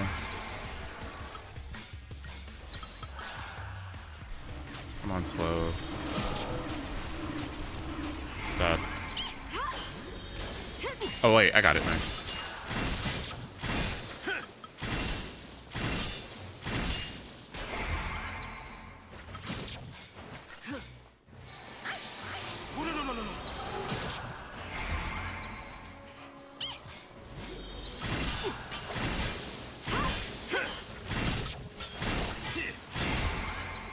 I mean, honestly, I shouldn't try to do damage until I get the stagger gauge up to like 500 or something. You know why? Because like as soon as it starts getting to the mid and lower part of its health bar, that's gonna be way too much for me to handle because I have to like cycle between healing Vanille and getting my buffs back up, and because then it debuffs are too, and I have to get those debuffs off. So if anything, I should focus this entire time on getting up the gauge as much as I can. So even if it means I'm not doing any damage, that's totally fine. I think that's the strategy.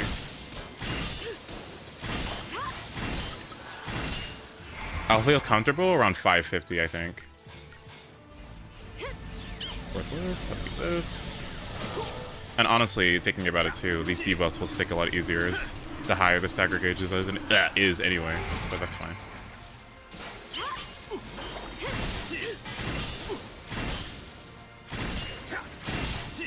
Oh yeah. Time to pull the old switcheroo.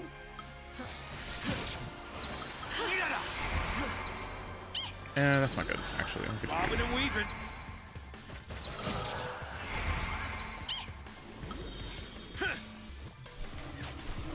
Come on, Lightning.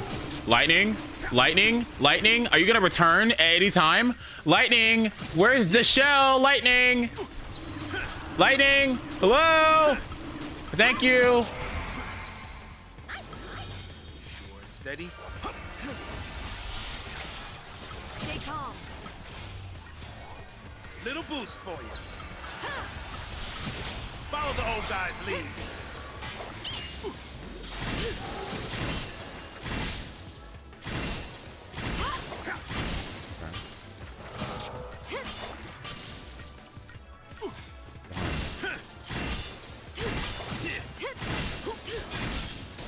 Okay, I also need deep protect here in a second.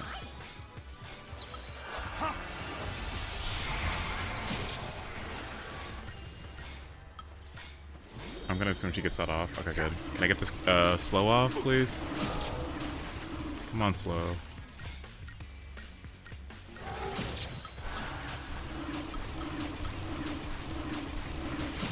One more.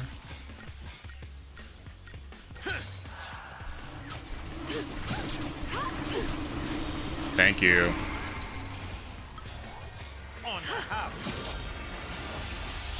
Yeah, look, he's starting to get rid of her buffs now. Like he's starting to cleanse her. Or dispel her, I should say. That's annoying. I'm not sure if it's a time-based thing or if it's an HP-based thing, but yeah.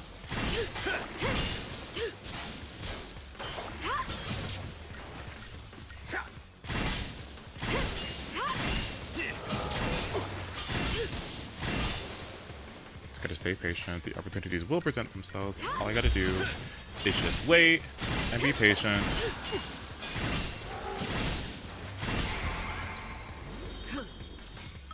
Hey, you okay? Actually, Bobbing and weaving.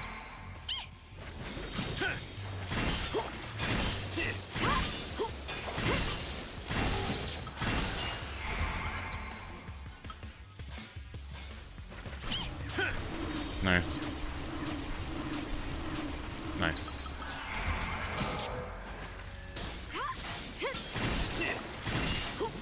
We're getting there. And I missed.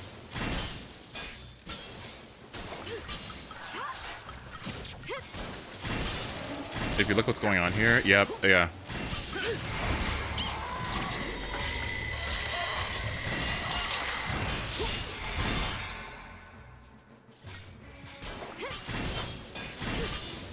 Vanille was fighting to out-heal his damage.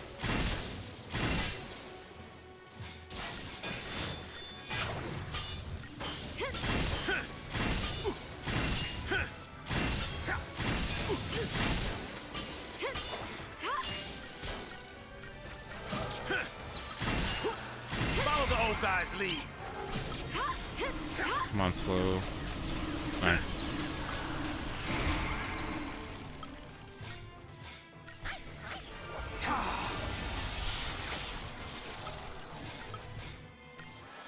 Keep your chin up. Hey, you okay? Like, what is she doing, bro? I mean, okay, whatever, it's fine. Steady. And where'd the debuffs go? Please, please, slow. Thank you. Like, what the fuck is happening? Time to pull the old This is when it starts getting weird. I don't know what's going on, but... Keep your chin up. I owe ya. Don't protect her, I mean, protect her! No. Okay. Little boost for you. Bobbing and weaving. Oh.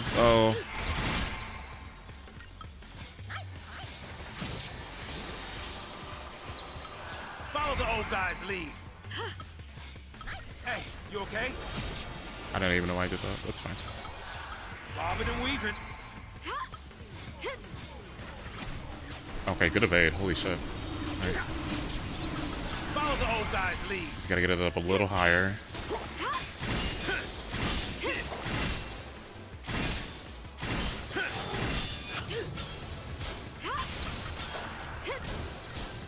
Let's see what you got. Keep your chin up. Thank you.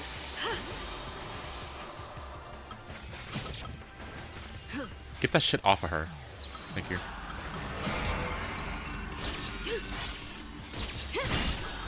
Time to pull the old switcheroo.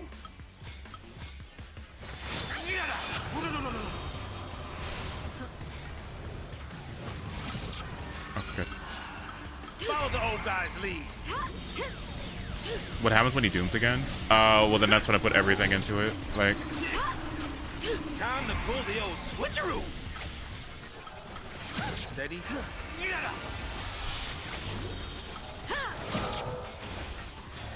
Little boost for you. okay, that's Follow okay. the old guy's lead.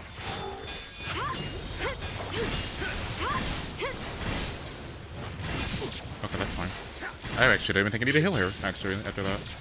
Well, maybe I should. I mean, I should heal. I need to get slow off too. Like, I think he cleanses himself. I think he resets debuffs as well. Okay, good.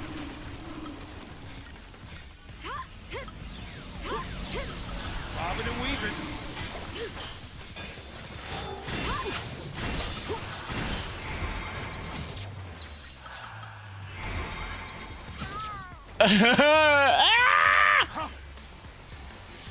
Don't look at me! Vanille, please! Vanille, help! Vanille! Okay, thank you.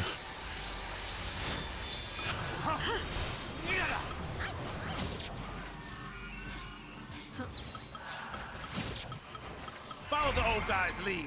Please slow it. Just slow it, please. Slow, slow, slow, slow. Slow it down! Please, thank you. Okay. Whew. Time to pull the old switcheroo.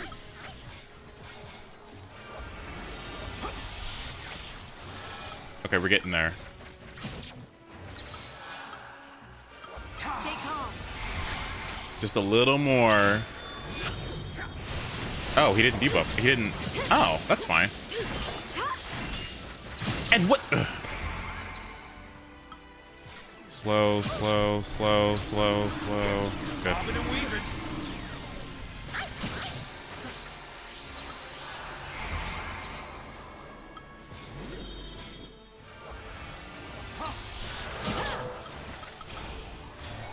Follow the old guy's lead.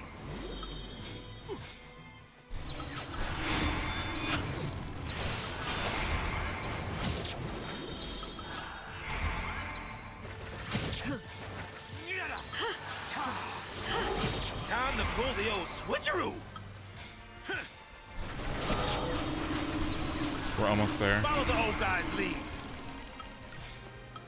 Hey, you okay? Come on, just get that protector off. Nice. We're getting there.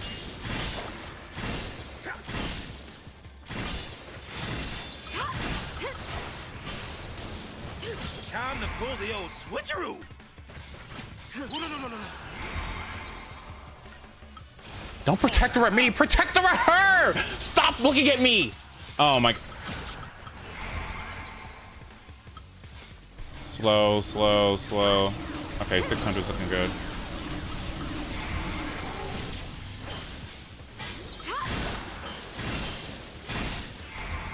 Oh yeah, I can't go any higher than 600. Okay, good. All right, cool. Okay, so we're at cap. We're at cap.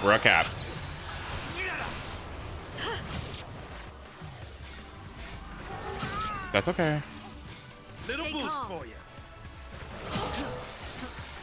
Viniel, please. I appreciate Okay, good.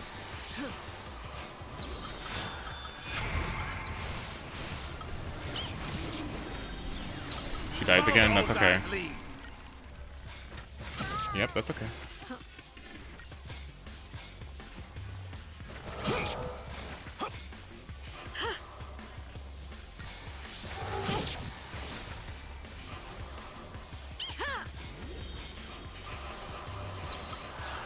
Bobbing and weaving. Oh wow, she lived.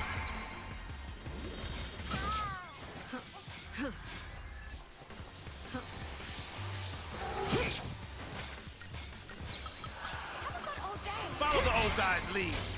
It reset. Whew! It sucks. Fuck. What happened? What happened? Okay, I got into 600. Ah, fuck. I got into 600. Then what happened? Fuck. What happened? I got into 600 finally, and then what? Video started dying? Why? Why did she start dying? Because is it? You know what it is? You know what I fucking need? Fuck.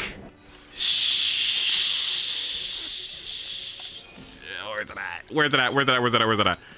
Oh my god, that D-Protect ruined everything. No! That was so horrible. Oh, that D-Protect was awful. Okay, I need D-Protect resistance because there's just no way. There's literally no way. Fuck.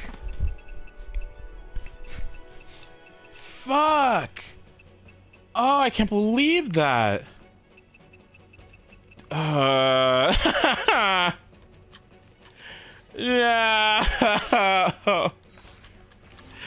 Shit. Is this a super boss? It is. I think ComMed sends it. I mean,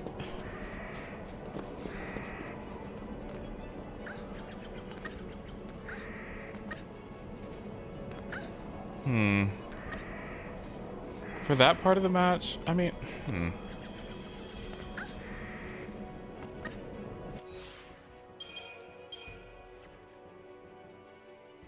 Let's see. I pretty much need all of these, right?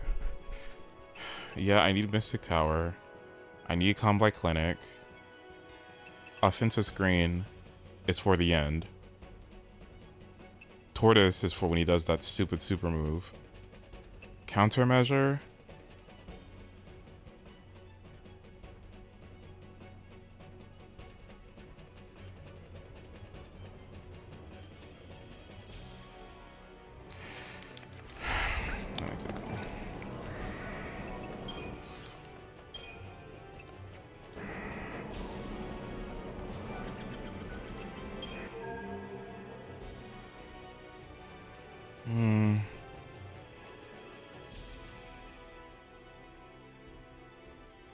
The problem isn't necessarily a lack of heals, right?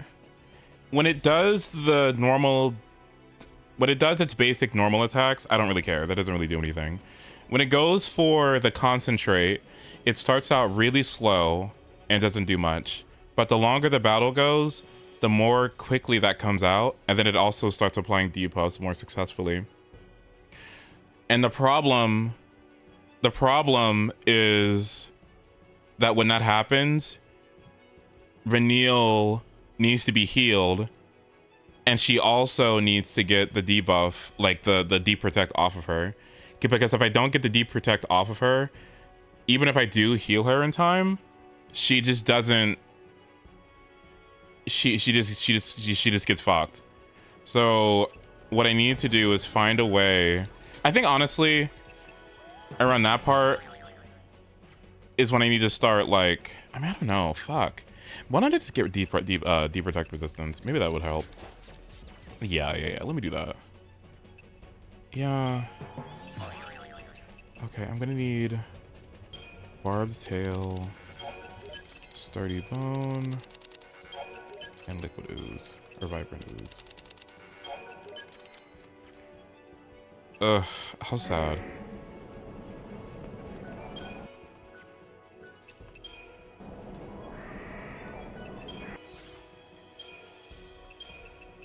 This is the first time I've actually had to upgrade. It's the first time this has ever happened. I don't think I've ever actually upgraded. This is gonna be so weird. I have never upgraded accessories like this before. This has just never happened. I've never had the need to do this. That's insane. I mean, obviously you could say I could just level up, right? But I think I can do it without doing that. So let's see. All right, let's see what we can do.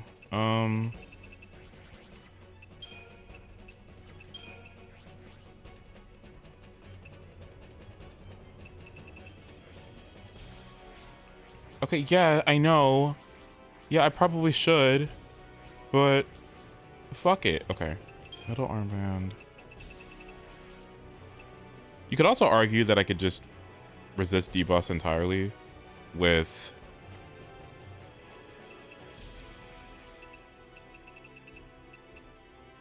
reduce all status element resistance by 20. Why don't I just do this? What? I fucked up.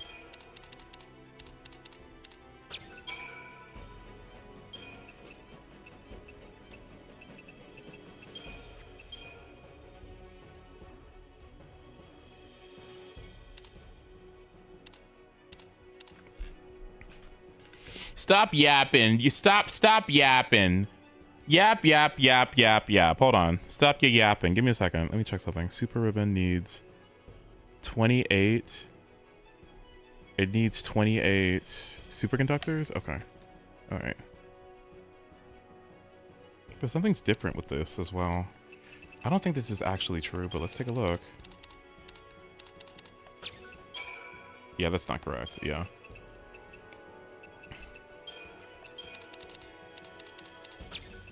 Posture check.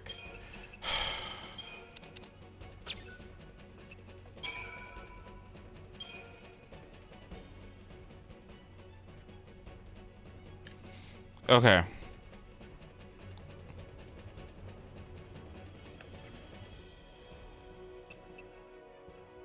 He's getting uber fucked. I'm not getting uber. Okay, maybe a little bit, but like, okay, but that's because I was okay. I'm getting uber fucked because I wasn't taking it seriously. Now I am, okay?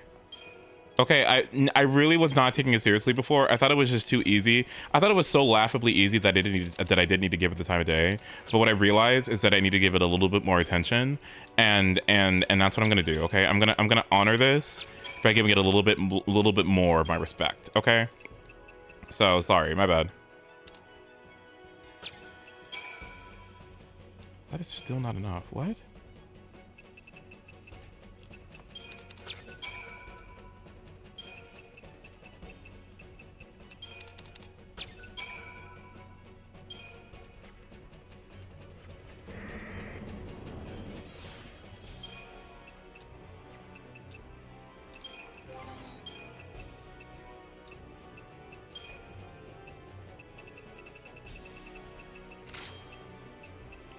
Physical resistance, status ailment.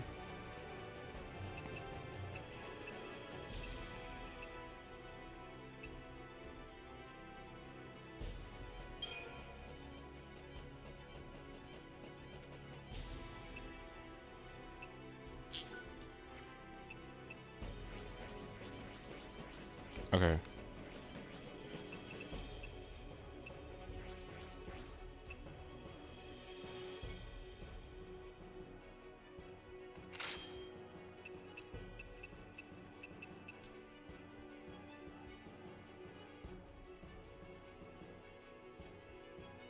Hmm.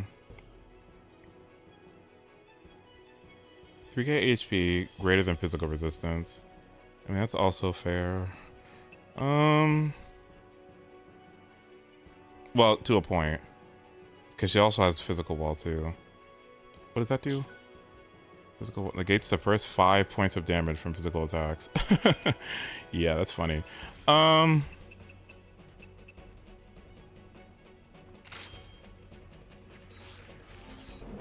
right. It's gonna be honestly, I'm really sad that I did that because it's gonna make this so much like it's gonna be too easy. Like, and that's really sad. I really can't believe I did that. That's my bad. That's my bad. Like now it's just gonna be so simple. No, it's fine. It's like now I just made it baby mode, right? See, like you really gotta be careful with tuning these meters because like. Let's get this over with.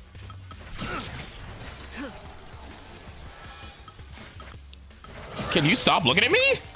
Over here. Afraid of a girl? Thanks. Hey. Changing gears. Thanks. I mean, do I even need? No, he doesn't use AoE attacks. So if I'm being honest with you, why don't I just like? For you. Thank you.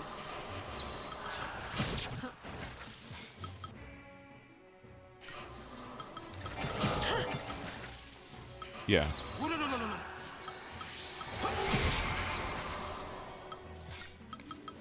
Afraid of a girl?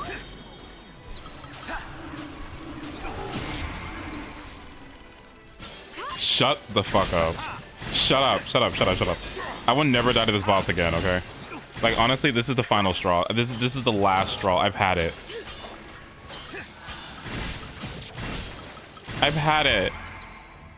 Who's... Oh my god, wait. Video!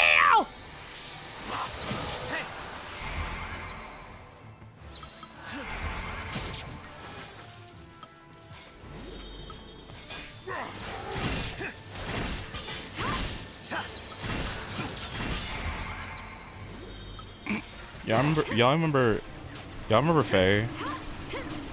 Y'all remember Faye from Echoes?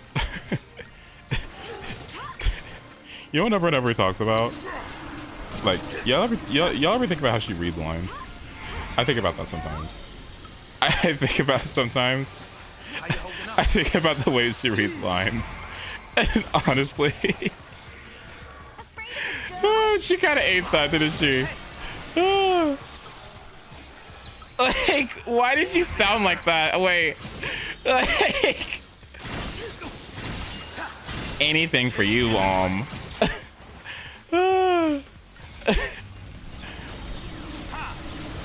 Isn't she voiced by Fiorina? Don't say that. Don't say that, please.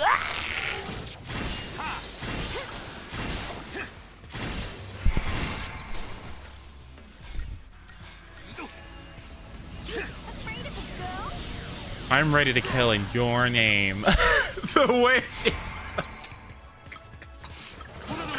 And it's funny because if you think about it, it's like, well, obviously the voice acting is so good in that game that clearly that anyone that sounds a specific way, it was very intentional, right? So the way she's her just speaking like that is so funny to me. Wait, she shares a voice with Hortensia?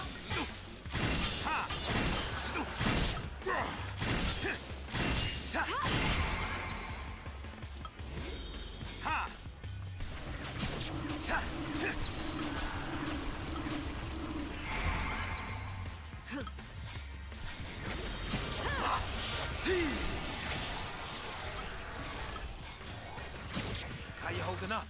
No. I honestly think...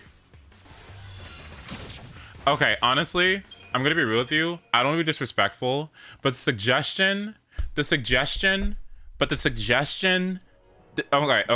I don't want to be rude, but I can't believe you just suggested that I put more HP rather than it doing thousands of damage to me and reducing that by a flat 20%. Wait. Okay, I'm not gonna lie. No. Now that I think about it, you didn't upgrade it.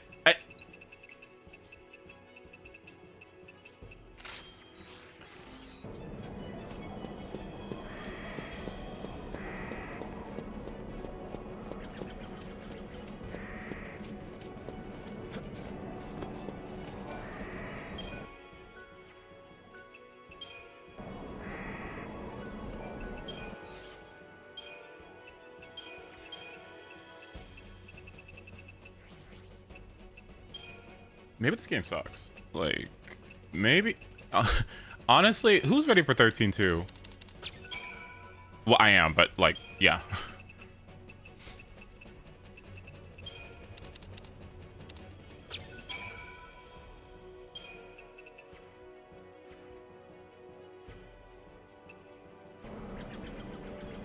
$13-2 doesn't have Vanille. It literally does. What?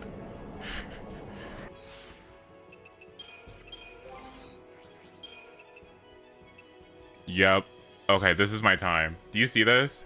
Do you see this? This is how we win, all right? Nobody's touching her. Okay, that's my tank.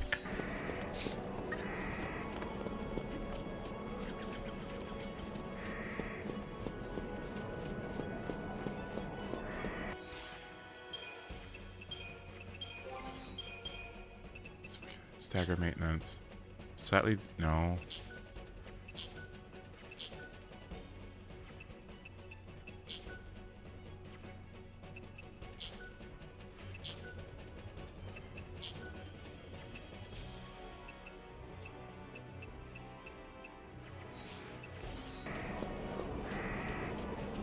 Give your tank some HP stats.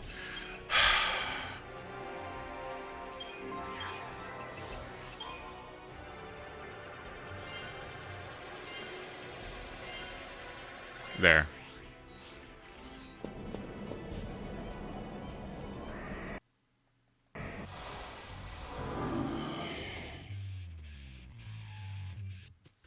Let's get this over with. Haven't got all day.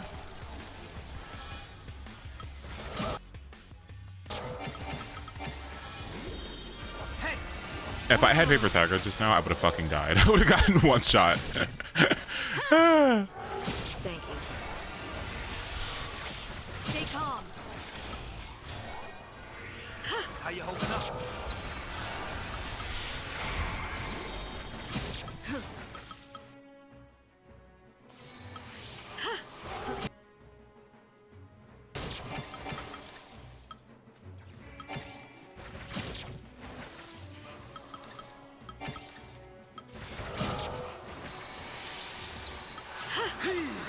Hold it together.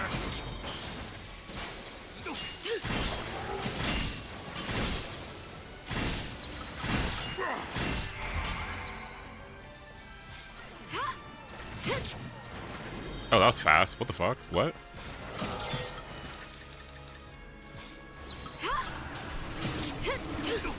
Look at that, look at that, look at that no damage she's taking. She's HP positive. Are you kidding me?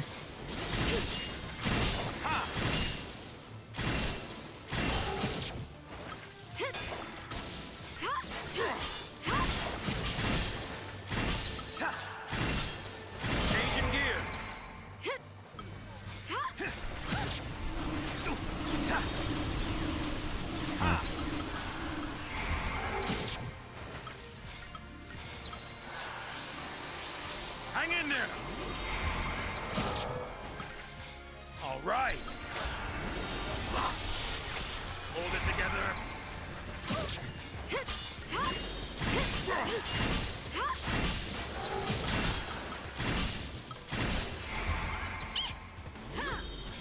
For you? Hey. No. Change in the play.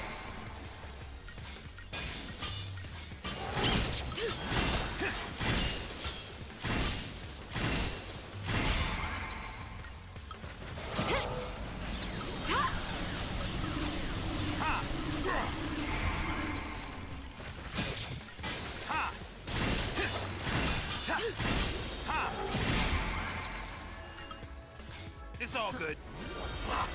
Hey! How you holding up? Thank you.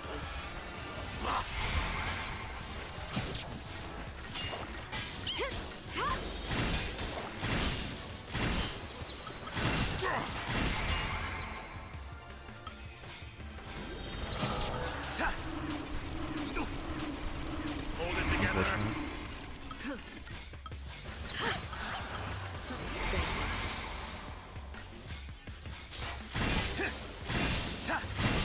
Can she out-heal that? Let me see that. Can she? She's gonna come close, does she?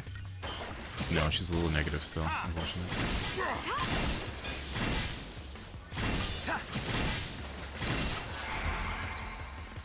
Stay calm.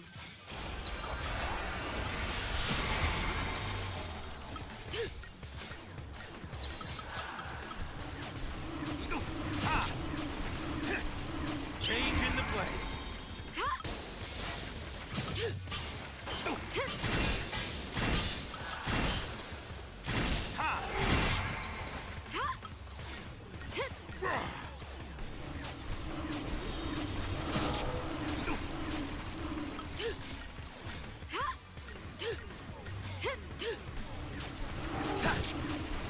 Cricket.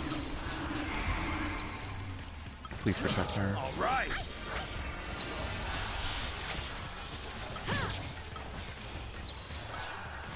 Thank you. Ooh, no. Changing gears.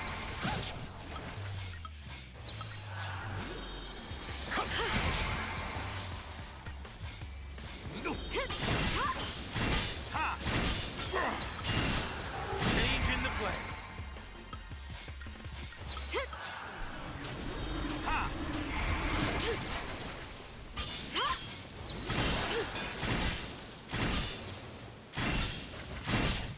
Changing gears.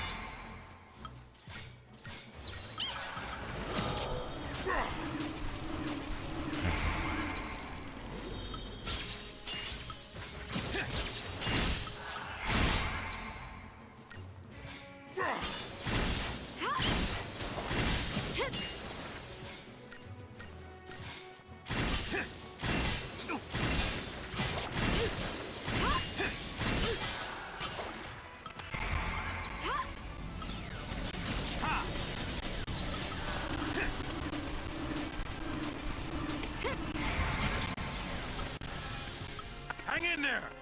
Stay calm.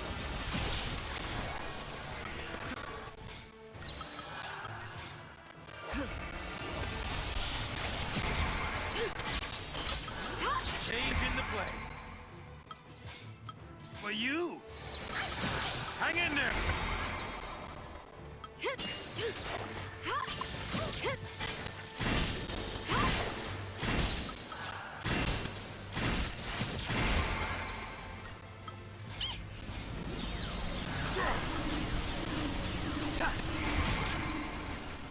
300 is perfect for right about now.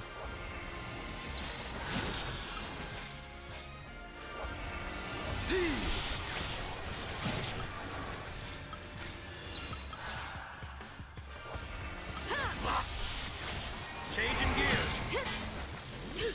Ha! Ha!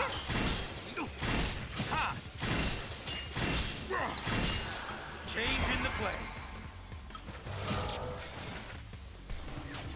Ha!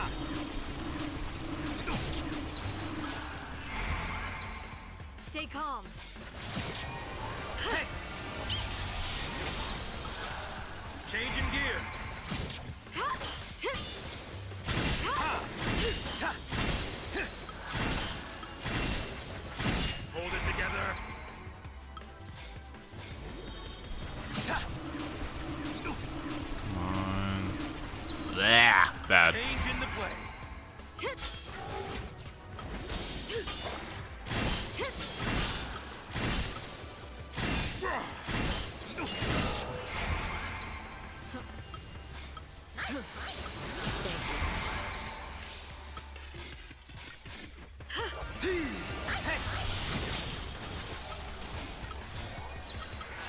How you holding up? Thank you. Ooh, no. Ha!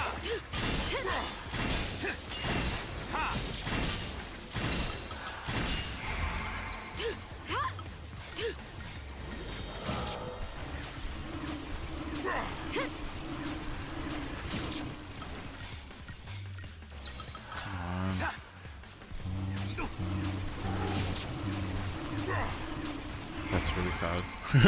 Oh.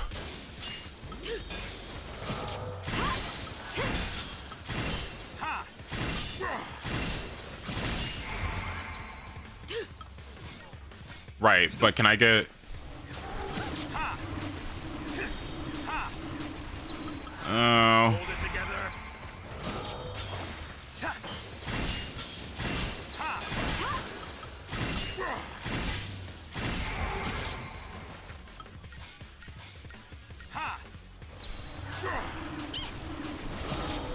Okay, good. Got it. Nice. Okay. It's all good.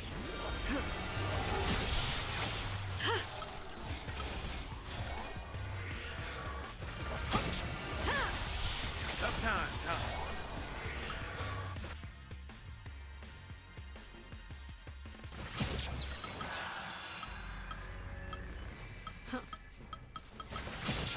Changing gear. Hold it together.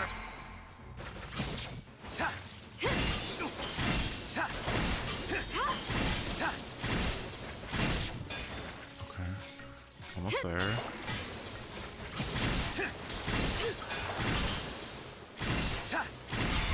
She just lost 2 of her buffs. Gotta put those back. Thank you.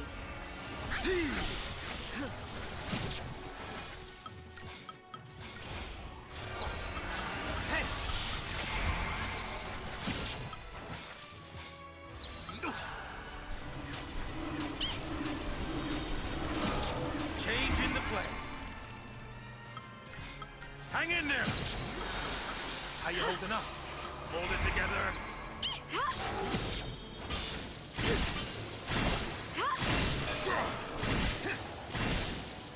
That's fine.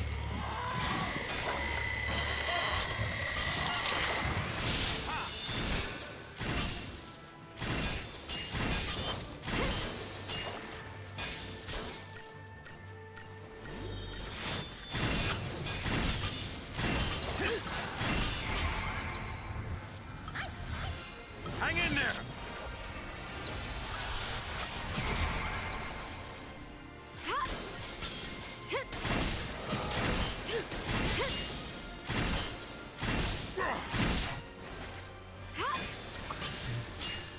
Oh, you buffs are gone too. Sad. And you're attacking way too fast.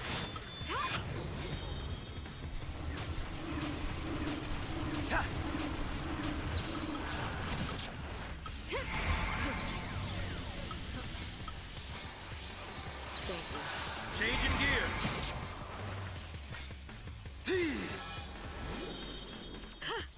Hey, for you. All right.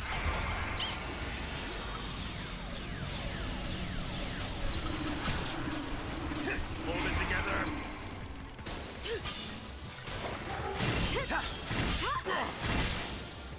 Nearly there.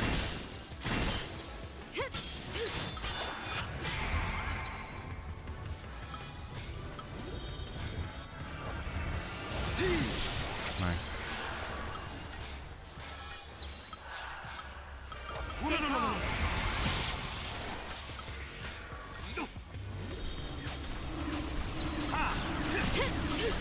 Change in the play. How you holding up?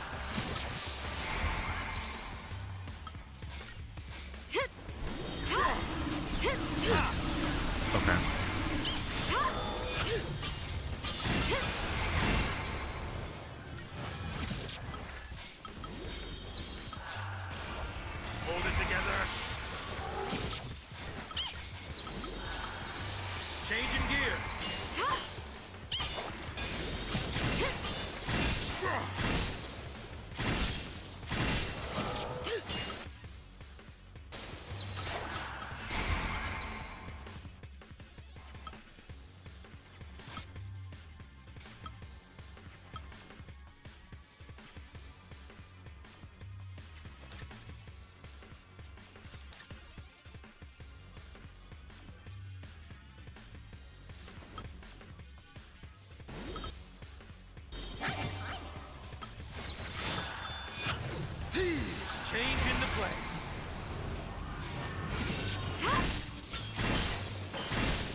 Hang in there. Stay calm. Change in the play.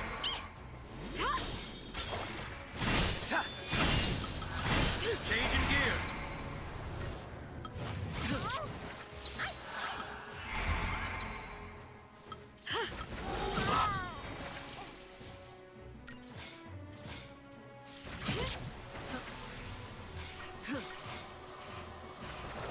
Hey.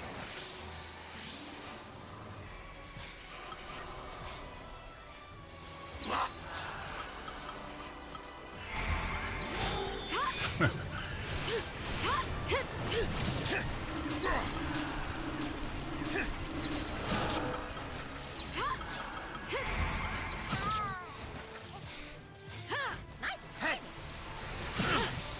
Oh, no, no, no, no, no. Haven't got all day. Thanks. Haven't got all day. Tough times, huh? Haven't got all day.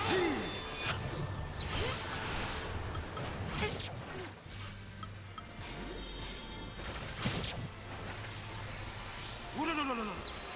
Hold it together.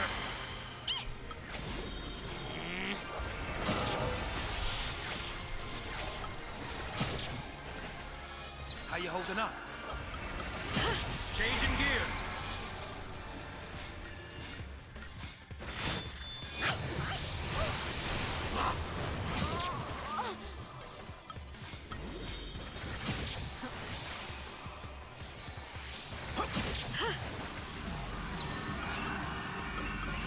Hold it together.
Let's get this over with.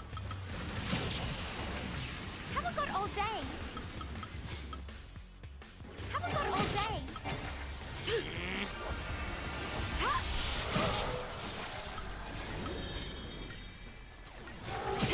Thank you.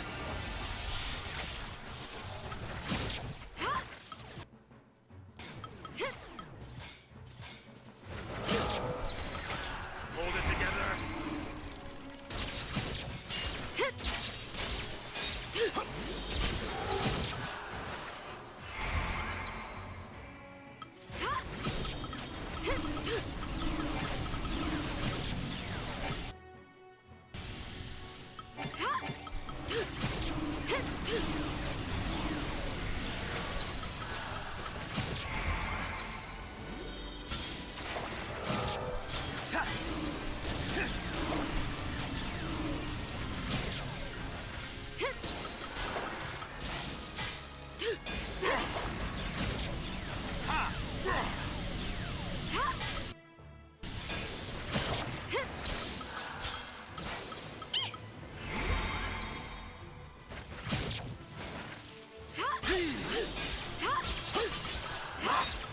Changing gears.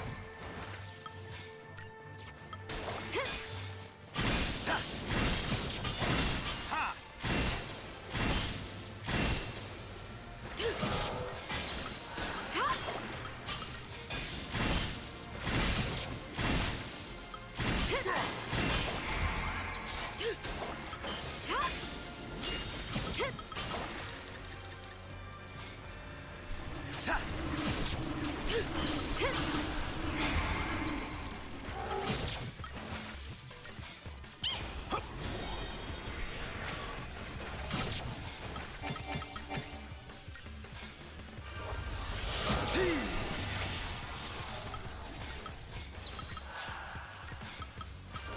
Change in the play.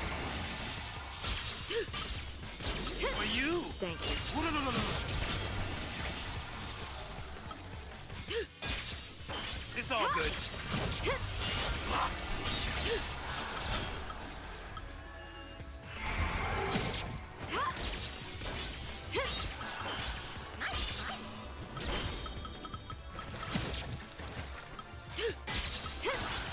Hey. Hold it together.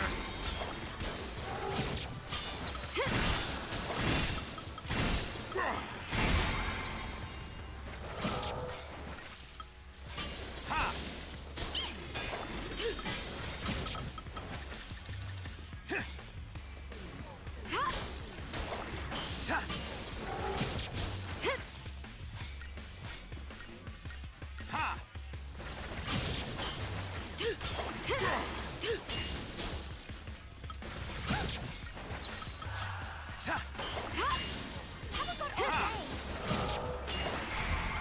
Haven't got all day. All right.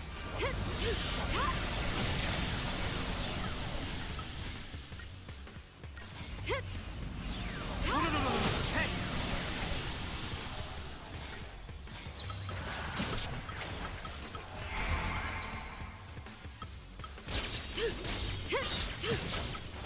No, no, no, no, no, no.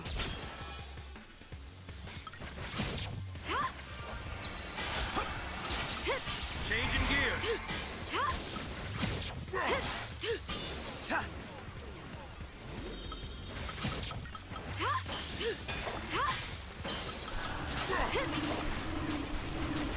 Ha! Change in the play.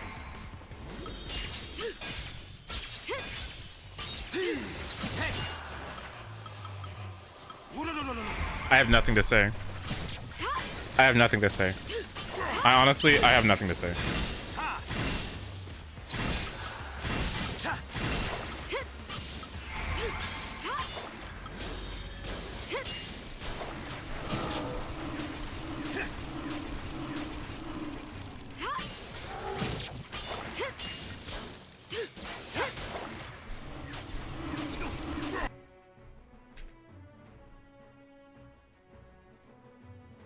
Posture check.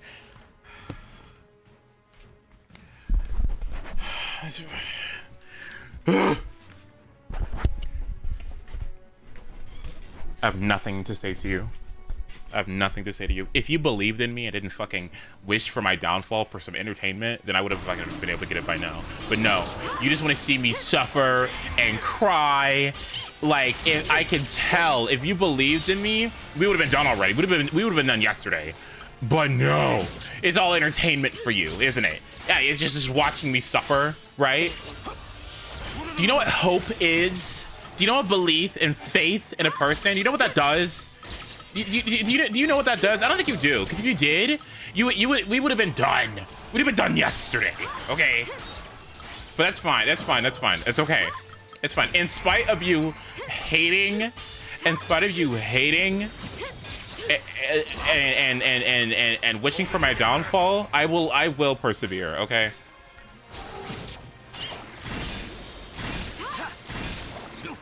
Listen.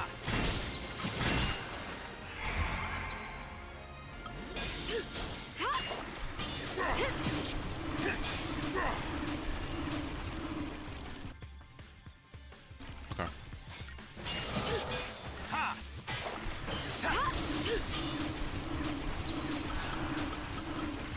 Changing gears.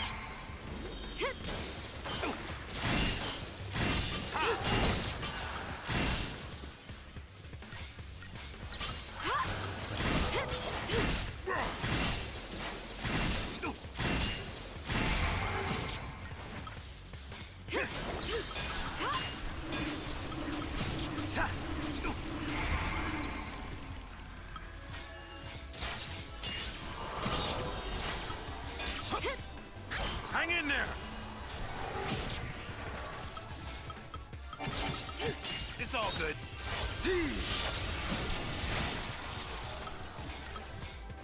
Better. For you.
Nice, she's taking like no damage now.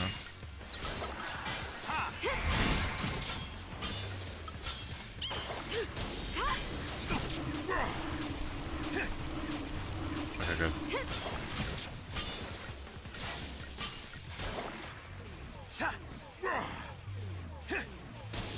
Come on, D protect. Are you crazy?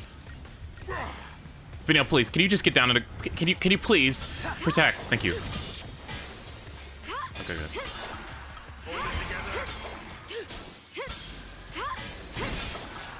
Alright, now I guess that's my cue.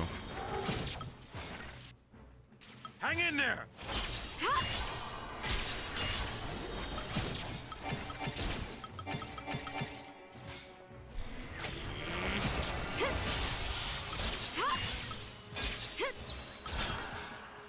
Thank you. For you.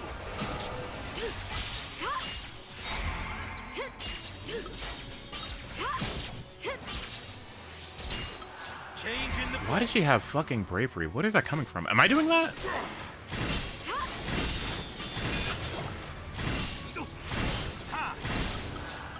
Hold it together.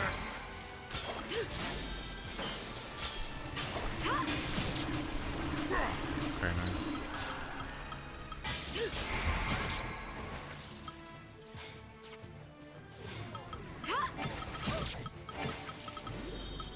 Hello, where's it at? Where the fuck is Vigilance? Thank you.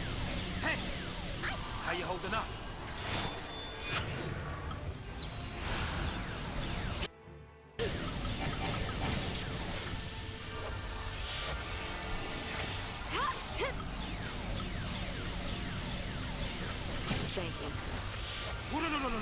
Am I not casting Vigilance on here? Oh my god. Oops. Changing gear. Hey.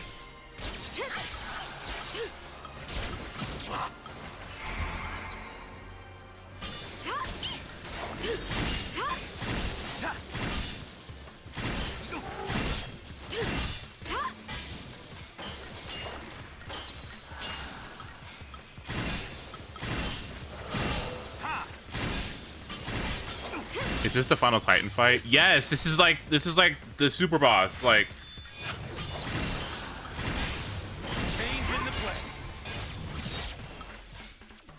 okay. And where the fuck is Vigilance? Oh, there it is.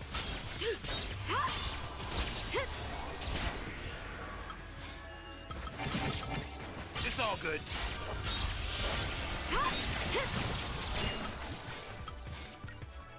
Hang in there. Hold it together.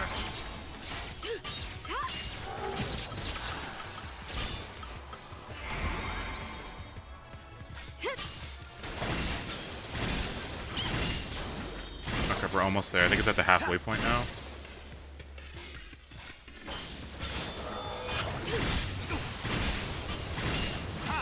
Okay, she kind of ate that. Wow.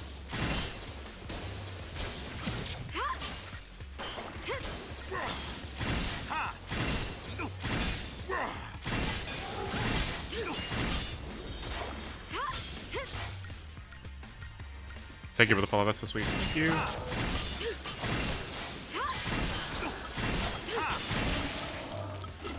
Yep.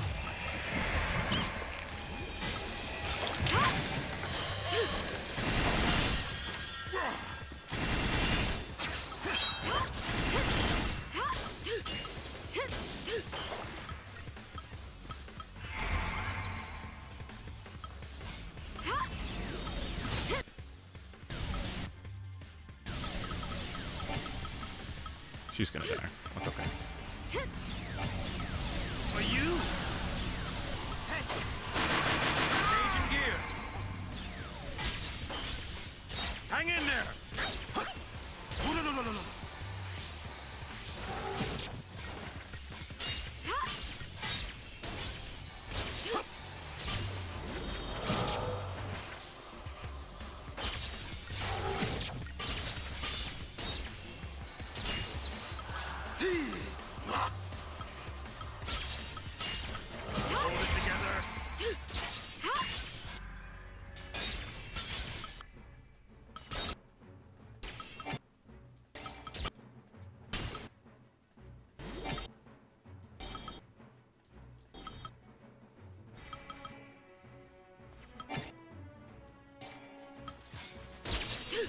For you.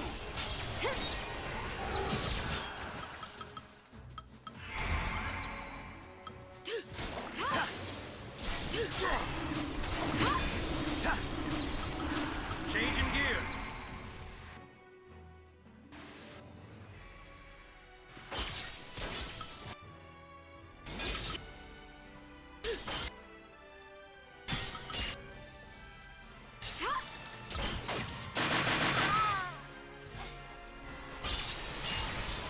Not fucking lightning! Huh? How you holding up?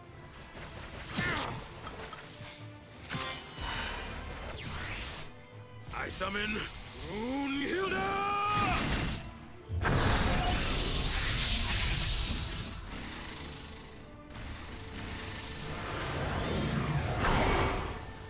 There you are. About time you showed up.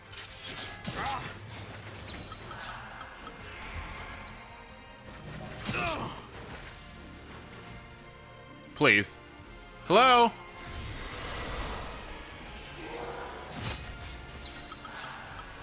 Are you looking at me?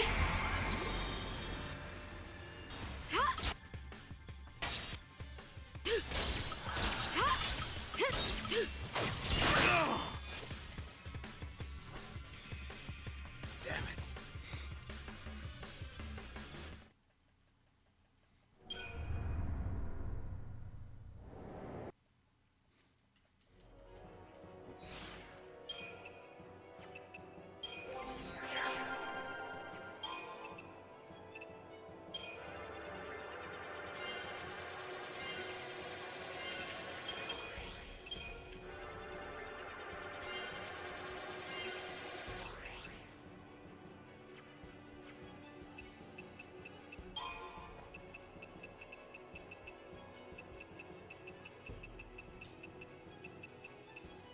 Where the fuck is Frost Strike, by the way? Like... Oh, okay. Are you fucking... Give me this.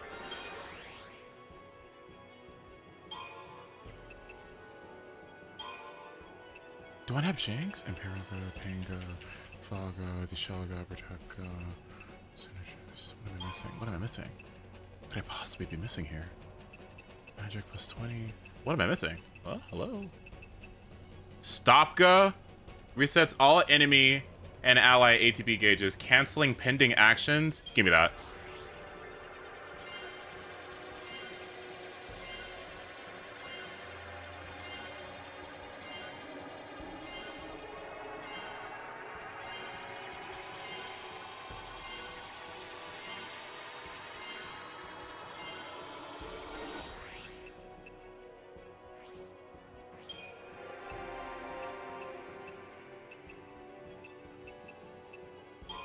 What ability am I missing?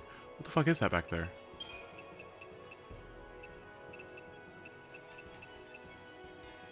Dispelga. And what is she missing here? Stopga. Okay.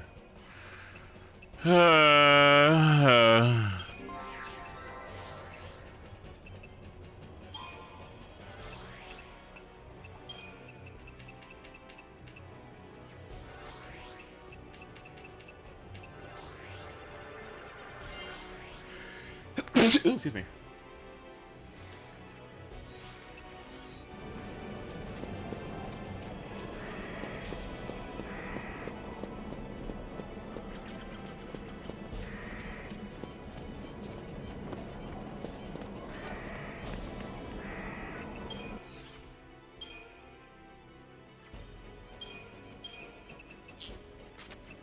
Where the fuck is it? I've had enough. Shh. I've had enough. Don't say a word to me. Don't say a word. Don't speak my name. Okay, shut up. Shh. Okay. 36-17. Okay.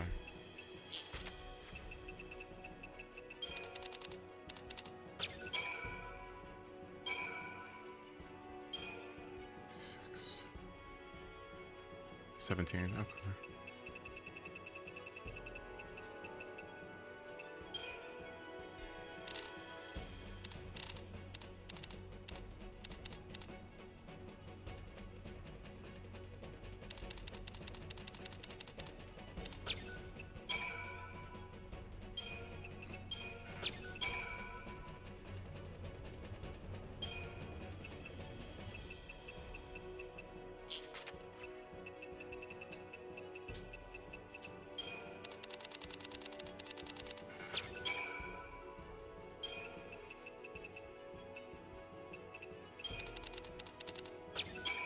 Okay. Okay, and what is that?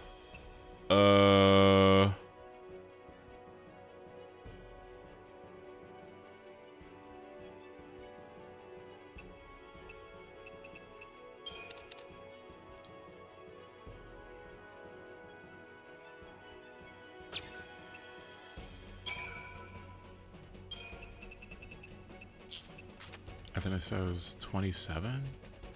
27, 22, okay. 22.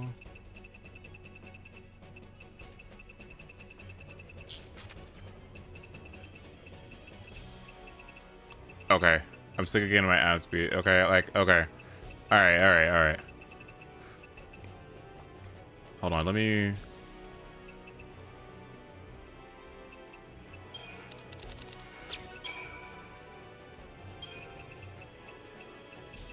It says here that I'm gonna need 29. Okay.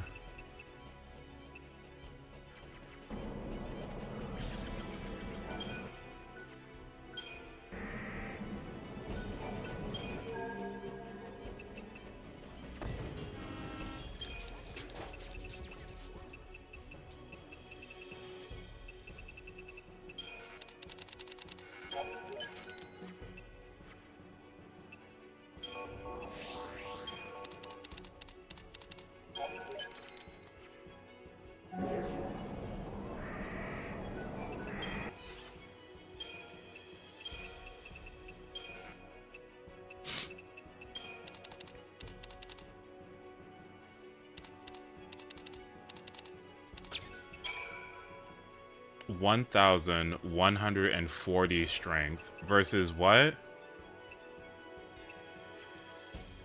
Versus... Do I have to upgrade them again? Yeah.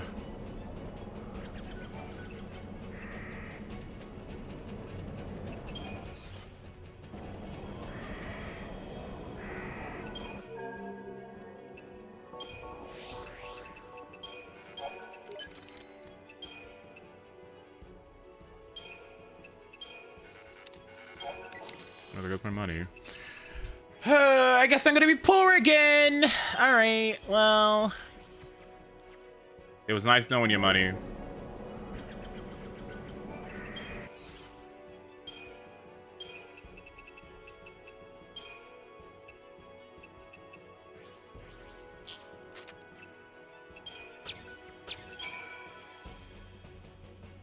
Okay. What the fuck is it? Wait, what? Am I out of...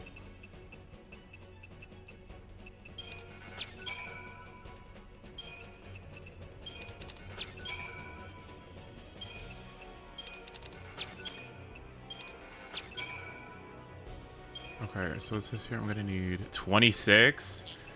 Oh boy.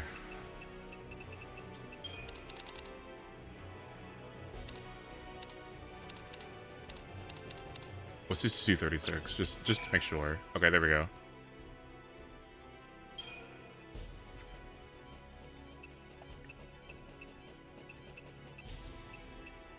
But it's not even that much huh? Okay.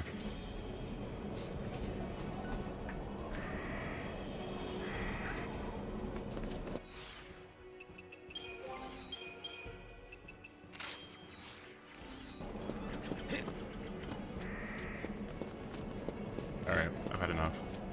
That's enough. Alright.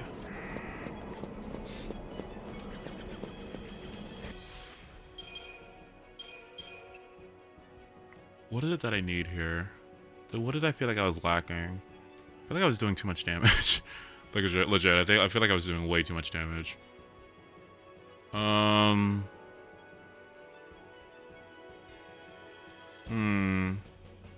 What here needs to change? Ravager can stay. I think Commando needs to... Yeah.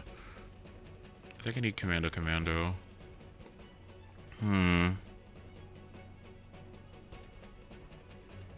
I'm also wondering if I should do Synergist. Like,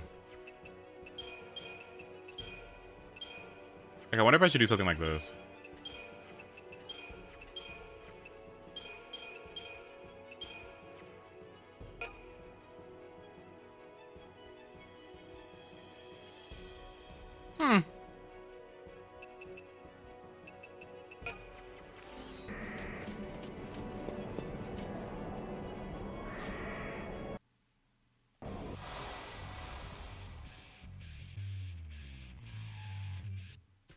Let's get this over with.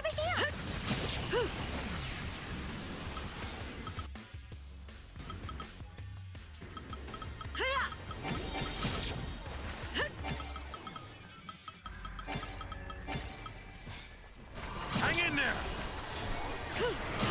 What the fuck was that? Why is it killing my debuffs, my buffs? Oh my god, holy shit.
Does magic affect the length of buffs?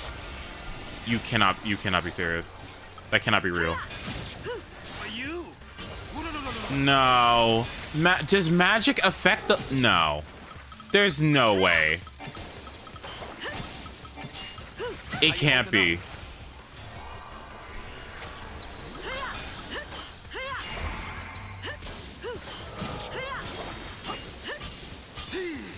I think I just wasted 3 million gil for no reason. Yeah. Well, yes.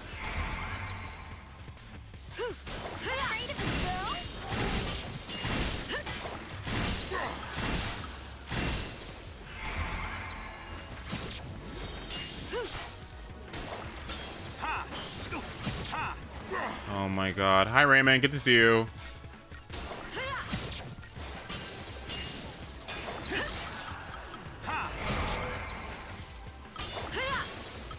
Hang in there. Look. Oh, my bad. My bad. My bad. I'm gonna be honest.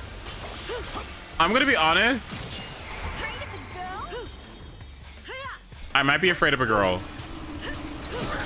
Oh, this is beating my ass. No, this is not possible. Oh no, yeah, this is shit. No, that was bad. Damn it. Oh no, that was terrible.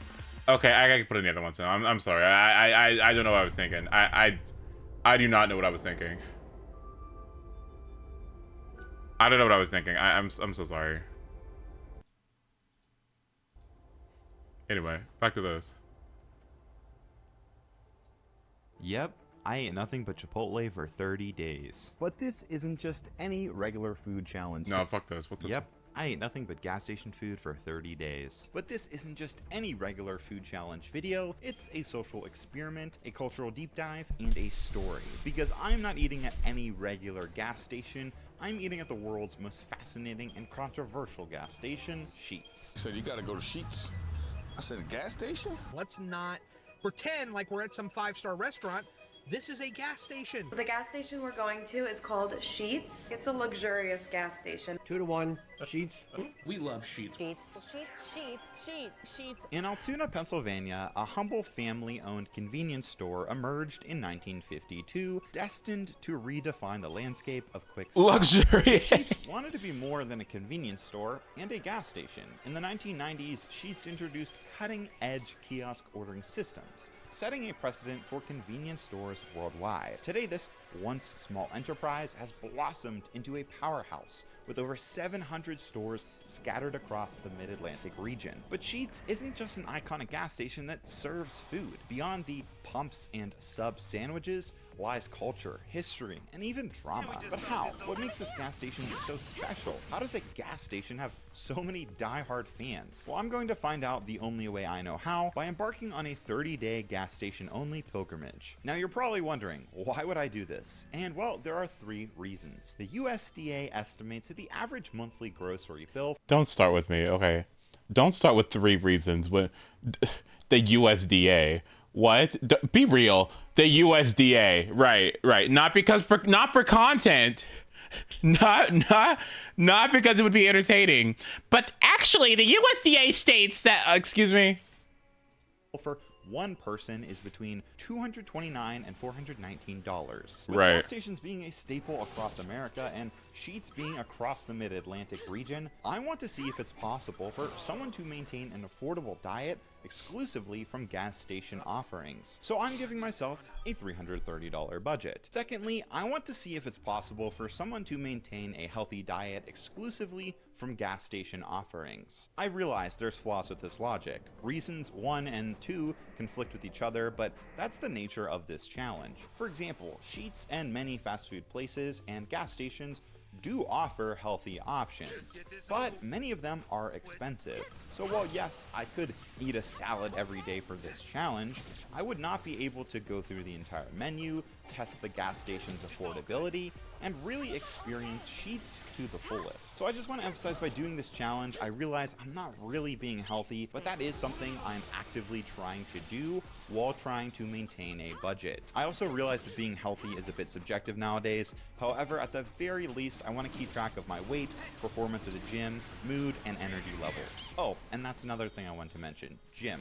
I always work out twice a week, and I'm not changing that for this challenge. And the third and final reason, Sheetz has a particular place in my heart. As a teen growing up in a small town, many of us would hang out and spend Friday nights sitting around and catching up at our local Sheetz. I know, crazy, right? But Sheetz is a monumental piece of many people's lives in small town America. So I really want to explore this brand from the inside out. I want to see why people love this brand and fully understand what it means to be a Sheetz freak. Finally, note, this video is non-sponsored by Sheetz. I did reach out to them, but they were not interested. So with all of that out of the way, this is my journey of eating only food from a gas station for 30 days.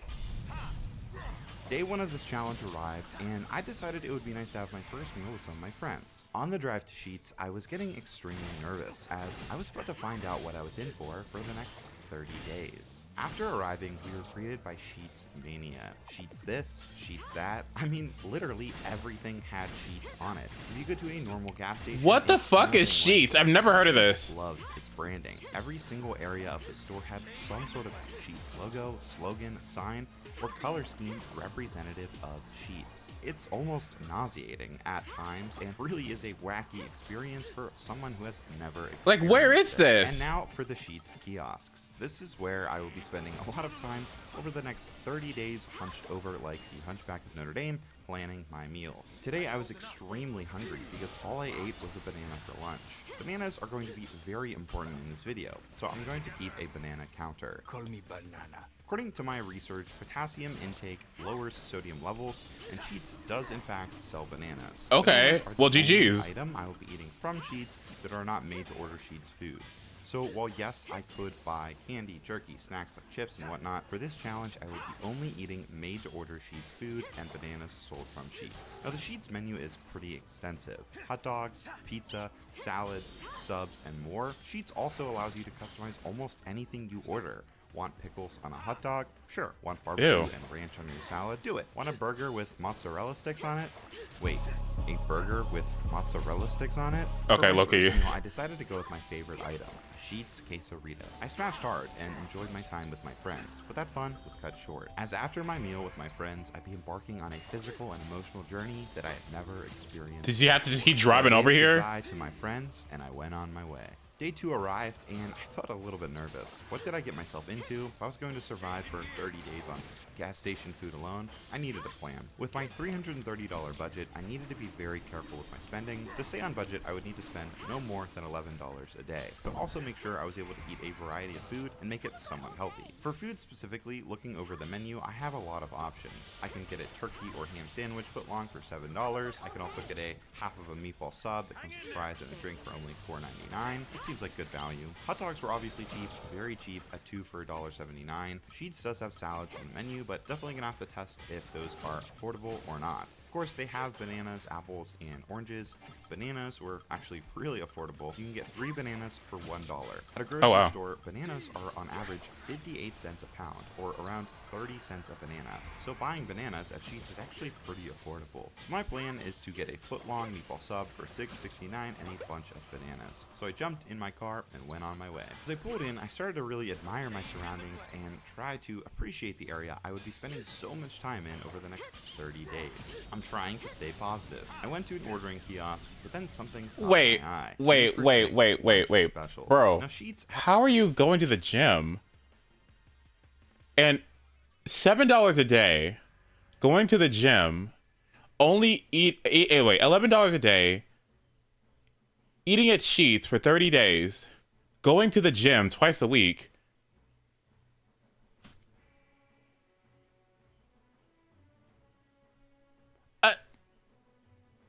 That seems hard. had no lunch specials listed on their online menu, but in-store they do. At first glance, this might seem minor, but I am a crafty person, and this got me thinking, so I had to investigate further. Online, a foot-long meatball sub was $6.69 without cheese. I could get the same sub in 2 halves for $6, plus add cheese for free. So instead of paying $7.69 for a sub with cheese, if I came in during lunch, I could save almost $2. Okay. This was massive. That extra $2 gives me tons of flexibility. I also noticed there was a new pizza menu, but there were no pizzas available, which is a shame because I absolutely love pizza. Some say I'm a pizza enthusiast, so I ordered my food, loaded up on bananas, and noticed they sell Pokemon cards apparently, and went home. So I'm a little shocked with actually how much food I really got for that price. Is this food healthy? I mean, it's as healthy as it's gonna get so far, but just look at how much food I got for literally, I think it was like $22. I mean, like, look at that. All those bananas, subs. That's what I'm saying. Like bro, way too much like, food, enough. y'all, have you guys heard of Buc-ee's? Have y'all heard of Wawa? I thought it was Wawa. I thought Wawa was the move. I thought Wawa and Buc-ee's were the move. I never heard of Sheetz in my life. That's funny. And I travel all over too. I've been over the country. Like I've never heard of this place. It's so funny. Wawa is amazing. Are you kidding me? Whoo, Wawa. Oh my God, they got the best eggs. I know that's weird, but like they got the best breakfast sandwich. It's so fucking good. I love Wawa. It's so good. Oh my God. Anytime I used to visit my sister, like holy shit. Woo. For today and tomorrow, 3 foot long, 6 bananas, and 2 hot dogs. The food was okay. Gas station hot dogs, I mean, you get what you pay for. I ordered it with shredded lettuce to try and get some green substance. Of course, I had my banana, and later I had half a meatball sub and half a turkey sub for dinner. I ended the day with some karaoke with In-N-Out? Oh, not anymore. Day 3 arrived, well, actually, and I was no. feeling great, other than the fact In-N-Out that was nice. I used to go there with my dad all the leftover time. Food, which I mistakenly bought way too much of and will not be doing again. I feel like now would be good to discuss a major component of this exploration of Sheetz and its culture, the Sheetz versus Wawa war. Question that divides communities and families in this region. Don't in a fucking world as polarized as ours, 2 cornerstones of convenience store satisfaction separate us like nothing else. It's an existential question. Excuse me? Been plaguing Pennsylvania Be real, since y'all. the Come on. Fathers signed the Declaration of Independence. Sheetz or Wawa? Wawa. Sheetz or Wawa. Do you prefer Wawa or Sheetz? It's One of the Wawa. craziest aspects of Sheetz culture is this debate that has consumed the lives of many Pennsylvanians and members of the Mid-Atlantic region for ages. Articles, YouTube videos, maps, all over 2 gas stations. Wawa versus Sheetz ain't even a discussion. Wawa is gas, Sheetz is ass. For me, Yeah. it's not even a competition. Sheetz is way better. Sheetz feels like a gas station with food options, and Wawa feels like a deli with gas options. The Sheetz versus Wawa rivalry is so intense, it makes the Red Sox versus Yankees rivalry look like a friendly game of checkers. It goes beyond just spirited conversations. People wear their allegiance proudly, with Sheetz and Wawa logos tattooed on people's bodies. Yes, even Johnny I don't see Knox, any black the people man doing that that. started Wait, I'll say that. I would tell you that. himself was caught red-handed with a Sheetz cup in the office, adding another element to this cultural phenomenon. The Sheetz versus Wawa debate has consumed so many people that a documentary called Sheetz versus Wawa the Movie was made in 2019. Now you're probably wondering where I stand on the topic, and honestly, I don't know. But I don't know. In this challenge, who knows? My opinion may change. Day 4 arrived and I was really missing my vegetables. In my usual diet, I eat a lot of celery, carrots, cucumbers, and spinach. I don't know, I'm just one of those weird people who enjoys vegetables, so this makes this challenge even harder. So today I decided to order a salad, but this is when I ran into my first significant issue. Sheetz salads are expensive. They upcharge you for everything. In order to get some meat or protein, I would have to spend $9 to $10 on one salad. For some reason, I thought a salad would be at least $1 or $2 cheaper. Chipotle salads are around the same price, but in my opinion, you get more value. You can get a salad bowl at Chipotle with romaine, kale, and spinach for a reasonable price. If you ordered a standard chicken salad bowl with rice, beans, pico, fajita veggies, and sour cream at Chipotle, it would be $9.10. If you did the exact same thing at Sheetz, it would be $12.18. Plus, you only get romaine. That's ridiculous. So this means, in order for me to eat a salad with meat, I would likely have to eat hot dogs for lunch, or just skip lunch altogether and split the salad. I also took a look at their other fruits and vegetables, and they were not cheap either. If I wanted to eat any of their pre-packaged other fruits, it would be close to $4 to $5. So I ended up ordering the salad without meat because I was going to grab something from their other section, but realized if I did, I would be over budget. So I just cut my losses and left with the salad. The salad was okay, but to be honest, I didn't have much of an appetite today. I don't know if it's because I can only eat sheets, but the idea of eating has already become a little bit less exciting than usual. I decided to split the salad in half for both of my meals today because I was kind of sick of eating bread of any kind. Now up until this point, I kept forgetting my Sheets reward card, and this frustrated me. Sheets has a rewards program where you can get rewards for eating there. I needed to start using this to my advantage ASAP. I just kept forgetting my card. I learned that there's a Sheets app which functions as a card, but what really frustrates me is you can't retroactively scan your receipts for points, or if you can, I couldn't find out how. But as I was looking for a way to scan your receipts, I noticed something. A $9.99 monthly fry subscription service. What? Seriously? Yes, this exists. For $10 a month, you get free fries, and it works every 2 hours. This is by no means healthy, but even if I order 3 or 4 bags of fries during the month, the subscription pays for itself. So I signed up and went to my second home. Now I noticed on the menu you could get a burrito bowl, and that is cheaper than a salad, plus you get meat. So I ordered that for later, and for lunch I got 2 chili dogs and my free fries. Sheets fries are elite. Hot take, but they might be the best fries out there. I rarely eat fries, so this is definitely going to be a change of pace for me. The chili dogs were good, and then I took a look at the burrito bowl, and wow, this doesn't look great. Not only is it smaller than the salad, it looked very weak. While I was eating, I overheard this.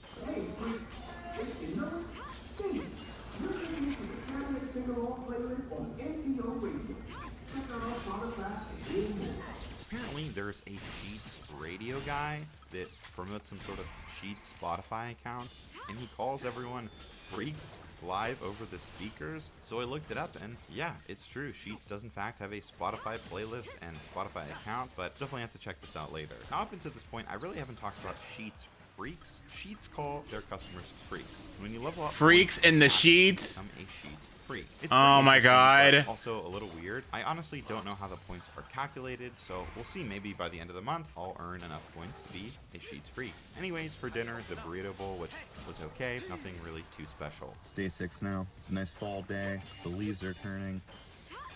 And yeah, I'm hanging in there, staying alive, but it's tough. It's tough for sure. As I walked into Sheets, I saw the same workers there as yesterday, and they pretty much all looked at me like, what the heck am I doing here again? Or maybe I imagined that, but after almost a weekend, I think I've already become a regular. Today I went in and decided to get pretty much the same thing I got yesterday, only an actual salad with chicken, to see if I could stay under my budget, and I went slightly over. It was nice to see a discount on the fries, but I'll likely have to make more sacrifices if I want to be under budget. Today I got curly fries instead of regular fries, which are actually generally more expensive on the menu, but because of the subscriptions, they're the same price. I get them for free. I also bought some bananas, but I'm going to be honest, the banana quality did not look great. I hope they replenish them soon and swap the bad ones out. I also noticed the Sheets DJ talking about a faith playlist since it was Sunday. And yep, on Sundays, they have church rock and roll holiday playlists like Juneteenth and Pride. I mean, this is neat to see, but is this just me or is this kind of funny? I just imagine this one dude at Sheets Corporate cooking up these playlists.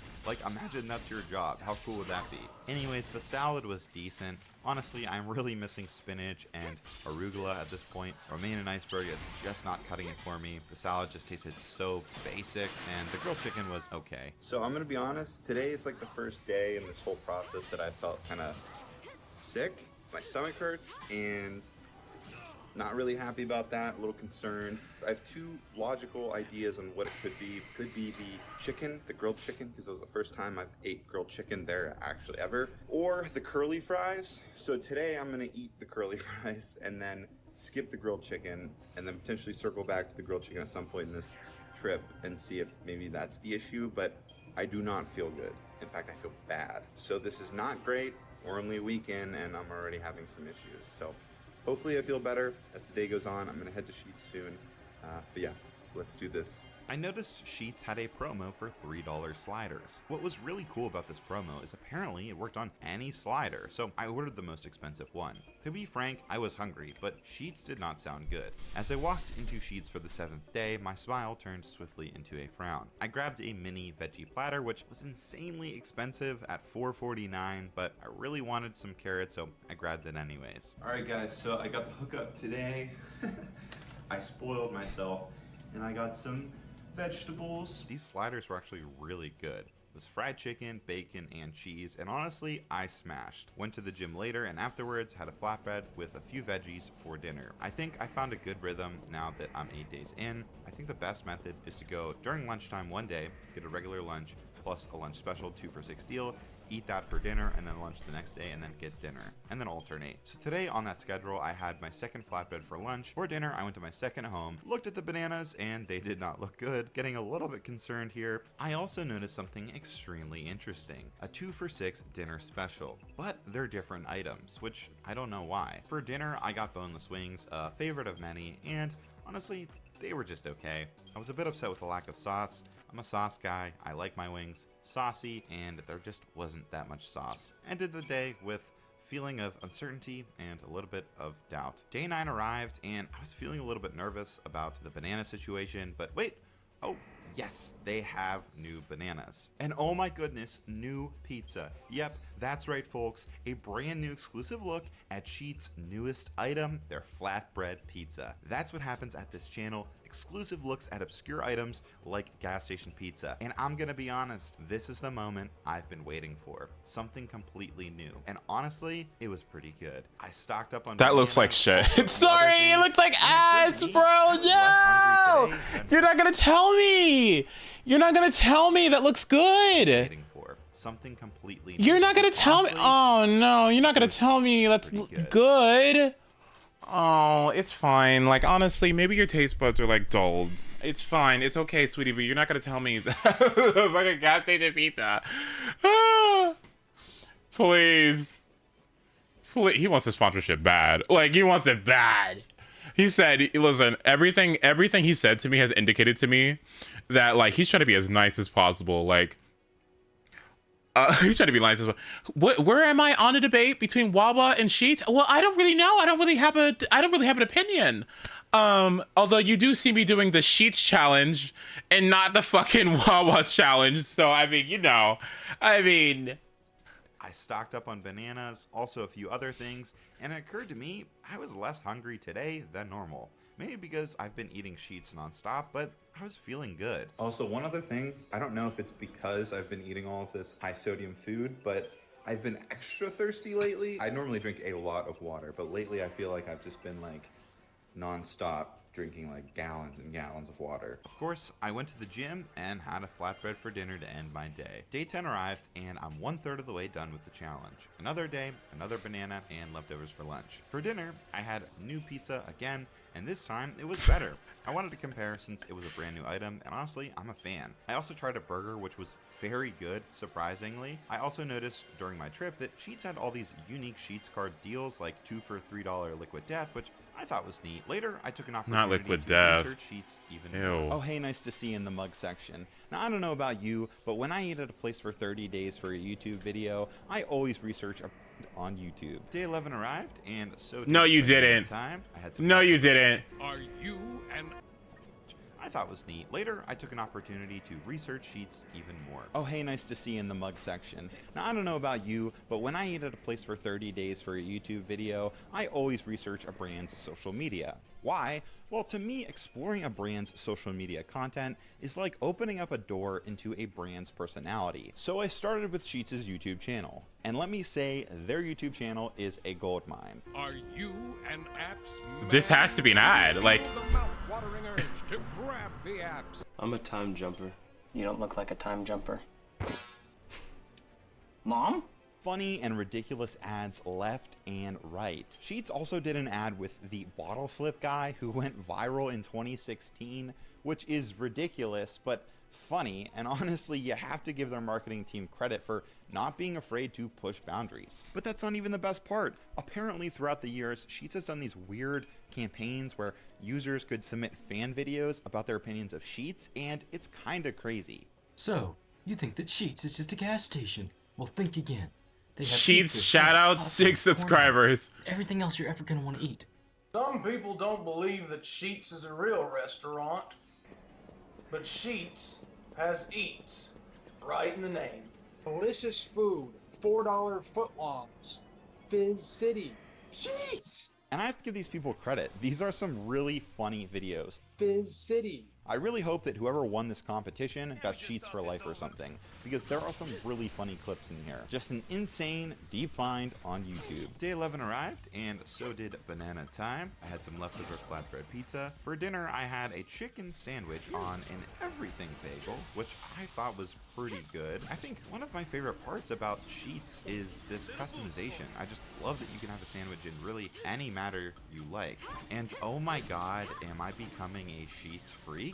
Later that night, I went to karaoke, sang a few songs, and just Oh, as I was about to karaoke, go he's home, fun. My buddy suggested, can you guess? Sheetz. I literally cannot escape Sheetz. I couldn't say no, and I figured it would be a good opportunity to see if Sheetz had special late night deals. Because remember, none of this shows up in the app or online. You have to go in store to see these deals. So we went, and interestingly, the deals are very different. In my opinion, not as good. I ended up not getting any food, but it was interesting to see Sheetz at night. Today was my good friend Julia's birthday. She was having a party, and this was my first time going to a party or any social gathering while on the Sheetz only. Oh no, I had you my poor banana thing. with my furry friend Zoe and started to come up with an elaborate plan. I figured I could eat lunch like I normally do, and then bring something to eat for dinner at the party. I also needed to get Julia a gift, and I had the perfect thing in mind. For lunch, I heard rumors about a secret Sheetz menu item, the special Sheetz mac and cheese, the customizable version of their mac and cheese not available on their regular menu. So I used my app and ordered some chili chicken mac and cheese. And let me tell you, some hidden gems should stay hidden so no one will ever see them again. This was not good. In fact, it was the worst meal I had at Sheetz ever. The ratio of chili was out of control. I just wanted a little bit of chili, not the entire tray smothered in chili. Honestly, this was bad. Like, so bad. But I did not let this terrible meal ruin my day. I arrived at my friend's party and it was beautiful. A night to remember. Tons of good-looking food, and I was stuck standing there not being able to eat any of it. It was at this moment I started to really think about my life. What has it become? What am I doing here? Is anyone even watching this? Why would I do this to myself and my insides? But finally, it was time to open presents. Aw. Look at that. She's cards so we can get sheets together. The morning after the party arrived, and I was feeling great. I wore a turtleneck and felt as though a weight has been lifted off my shoulders. I survived a social gathering, sticking to my diet, and was feeling pretty proud of myself. For brunch, we went to, can you guess, Sheetz. But this was a very different Sheetz. One about an hour away from my Sheetz in the middle of Ohio. This Sheetz was mapped out differently, and I Oh, it's Ohio. That's why. Okay. I was about to say. We made salads and more. I feel like I needed to try the pizza here. Being that this was the early days of Sheetz flatbread pizza, I felt I was obligated to see how other stores were making these pizzas. My friend Emilio got some insane hot dogs, and I tried this Sheetz version of the new flatbread pizza, and it wasn't bad. Honestly, not as good as the other Sheetz. It's like making my stomach hurt. Like, I don't.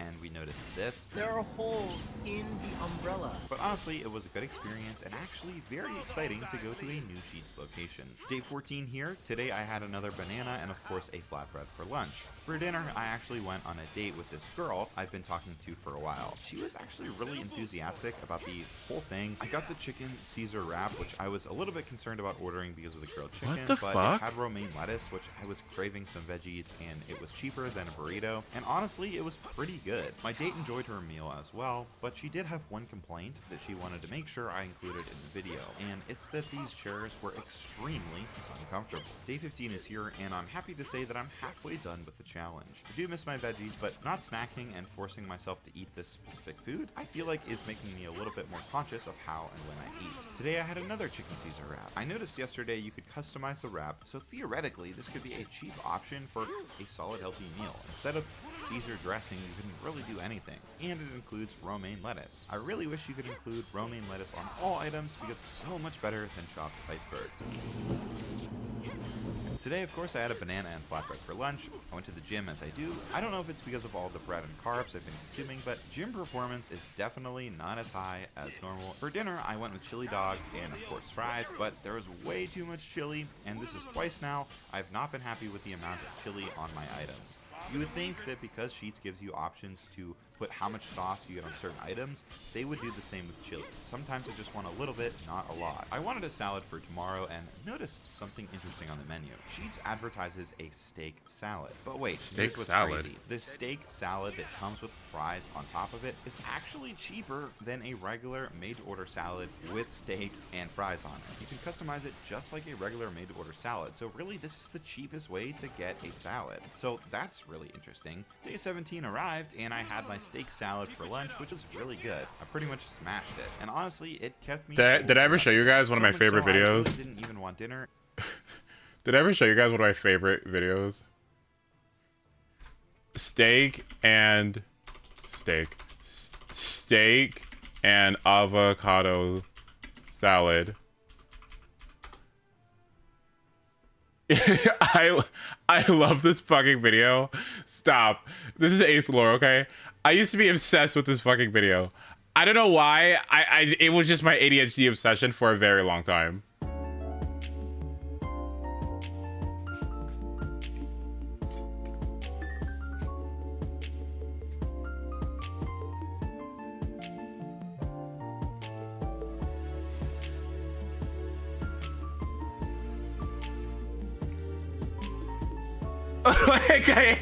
like this jam? I don't understand. Like the music. I know. I was obsessed with this fucking video. Stem and avocado salad. But it looks good, right? Oh yes.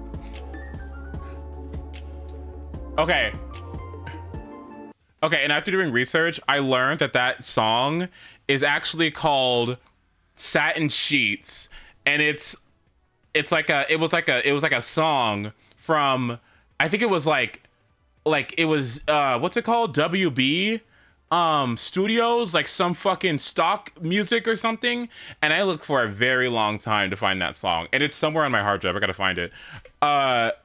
But I was obsessed. I was like, I need to find that song. Can I find it real quick? Hold on. I needed to find that song. Ace back up. You don't get it, okay? Like, it's seriously, that video. Hold on. Music. Where's it at? Hold on. I know I can find it. Give me a second.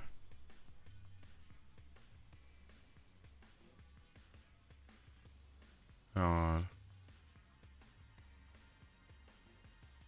Satin Sheets. Where is it? Hang on.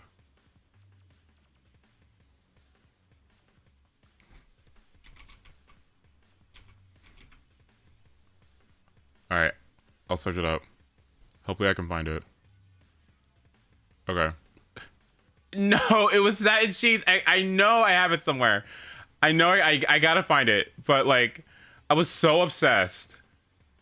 I had to find it. I had to look for it. Let me see. E drive, F drive. Check here. Check in a new window.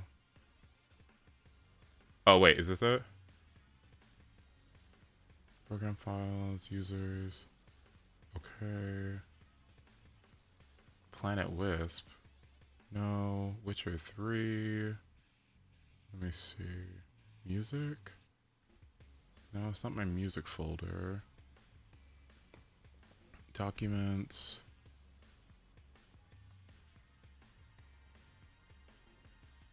Yeah. Videos. No, it's not in videos. Oops. New folder, games, download? No. Mac. Is it in my Mac folder? Documents.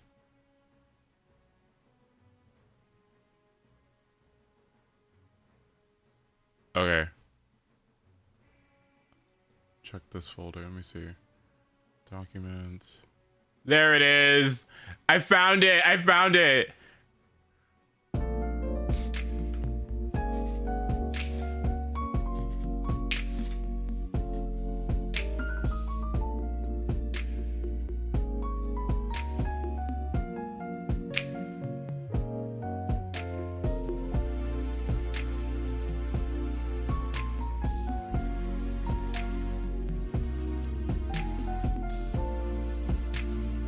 Wait.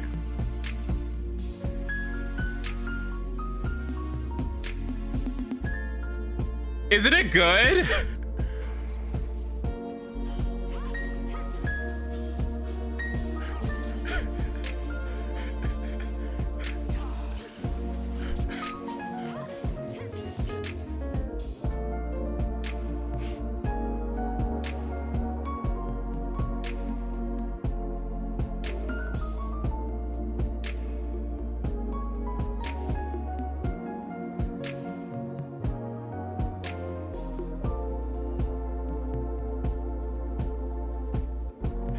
Okay, if you look at some of my A-Star videos from a long time ago, I put the song in there.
I hate that you did Eula Walk.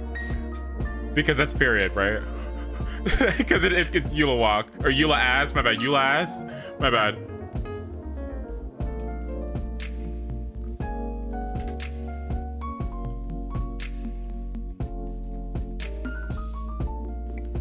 Yeah. Yeah. Yeah.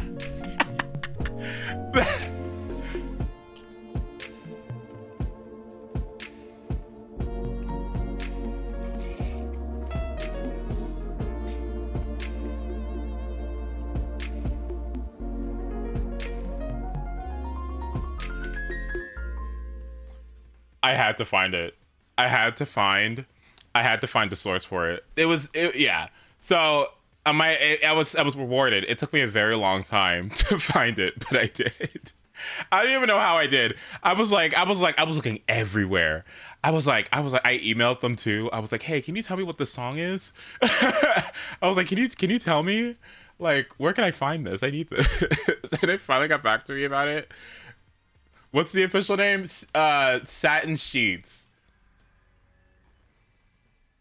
Anyway, back to this. And that was pretty okay with me because I was planning on going big tomorrow. But before ending my day, I decided it was finally time to check out Sheets' TikTok. In the mug section again, what's going on this time? Ah, that's right, Sheets TikTok. Now, I don't know about you, but have you noticed companies these days on TikTok are just doing some wild things? Well, Sheets is no different. My mom always told me if I eat too many burritos, I would turn into one. It was actually the best thing that ever happened to me. Oh my god. I'm going to show you how to make your own homemade wiener launcher. You're going to go to Sheets, take your wiener, Hear that? See that? Right here, the wiener? That's how far it went. You can launch these puppies for days. Here, I'll show it to you again. Oh, we hit parking lot. Also, these shoes, yeah, I have these shoes, but like, what is this? Does this really make me want to go get sheets? Not really, but I mean, it is funny, so I'm not going to fault the social media team. And honestly, it seems to be working. The brand has over 100,000 followers on TikTok. Really, I think overall, Sheetz social media is doing a pretty good job. People clearly are receptive to all of this. I just still don't understand how people are so passionate about this brand. Maybe I just need to do a little bit more digging. All right, it is 6:46 in the morning. We're here to try Sheetz breakfast. Let's do this. Finally, it was time to try Sheetz breakfast. For this special meal, I went to another Sheetz in the area. In the morning, there are breakfast sandwiches displayed at the counter and even breakfast deals. I decided to go for the 2 for $5 breakfast burrito deal. This is the third Sheetz that I've gone to during this 30-day challenge, and I noticed that each Sheetz layout is different, which I do think is pretty neat. I sat down to enjoy these burritos, and how were they? Well, honestly, they were pretty mid. I was a bit upset that you couldn't customize these burritos or breakfast sandwiches included in the deal, and honestly, they seemed pretty basic. Later that day, I went to my normal Sheetz and tried the bone-in wings, which were okay. Honestly, I did not know what to expect. I guess I was hoping for them to be a bit larger for the price, but I guess for gas station wings, they weren't bad. As I was sitting there eating my food, I couldn't help but think about this experience so far, and the rest of the 30 days. Am I a Sheetz freak or some poser? How do I really become a Sheetz freak and take this challenge to the next level? The city of Columbus was named after the Italian explorer Christopher Columbus at the city's founding in 1812. Today I'm going to visit the wonderful city to catch up with some of my friends. Here's the problem. Remember that Sheetz map I showed you earlier? There are not many Sheetz near Columbus, so I would need to pack food for the trip. While I was at Sheetz yesterday, I also got food for today. How do I store this food? Well, with a good old cooler and ice, baby. I ate a banana and went on my way. The trip was good. On our way there, we stopped at a Sheetz to fill up, and of course I took the opportunity to try another pizza. This pizza had no red sauce, which I thought was weird as I ordered a regular one, but still pretty decent in flavor. Once I arrived to my friend's place, we hung out and I ate a chicken Caesar wrap that I packed for my dinner. Later we went to the Columbus Crew game, and it was an incredible experience. The crowd, the game, the city. Wow, I could not have asked for a better distraction from the fact I've been living off gas station food for almost 20 days. Afterwards, we went back to my buddy's place where I was feeling hungry, and I ate some more Sheetz. I woke up in Columbus and was feeling revived. On our way back, we stopped at another Sheetz, and I got to experience a whole different location. This Sheetz was particularly interesting because it had Sheetz lore written on the wall and even a merch area. It was pretty great. I got a chicken Caesar wrap, which has become one of my favorite items from the gas station, and we went on our merry way. That night, I had a flatbread and, of course, a banana.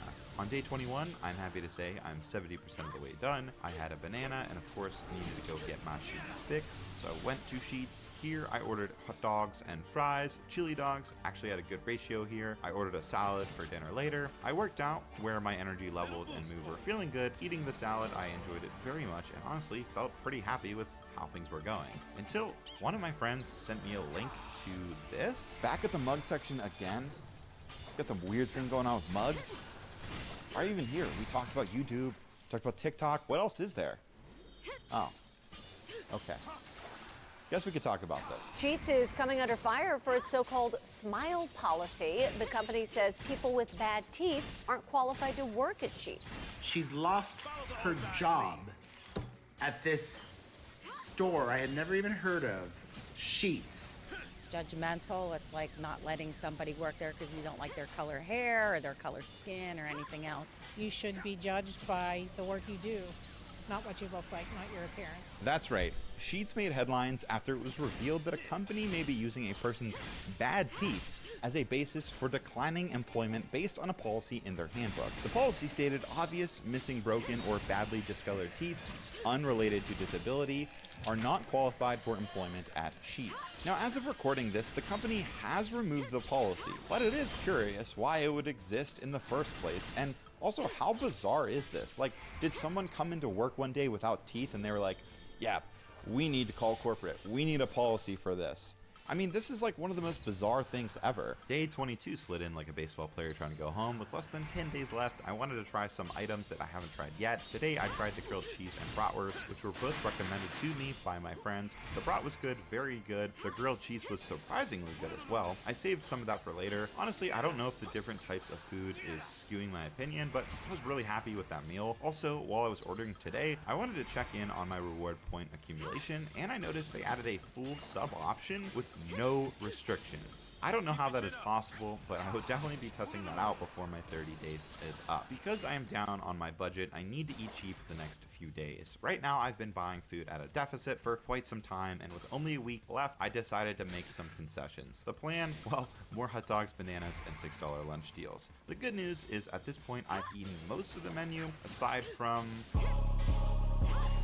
Oh boy. At this point, eating flatbreads, hot dogs, and fries every day is getting tiresome, but I have switched things up slightly to maintain variety. For example, on the turkey or ham flatbreads, I've been ordering, instead of like mayo or like an Italian dressing, sometimes I've done like their spicy Asian sauce. With hot dogs, there isn't too much variety, but alternating between chili dogs and no chili dogs is at least something. Today I also went to the gym and had a really good workout. I'm not sure if my body is getting used to eating Sheetz food, or perhaps it's just a coincidence that I'm not sure. For dinner, a meatball sub with a pretzel bun, which was pretty good. For breakfast, a flatbread, and yes, this is getting old. I skipped eating a banana, but needed to get some later because I only have one banana left. The plan was to purchase bananas and hang out with the girl from day 14 again. Since this was our second Sheetz meal together, we were practically Sheetz pros. She got the chicken Caesar wrap, and I tried the barbecue chicken flatbread pizza and pickle fries. Both items were good. Unfortunately, there were no bananas. While we were there enjoying our meals, I noticed I had a coupon for an SBC drink, so I went ahead and got a Reese's PB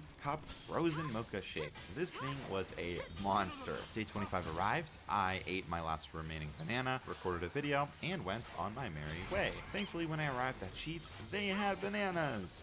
Who knew so much drama could exist over gas station bananas? While I was at Sheetz, I noticed a free cheesecake shake coupon. I used that. Also tried a breakfast quesarito, which is like the regular quesarito, but cheaper. Comes with eggs, but no rice and beans. Pretty happy I tried this because I never knew this existed. I also tried the Italian sausage, which was decent. It was nice having something different today. As I sat eating my meal, I noticed that the flag was being flown at half-mast, and I'm not sure why. I do think it's exceptionally interesting that someone has to adjust the flag at this gas station. I mean, credit to them, but just not something I was anticipating to see. I secured the bananas and later ate the rest of the quesarito and ended the day with a little bit of karaoke. Today is an incredibly important day. Today is the day I'm going to use my free sub coupon. To put this into perspective, how important this all is, I've spent around $285 in 25 days so far on Sheetz food. So I feel like I deserve at the very least a free sub. What makes this extra special is this coupon has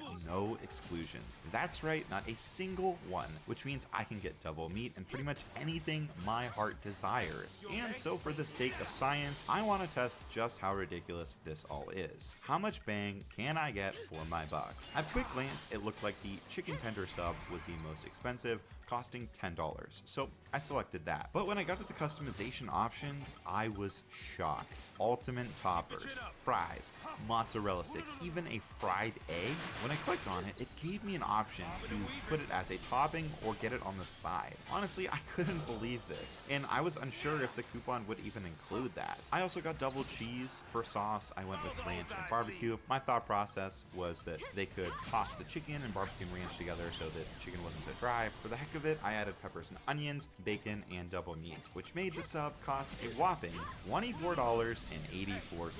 I went to pay, and sure enough, yep, I got this sub for free. On top of that, I ordered smoked sausage buns and of course my daily fries. The bag was heavy, like super heavy. Like, you could use it as a weapon if you wanted. When I took these things out, they weighed a ton, and this is what they looked like. First of all, I just want to say credit to the workers for even making the sub, but this thing could have been built way better. All the toppings and sauces were at the bottom, which kind of ruined the whole design of the sub. I mean, I get it, because there's all this chicken, you are limited with the sandwich design, but at least toss the sauce with the chicken. Also, I tried the smoked sausages, which were kind of mid. After my meal, I honestly had mixed emotions all around. I'm starting to see the finish line, but things just still seem so far away.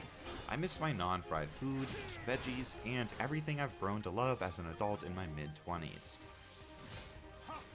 I went to my local Goodwill to purchase some things for a Halloween costume, and then I received a sign. I started to feel a warm feeling come over me. Like, as soon as I saw that symbol, I was connected to someone or something. Maybe there is something special about all of this, something that I've missed up until now. As the day ended, I dressed up as a pirate for Halloween with a new defined purpose. On day 27 for my first meal, I had the second half of my massive chicken tender sub. For dinner, I went to Sheetz and tried the Grande Nachos, which were actually very, very good. I was pretty happy with these. I love nachos and nacho-related foods. I ended the day with a banana and a smile on my face. With few days left, I checked the app to see if there were any special deals and got this notification, but when I pressed the button, nothing really happened. I checked the app and even on their socials, and nothing was said about this. It seemed like a cool marketing thing, but really had no relevance, and was a bit confused about that. Had a banana along with pepperoni flatbread, worked out, and of course went to Sheetz. There I ordered a Philly cheesesteak pizza for tomorrow, daily fries, and hot dogs. The pizza was great. I actually really enjoyed these new pizzas, and I'm so happy they added them during the challenge. With 2 days left, I had my leftover pizza for my first meal, and then went to Sheetz for dinner and ordered 2 new items, the breakfast platter and the quesadilla. I noticed they finally put the flag back up. They also had Halloween music playing for the holiday. Tried both items, both were very good and somewhat reasonably priced, and with my journey ending soon, I felt like it was time to really start reflecting on my experience. The final day is here. For breakfast, my leftover quesadilla, which was very good. And for dinner, well, I saved the best for last, the legendary Big Moss Burger.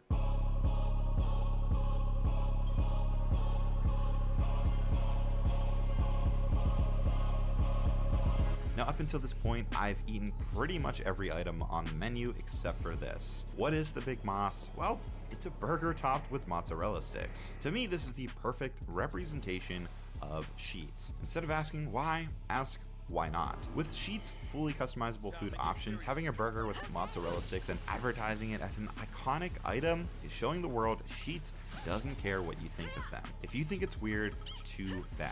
The fans and the freaks are proud of what they order, no matter how strange it might be. Sheetz is authentic, honest, and unapologetically themselves. Something that honestly I strive to be. So you know what? I think it's time to come to terms with something. Sheetz is awesome. Am I sick of the food? Yes, but I cannot deny these 30 days were life-changing. Doing this challenge allowed me to push my creativity Udon, where's the video? to the max, step out of my comfort zone, and learn what it is to be weird again. We're all adults in this silly world, and sometimes take things way too seriously. Before this challenge, I never would have been able to go record myself eating in public. I would have been nervous ordering a sub with weird toppings in front of a date or a friend of mine, but now I could care less. It's okay to be me and be weird, and I believe most Sheetz freaks feel the same. In the beginning, I set out to see what makes this gas station so special. It's not about the service, prices, or convenience. It's about the rarity that a company allows you as a customer to be yourself. And I think that that's admirable. It would be easier for Sheetz to just sell pre-made items, as that's what most food places do. But they don't. They encourage being weird. They encourage customization. They encourage fries on top of a salad, burger, or sub. They encourage you to go crazy and be yourself when it All right, that's enough. All right. For many years, when queerness couldn't be spelled out on screen, recognizable signifiers, tropes sent a message to in-the-know audience. Our first scene was apparently a little too much implied in your Kaveh is so gay. Gay, homosexual, gay. That's business. Academics at Shanghai University have been told to identify LGBT students. Well, the evidence is quite overwhelming, isn't The way it? he saved him during the art inquest and the way he held his tie just isn't straight. In September 2021, China's broadcasting regulator issued a ban on Nian Pao, or Sissy. Gay. No, don't. That was homophobic, Paimon. The problem with Liney is that for some people, he dresses kind of feminine, or some people might say, looks gay.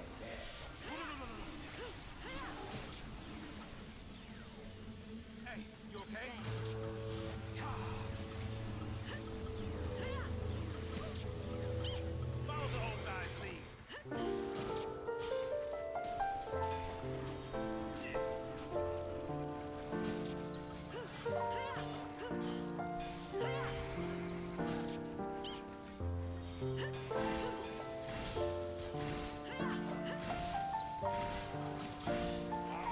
user and fan artist extraordinaire, Noron, recently wrote in a tweet, "I don't know if I'm too far up my ship's ass that I can't think clearly or what, but I'm so convinced that Hoyoverse wrote Haikave as lovers." Noron, no, you are not too far up your ship's ass, and I'm here to tell you why. Hey, welcome back to my channel, or welcome to my channel. My name is E.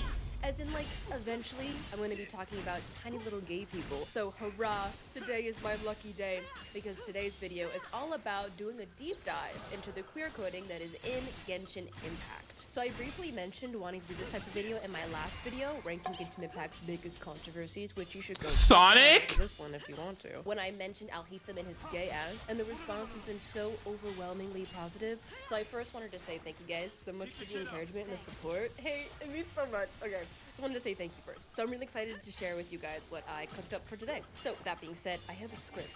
So if you see me looking off at the side a little bit, as if someone's holding a gun to my head trying to make a ransom video, that's not what's happening, okay? I'm reading a script, so just mind your business. So as a member of the queer agenda and someone who has been in fandom culture all my life, I have time and time again been surrounded by queer spaces that surprisingly make up a lot of fandom. So I have ample experience with storylines and characters that were perceived as being queer-coded or used as queer bait, or instances where Tumblr was just being Tumblr or Twitter was just being Twitter, and the fandom just kind of hallucinates seeing a queer relationship when there honestly wasn't anything to suggest that. Okay, I've done that, you've done that, we've all done that. Okay, it happens. You know, it's hard on here when you literally have zero good representation, so our bet that we want to see our stories being told in a respectful way, our bet. But I digress. I tell you this because I want you to know that with all my experience and the evidence that I'll be bringing to the table today for this video, I want to hereby state that Genshin Impact is, in fact, a queer game. I know, whoa.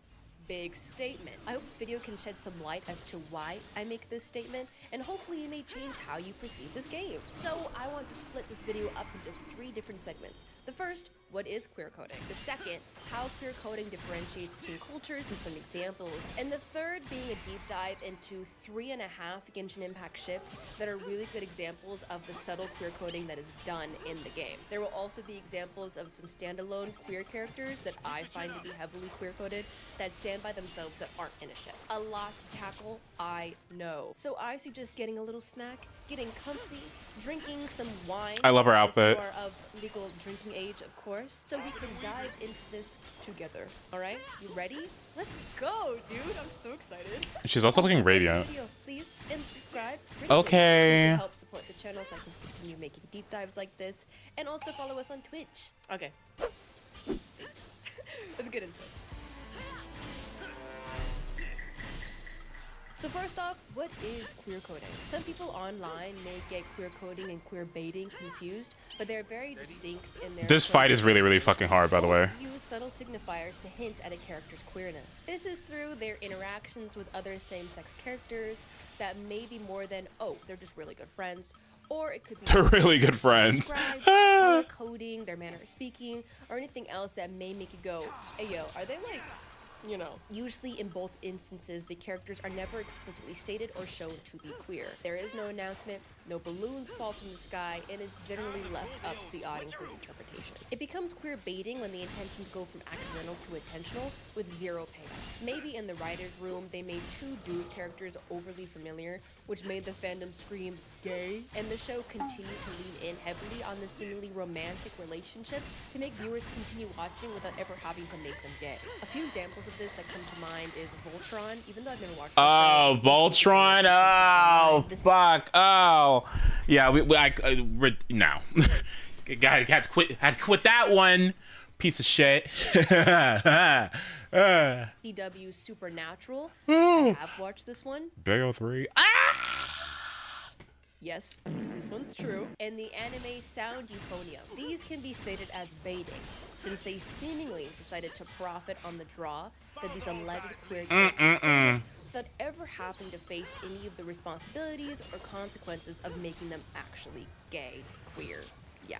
So now queer coding is when all of these subtle things occur, tell us like, oh hey, this person's a big old Fruit Loop, but we can't outright say it because we might get in trouble due to the culture or time frame the piece of media is existing in, or it may just not be super important to the storyline. Now this, I believe, is true for Genshin Impact. HoYoverse, the creator of Genshin Impact, is of course a Chinese company based in Shanghai that unfortunately has to conform to Chinese censorship under the CCP or the Chinese Communist Party. China is of course not the most open to same-sex relationships, so all reference to them or their existence is purged from popular media. This context behind HoYoverse as a company gives us ample evidence to differentiate between their intentions between baiting and coding. Because how can you bait audiences into digesting queer themes when actively showcasing queer stuff will get you in trouble, sometimes even mortal danger? So that is part one finished. But how does queer coding differentiate between cultures? What the f is going on in here on this day? So queer coding is entrenched in culture, and some coding to Western audiences holds no ground to the East and vice versa. Only those in those cultures will be able to point them out, and literally those who know. I of course can speak extensively on Western hints and nudges, but I will be heavily relying on research for some coding that stems from Chinese culture that I'll never be able to fully do justice to since I was not raised in it. When I start talking about the ships that I see as being overly queer, I'll bring forth evidence that doesn't necessarily rely heavily on previous knowledge of certain cultures, but those will definitely be talked about when suitable to the best of my ability. So before we get into that, let's give a few examples of some very popular forms of queer coding to give you a rough understanding of what I'm talking about. I would say some of the biggest amounts of queer coding that I unknowingly ran into as a child were a lot of the villains in Disney movies. These were characters that had an air of gayness or weren't conforming to traditional gender roles that highlighted how different they were from the main protagonists. As Haley Medina points out in her article on queer coding in television and film, some popular versions of queer-coded characters would include Ursula from The Little Mermaid, Hades from Hercules, Scar from The Lion King, and these are just to name a few. I think Elsa from Frozen is actually a really good example of positive queer coding, since the act of her parents trying to suppress her powers is a common trope for parents trying to suppress their child's queerness while growing up. Elsa also doesn't partake in any romantic relationships, and her struggle with her inner self is something a lot of queer people can relate to, so she would be a really good example as well. Now, when it comes to non-Western queer examples, I turn to Intersection Magazine's Chu E. Rachel Nye's piece, The Art of Queer Coding in Mainland China. Part 1, The Untamed. Since Chinese works are under heavy censorship and observation, creatives have to be, well, very creative when they want to signal to audiences that gay relationships exist. The novel, The Grandmaster of Demonic Cultivation, is a famous example of this. It is overtly queer, but its TV show adaptation, The Untamed, lacks any gay representation for the two main characters due to it just straight up not being allowed. This isn't baiting, since we know the context, but there is a lot of coding, with certain phrases, actions, and attire that signifies to Chinese people that these two are two old Fruit Loops. For example, the two main characters in the TV show adaptation perform instances that denote their queerness, such as using each other's birth names when talking with each other. This is usually an instance only reserved for those who are closest in your life. Usually courtesy names are used instead. Nye also references many scenes in her article, one being where they visit one of the characters' family home and they bow 3 times to the altar. In traditional Chinese weddings, bowing 3 times is a regular occurrence, bowing once to their ancestors and family, one to heaven and earth, and another to each other. There's also a moment when the two give a young girl lucky money together, which is an instance usually reserved for married couples. This is just a few examples from one piece of media, but it's giving you a good example of what I'm talking about. I highly recommend reading more on this show if you're interested. Of course, all the sources that I used for this video will be linked in the description down below if you want to read up more on this show or anything else that I'm talking about today. So these examples I discussed was, of course, to give you a good understanding of how queer coding can differentiate and exist in different shapes and forms. Now for the part that we've all been waiting for. How does coding exist in Genshin, and how does that make Genshin a queer game? To answer those questions, I want to talk about HoYoverse's past with actual canon queer relationships in their stories and how they are directly affected by censorship. HoYoverse is under direct control of the Chinese Communist Party and of course its laws on what is allowed in popular media. Documents from the Beijing International Game Innovation Conference in 2021 were leaked online detailing topics that are allowed in video games and topics that aren't. Overly effeminate men with Venti from Genshin Impact being cited as a direct example, he's so famous for that, were not allowed to be portrayed in games. Additionally, when it came to the topic of same-sex couples, any mention or depiction of them were strictly not allowed. With the translated document stating, the love story of same-sex characters, we will limit the word use in such a story.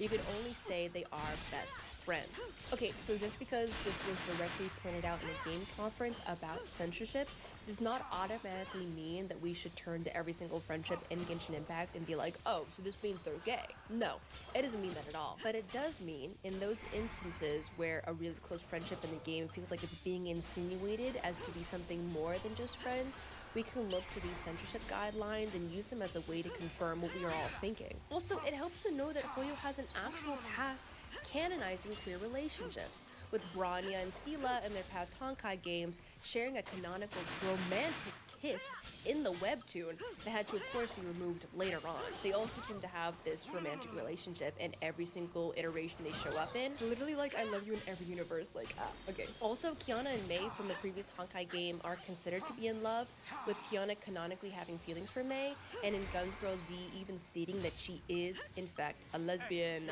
Okay, so the very fact that a Hoyoverse would risk repercussions in order to canonically and explicitly display queer relationships as opposed to just coding them in their past should prove to you that any strong hinting or queer coding that is present in Genshin should be taken as truth beyond speculation. When I found out that Hoyo actually has a past of canonizing queer couples but were silenced, it made all of those, wow, that's a lot of queer coding moments into, oh, so they mean they're actually gay, but they just can't confirm it. The fact that they were instructed to use words such as best friends and that they have a past should honestly remove any doubt that you have over whether or not Hoyoverse is on that gay grind. So, now with all that context behind us, I want to be talking about 3.5 Genshin Impact ships that I think are just really good examples of the coding that I am talking about. So disclaimer, your favorite ship might not be here. Most likely it isn't. Okay, I'm only doing 3.5. Honestly, if I did more,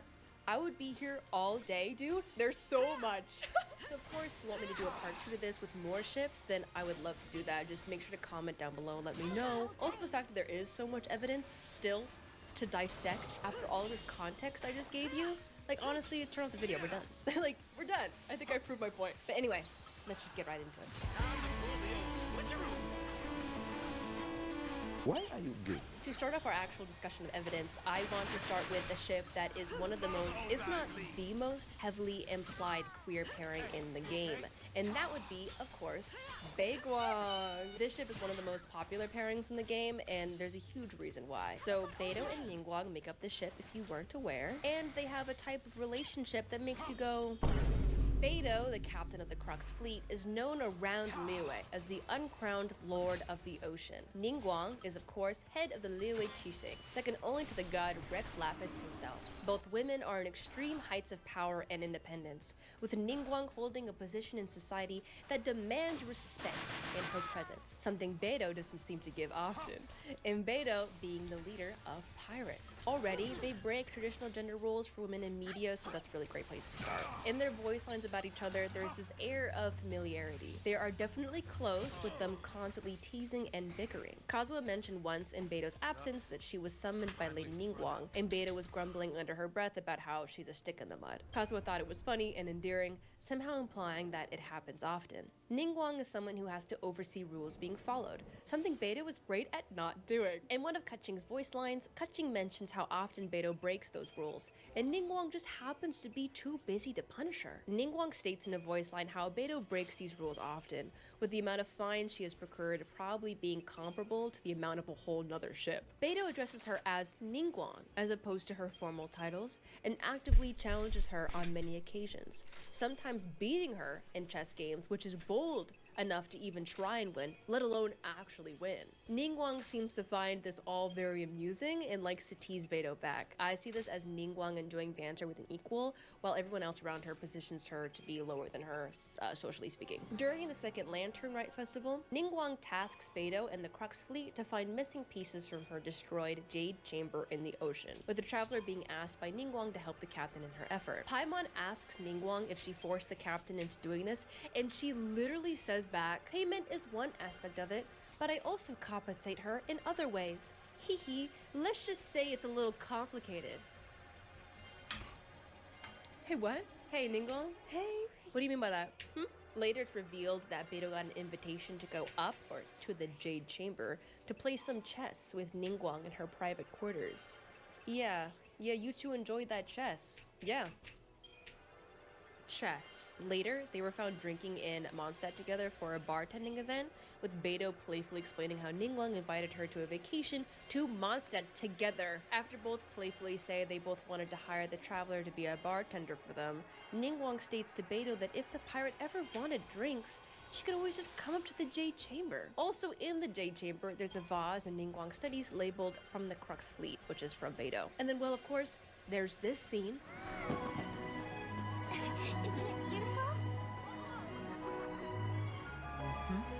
Hey, check you out. Looking pretty fancy. Only a true treasure catches the eye of Captain Beidou. Oh. Seems I've struck gold with this one. Seems I've struck gold with this one. Bro, what did you just say? You're gay! Seems I've struck gold with this one. She's gay! Still gay? No. You're gay! She's gay! And that's not all of it. Now, some of you, I recognize, may still be skeptical and may just say, well, this just proves how good friends they are. Which, you know, I admit we still haven't gotten too far into it yet, but still, I want you to sit here and I want you to imagine Beidou being a man. And then with all the evidence that I've told you about this part happening, would you still say they were friends then? Or with Ningguang being the man, would you still say that? Would you still look me in the eye and tell me that they're friends then? Friends? It's a lot, doesn't it? Only the finest of treasures catch Captain Beidou's eye. Seems I've struck gold. Huh? Additionally, I want to talk about the coding in both characters individually. Okay, not to bring gender into this, even though I want to. Let me know if I should do a whole video on this in the future. But it isn't often to see fully independent, realized women whose main purpose has nothing to do with becoming wives or having children. Additionally, Beidou breaks gender roles all the time and adopts masculine titles such as the uncrowned Lord of the Ocean and is often referred to as in that role. She's loud and boisterous, not a common trait with women, and this break of gender roles can hint to some other traditions that might be broken, such as romance. According to Soul James from their piece Queer Coding in Genshin Impact, which is an amazing piece by the way, I highly recommend reading the whole thing, she points out the type of gender roles that these two fall into in Chinese society, where Chinese lesbians sort themselves into 3 types of gender expression. T, which would be short for tomboy, P, which is short for po, the Chinese word for wife, and then H, which would be the combination or an in-between of the two. Beidou is definitely a T, with how she takes on such monikers like the uncrowned Lord of the Ocean,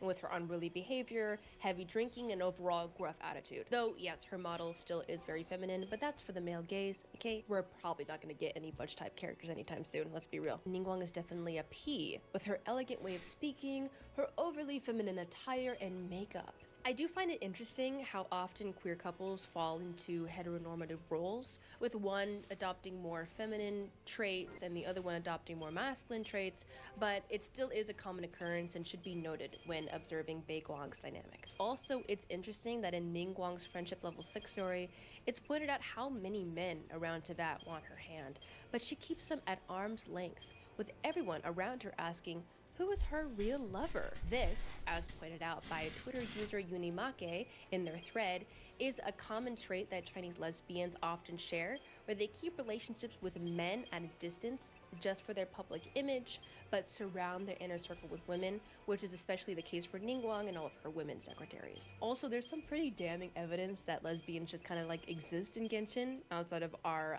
playable characters. For example, there's this kid on the Alcor that states to the traveler that he hears Aunt Furong, one of Beidou's crewmates, by herself chanting Beidou's name with her face all red. Huh? I'm sorry, what? Huh? What does that mean? What does that mean? Literally in the game, dude. Furong also states to the traveler how she only wants to marry someone who wins a round of something against her, I don't remember. But the only person who has done that ever is Beidou. Interesting. Additionally, Bai Shi, one of Ningguang's assistants, is found daydreaming about Ningguang. When you talk to her, some of her dialogue is of her talking to herself about Ningguang's gorgeous body, her lingerie, and her perfume smell.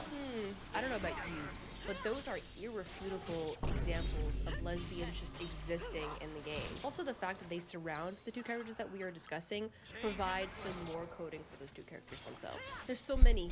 Why is there so many? There's actually more evidence for Baekwang, but we'd be here all day.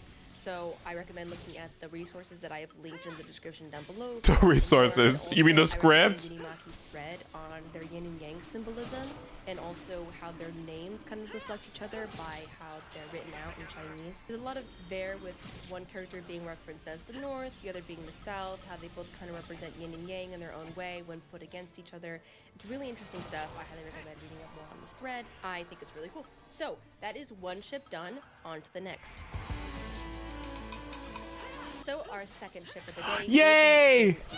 Though Yay! The most popular ship, nor does it have like an insane amount of evidence like others in this list. I just wanted to include it as a good comparison to the other ships. Though the ship does have really strong hints, it could be argued that they are really good friends, or it could just be like a translation thing. But if this is an example of light coding, then it should really put into perspective how much coding and hints there are for the other ships. First off, they do seem very close, with them always making exceptions for the other. They are often referenced in each other's official arts, with one of Lisa's birthday art showing her posing on Jean's couch, and with Jean having made her food.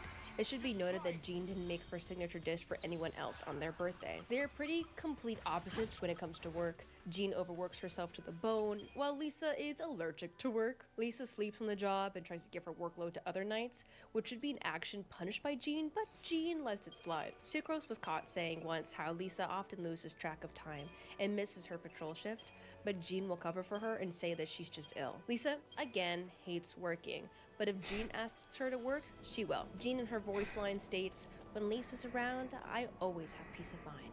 And in the first opening moments we meet the two, Jean is clearly stressed with Lisa standing close to her, almost reassuringly. It should also be noted that in Jean's summer skin, Lisa herself sewed on a rose ornament onto the thigh garter thing. First off, weird place to put it, huh? Second, that is Lisa's symbol. She is the witch of the purple rose. And she sewed it onto Jean's thigh garter thing? Gay. In a story Gay. with Lisa, you hang out with her, and if you ordered Jean's signature dish at Good Hunter for Lisa to eat, she exclaimed how that was exactly what she was craving, and reminisces about the times Jean would make it for her. Later, if you pick out dandelions for her, Lisa is surprised the shop sells them, and remarks about how they smell just like Jean. In the Chinese text, it is translated to state, "These dandelions smell like the sweet scent on Jean's body." Homo. Honestly, the biggest offender for me is Lisa's good morning line, where she states, Good morning, Jean. Oh, it's you. Sorry, dear. That implies so much. The good morning voice lines assume that you're traveling with your team in whatever you're doing, and you guys wake up together. So how many times has Lisa woken up and immediately said good morning, Jean? Immediately, as if she was right next to her in bed. It's getting weird. Now, you It's getting could say weird, right? Diluc, they have way more evidence. And I ask, do they? Or do they have like a few pieces of evidence, but they're a heterosexual couple, so that just makes it seem more canon than Wait, it is. Jean and Diluc? Going on with the Jean and Diluc, it could be romantic, it could not be. But again, if Diluc was a girl, would you be saying that? I don't think you would be. Even though the ship does not have that much compared to the others, I do think that all of the weird wordings and coincidences is actually like a lot for it to be considered one of the tamer ones. Again, disclaimer, this isn't all the evidence. There's more. Alright. Okay, and now it's time for the doozy. Kabe Thug. First off, they're roommates. They're roommates. Yeah, they're roommates. They're roommates, That, y'all. my friend, is the biggest queer coding trope and like stereotype of all time. Like honestly, we're done. Like go home. It's over. Yeah, right. Roommates, come on. So a little back. Be real. Two of them and their history and their past. Okay, so they both met in the academia where they recognized each other as equals, but had a big falling out because Alheathan was too blunt on how much of a martyr Kabe is and how his idealistic nature is actually self-destructive. And he got his ass for that one. Was he wrong? They graduate, whatever. Kabe goes through financial ruin with the whole Dory thing. Don't get me started, okay? And sells his childhood home to pay off his debt. He's effectively homeless, and tells no one due to the fact that everyone sees him as this famous untouchable architect legend. One day, Al-Haytham finds him in the bar, and something just breaks inside Kaveh, and he tells the man everything.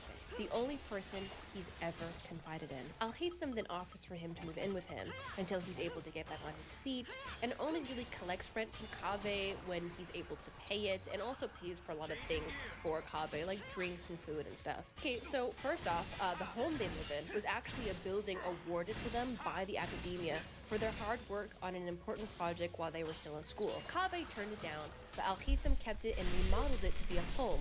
That's the home they live in, that they share, okay? The one they got together. Second of all, Al-Haytham, certified asshole, okay? This dude sucks.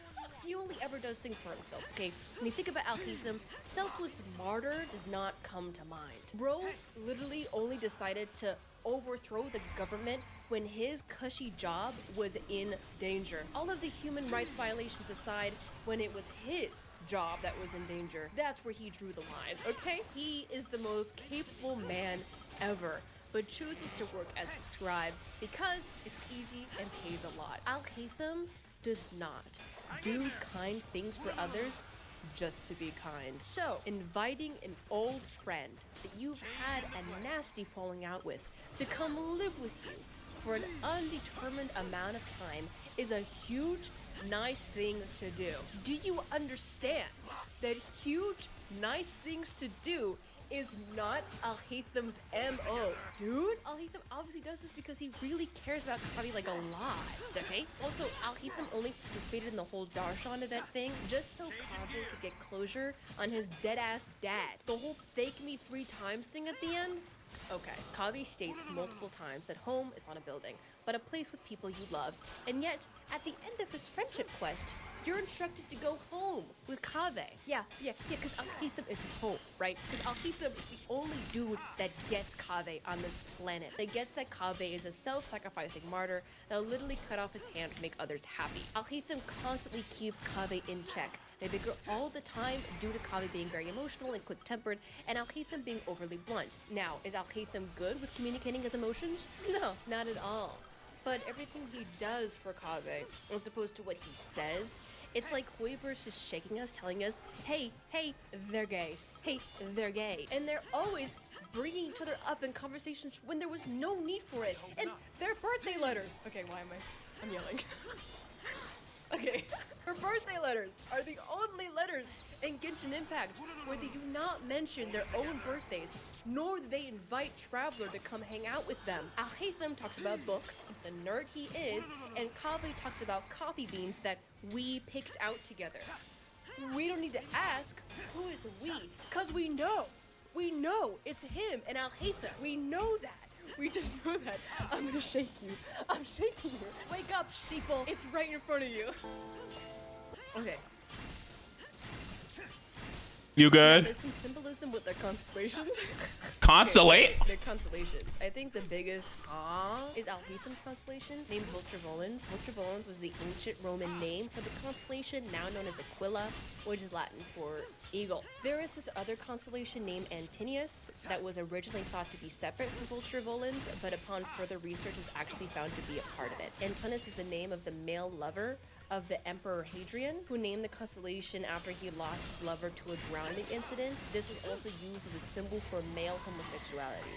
Alright, also when participating in Al-Haytham's story quest, and you reach the chapter where Kaveh is present for, you notice that the chapter is called Pride and Prejudice, which is the name of the famous Jane Austen book where the brash and passionate woman has a hard time dealing with the bluntness and stuck-up nature of her male love interest. Where have we heard that before?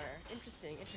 Also, she's from a family with a dead, so that helps as well. It's a little nod there. Interesting use there, Hoyo. It also should be noted that some instances of the English voice acting have been noted as being more aggressive than in other translations. Kaveh and Al-Haytham are portrayed as being far more aggressive and hostile towards each other in the English dub than in the others. I think this is used for comedic effect, and also as someone who's a huge huge fan of the whole old married couple bickering dynamic. I also find it like really funny and endearing. Also, the fact that they seemingly don't get along is the result of some very complex character layers found in each character. Alhaitham gets under Kave's skin because they know each other so well. Alhaitham thinks Kave's idealism will get him hurt one day and tries to stop Kaveh from thinking like this. I really see their dynamic as Alhaitham being aware of his feelings for Kaveh, while Kaveh is completely oblivious himself. He says he wants to move out, but makes himself at home with the decorations he puts up in the house. Kaveh is 100% someone who would think they don't deserve love, who would be oblivious to any advances made by others, and everything that Alhaitham has done for Kaveh is something very special that others can see,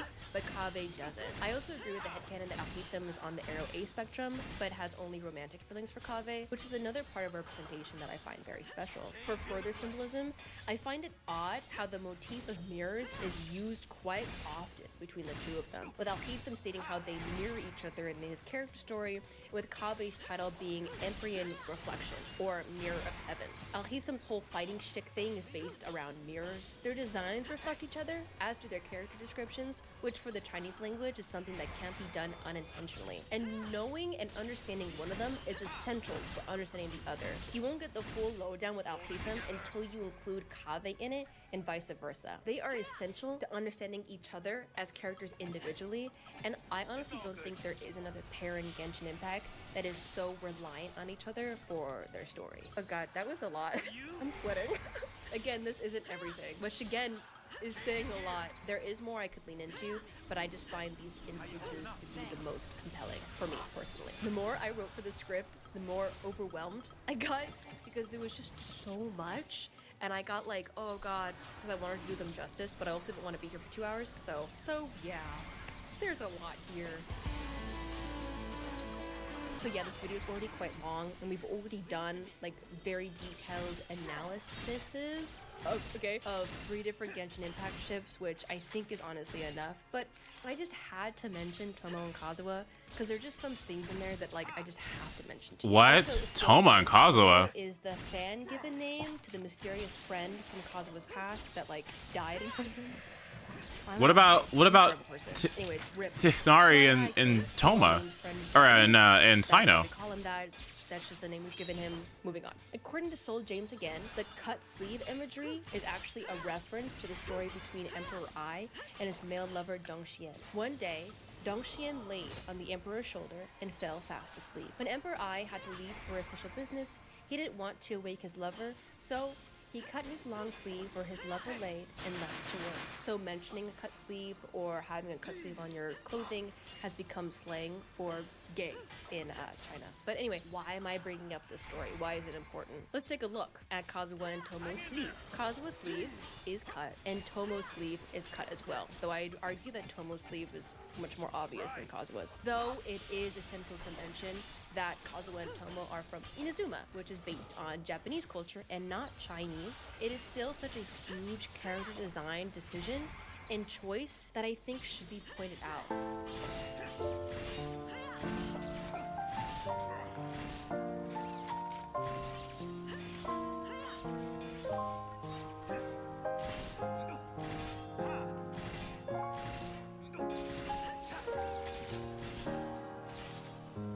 It also should be pointed out because Tomo was such a huge, influential person on Kazuha's life. He opened his mind about challenging authority, and he brought a lot of peace to Kazuha's soul. Kazuha carries Tomo's vision with him all the time, even though it doesn't work anymore. And the one time it lights up is when Kazuha fights against the person that took Tomo's life. Like, oh. Again, not the biggest of discussions for Kazuha and Tomo, but honestly, I don't really think we need to do much else. Like, I feel like we just hit the nail on the head. There's definitely more, but I just wanted to mention this. Now I want to talk about characters that are just kind of like heavily hinted at being queer that exist outside of like ships. For example, Lyney. I feel like Lyney is probably the most obviously like scapegoated character we've gotten in like a while. He's so queer, in fact, that his trailer got mass disliked in Korea, and there was a lot of hate going on in Korea because they thought he was so fruity. So that's actually pretty sad, but also just goes to show that like even the homophobes are smelling this one out, boys. Also, this controversy will be included in the part 2 of the controversy video that I made recently. So if you want to know more about the situation, then don't worry, I'll talk about it. Don't worry. Linny has a lot of flirty voice lines with the Traveler in the Traveler's Teapot, and they're the same regardless of if you play as Aether or Lumaine. Which brings me to my next point, the Traveler. It's no leap to say that Hoyoverse uses Aether and all promotional material and tutorials for the game. They seem to see Aether as the canon MC, no matter how much I want to argue or disagree. Though this could be contentious, I think it's important to remember that when there are dialogue that implies romantic interest from certain characters towards the Traveler, it doesn't change based on who you are playing as. This game is very detailed. The pronouns change based on who you're playing, and everything has a backstory. Genshin Impact is a lot of things, but being lazy on the storytelling front is 100% not one of them. It's interesting to see moments like how Kokomi was teased for having a date with the Traveler, and these voice lines staying the same for when you play as Lumaine. Heizo calls the Traveler dreamy, and this line stays for Aether. Ayaka has an obvious crush towards the Traveler, and those intentions are still there with Lumaine. Linny hits on the Traveler as Aether as well, and Xiao, well, poor baby boy, he's the biggest simps in the game. Again, the intention's still there with Aether. Also, Yanfei is in her Delulu arc, fully thinking Traveler has a crush on her, and she has a crush on the Traveler as well, and it doesn't change even if you play as Lumaine. Now, the character Jet comes into the discussion because she is confirmed to like be a lesbian pretty much. This is like the only time when the story changes depending on the gender of the character you're playing as. Jet's friend, Azarik, jokes around and says that Jet treats him like a brother, and quote, "We'd get along better still if she didn't like hanging out with the ladies more." Jet's response is very flustered if you're playing as Lumaine, but it's stern if you're playing as Aether. Additionally, later in the story, when everyone goes to sleep, if you're playing as Aether, the game's narration explains how Jet gives you a nod and you go to sleep. If you're playing as Lumaine, however, you get a whole extra paragraph detailing how Jet sleeps close to your side, and how she smells, and how fast she falls asleep. Fellas, is it gay to talk about your best gal friend's scent? It's interesting to note that how the one time the story changes, it does so to uphold the confirmed sexuality of the Jet NPC. The simping from the other characters don't seem to be checked by gender, they just seem to always simp for the Traveler no matter what. I take this lack of changing dialogue as intentional, and also a direct confirmation that some queer explanations have to be made and also can be made. It is subtle, but it seems to be a choice that the developers have made. A choice that, compared to everything else I've laid out before you today, it just doesn't seem like a coincidence or accidental anymore. Does it seem like that to you? Still? Nothing will ever be canon in this game, romantically speaking, so don't ever expect Hoyoverse to explicitly make anything canonized or obvious. But I must say, growing up in America and in the West, where censorship is nowhere near as intense as it is under the CCP, I gotta say, I don't find this much good queer representation as I do in Genshin. It definitely has gotten better in recent years for sure, but I feel like the majority of times, especially with stories that I had growing up, a lot of the time when queer people were represented, it was used in like a stereotypical way. They were villainized, or their whole identity was just being gay and that was it, or it was like a whole queer baiting thing, you know? I just find the heavy amount of queer coding in Genshin to just be like overwhelming. From the NPCs to the travel interactions, and even the deep and profound lore in the characters themselves. It's even more of a home run when we see that Hoyo has a track record with queer characters being canon, and they aren't allowed to be transparent with their storytelling due to censorship. The fact that Hoyo is so held back, and yet they continue to make characters this way, I think that's so awesome, and that is why I think Genshin Impact is a queer game. Well, that was a lot. Also, again, yeah, this is just scratching the surface. Like, there's so much more I could talk about. If you want a part 2, I could talk about Changyun Xingqiu, Emiko, Toma Ayato, Xiaovin, and of course, Zhangqi. I know some of y'all are mad right now. I know some of y'all are pissed as hell that I didn't talk about Zhongli Child. I promise I will in the future if y'all want me to. I know there's a lot there, and Zhongli Child is so popular. And the whole marriage chopstick thing, girl, I hear you, I know. I chose these 3.5 as a good starting point, and also I think they're really good in conversation with each other. Again, every single source that I've used for today's video is linked in the description down below if you want to read up on them. And you know what else is linked in the description? Yeah, my Twitch. If you want to hang out some more and you want to hang out with a really cool community, then go follow us over on twitch.tv/ESocial. I'm live Mondays, Wednesdays, Fridays, and Saturdays at 7 p.m. EST. Also, please make sure to like the video and subscribe to tell me and YouTube that you like this kind of content and you want to see more of it in the future. Every little thing helps in supporting the channel, so I really appreciate it. Thank you so much. Comment your favorite piece of evidence for any of the ships that we talked about today in the video or for any of the characters. I would love to read about them. Also, comment any opinions that you have. I just love reading guys' comments, so definitely do that. Also, let me know if you'd be interested in videos talking about like gender, how women are portrayed in the game. Also, Oh wait, they made another one. Thank you so much to Squarespace for sponsoring this video. Is it spoilerly? Should I watch this? It's fine. Robin is a lesbian. Robin is a character designed for a gacha game, made to be as broadly appealing as possible, to convince people to gamble. That's how they make money. She is not real. Robin does not exist. Her sexuality is a figment of your imagination.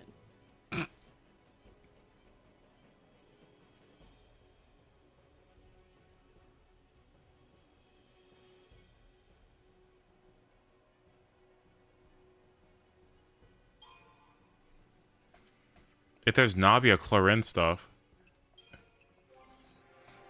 Sweet, that's Star Rail.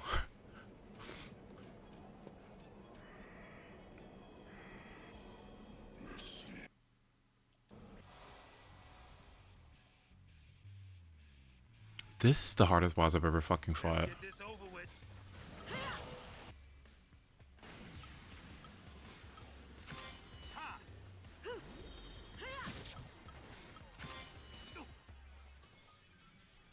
It's spoiler free. Okay, fuck yeah.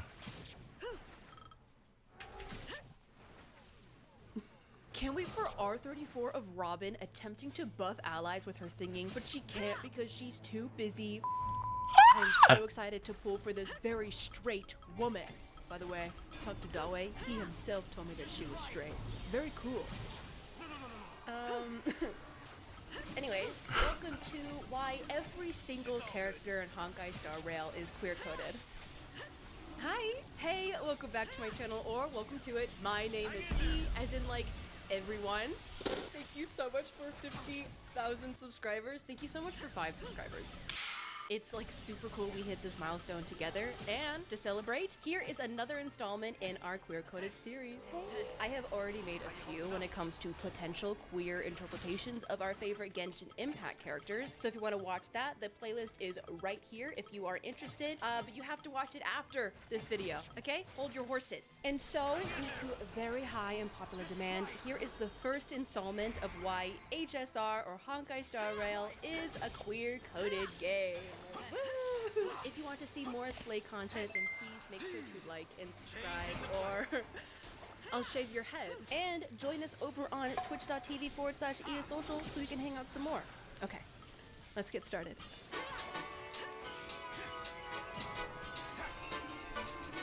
So, queer coding. Let's talk about it, because that's why you clicked on the video. If you are a regular of this series, you may be familiar with how queer coding is the act of using subtle signifiers to convey to an audience that a character is indeed queer. This can be accomplished through several means, by use of color schemes, cultural references, or literally any means of literary devices to get this point across. Like, it could be anything. Queer coding most often occurs and happens in cultures or time periods where, you know, being queer is or was taboo, and so it was censored, which is definitely the case of where Hoyoverse finds themselves in, being a company from China, and often having to conform to censorship laws. Recapping this in speed time, Hoyoverse also has a history of canonizing actual queer relationship, with, again, this kiss being taken out of the Chinese version of the manga between Bronya and Scylla. Bronya and Scylla in that scene also promise to kiss again when they meet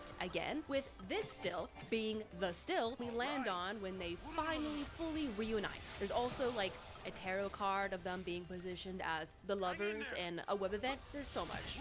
There's so much. But to continue, there was the famous Yae Sakura kiss, where in the manga, Scarlet Sakura, Yae Sakura feeds medicine to a sick girl through a kiss. This famous kiss is referenced several more times across Hoyoverse's work, with their most recent reference being in Genshin Impact's Pretty Please Tsuneguchi. For more on A and Yae Miko's queer coding, you should go watch the second coding video. Again, icon and link in the description. There are so many more examples, like I said, and I would be here all day, but the biggest shout out ever to Hoyo Stands, which is a Hoyo Stands? together a huge document of all of the gay shit that has happened in the past. They plan to make this document open for the public soon, so check out their website if you're interested. Link is in the description below, and support an awesome group of people doing God's work. For real. Putting together all these resources. Shout out to you guys. You guys are awesome. I mentioned these moments to say that interpretations that I may partake in this video are inherently valid interpretations, considering Hoyoverse's past of gay shit, okay? Now, usually this is the part of the video where I give like a history of queer coding, why it's used in the past or present, and how important representation is, but for now, I will just say representation is important, and queer coding in fiction has and always will be an important way to showcase the range of the human experience, even and especially under the oppression of censorship. Why do I say that specifically? And if you require historical references and receipts, well, again, hey, watch the videos. How you doing? Hey. But for now, I state all of this in the beginning to say, yeah, these characters aren't real.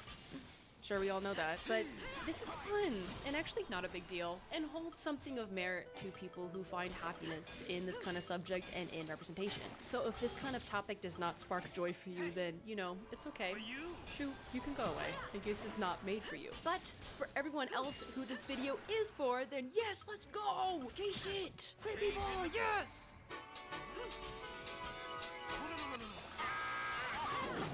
Bronze Scylla. I mean, like, come on. The whole video is just gonna be going like, come on, have you seen them? Come on, like, come on. There's like no evidence at all. I mean, have you seen those two actually though? Okay, I may not be well versed in the world of Honkai Impact the Third or Gun Girl Z, but I know gay shit when I see one, okay? Scylla kissing Bronya? Kissing, by the way, while promising that they will reunite. And that they will see each other again, doing anything it took to be able to be with each other, including killing and dying, kind of. Comparing the other's eyes to the ocean, showing up in each Honkai iteration and having a close or straight up romantic relationship in every universe. It's kind of like that Doctor Strange, I love you in every universe, but it's just, I'm gay in every universe. But, hey, you know, the other Honkai series aren't Honkai Star Rail. That's a different game. So, what do we have here? Oh, right, Scylla having her whole world view of the Silvermane Guards turned upside down after meeting Bronya, getting so close to Bronya that whenever she isn't around, Scylla acts frantic about where she is and if she's okay. And then, you know, this scene. I'm not like you. I don't have that many grand plans for the future. But if that's the future you want, I'm willing to build this bridge with you. Thank you, Scylla. Your trust is very important to me. Speaking of which, Huh? Speaking of which, What's all that? What? Is that blush? Okay. Okay. Yeah, okay. Do you blush when your newest Right. enemy turns Right. Blushing. Bro, what's all that know about? them that you panic when they are in Homo. who you share Gay ass. What's up? with while standing in front of the orphanage you both once lived at, thus confirming a closer connection than you two initially conceived. Overlooking the scenery of the home you both are trying to save, wherein you state that you will help build the bridge for them and connecting your two lands together because it is the future that they want. And then they return the sentiment by stating your trust is very special to them, which hits you so hard you start to blush, panic a little, turn your head so they don't see, and then quickly change the subject, praying that they don't notice how flustered you got. Fellas. But wait, there's more, okay? While in Penacony, there is a Dream Peak call sequence where you can eavesdrop in on a dream Bronya is having. In the dream, it starts out with Bronya sounding a little sus, with one of the Trailblazer reaction options being holding your breath, as if implying that the Trailblazer thought something was afoot. It's soon revealed that Bronya was really just dreaming about Seele and her boxing up precious materials her mother gave her. The reality of the dream went from sus to very domestic and sweet, like super fast. Also, hey Bronya, why are you dreaming of Seele like that? Yeah, what's going on? Just bestie things. Just bestie things. There's also the ever iconic museum management event where Bronya has to interview Seele to see if she should hire her for the event, while we kind of just like awkwardly stand to the side. They start off by just like staring at each other. And we think that they're like communicating telepathically, but they're just being super awkward. Bronya says how this could be a great chance to know Seele better. And Seele grumbles, saying, don't we know each other enough already? The rest of the convo is just pretty awkward, and this scene, paired with the ending of the Bellablock quest, pairs the two into quite the domestic, bickering, married couple type of vibe. This is again reflected in the Dream Peak call in Penacony. They're just kind of cute. They're just like so cute, you know? And they're canon, and they show up in each other's trailers. Like they show up in every universe, where in one universe they share a kiss and a very deep relationship while promising that they will always find each other again. Then, you know, this happens. Like, I feel like I don't need to continue. They are being hinted at, or there is something homosexual happening. Like, come on, what are we talking about? I feel like there should be more to say about them, but like, the coding isn't coding anymore if they were literally canonized in their other multiverse selves. I feel like I'd be kicking a dead horse if I tried to continue to convince you that they got something weird going on. Right? Case closed, right? You guys are exhausting. Now, with Bronze Seele checked off the list, let's talk about that emo guy and the other not as slightly less emo guy. I wish I could talk about Yuri and Yaoi forever. Wait, that's a great idea for a theme for our website. Good thing this video is sponsored by Squarespace. You guys know Squarespace is the best place to go to build a website and...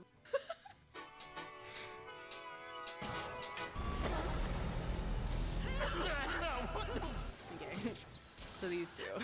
Dan Heng and Blade have quite the past, which is an understatement, girl. Literally the drama soap opera showdown of the century. When I was going through the Luofu quest in Honkai Star Rail, I'll be real, I didn't catch any of the following stuff I will be presenting to you, girl. I was confused and lost. All I knew, genuine hot, Kafka hot, and big lady we fight and end hot. Like, that's all I needed to know. So I thought it was like a skill issue on my end, but apparently a lot of others had issues with the Luofu's writing and plot as a whole. So no, Udon, I didn't. That being said, don't feel bad. Not at all. I didn't catch or understand anything that went down with our man Dan Heng, and why that one emo guy always has his pennies.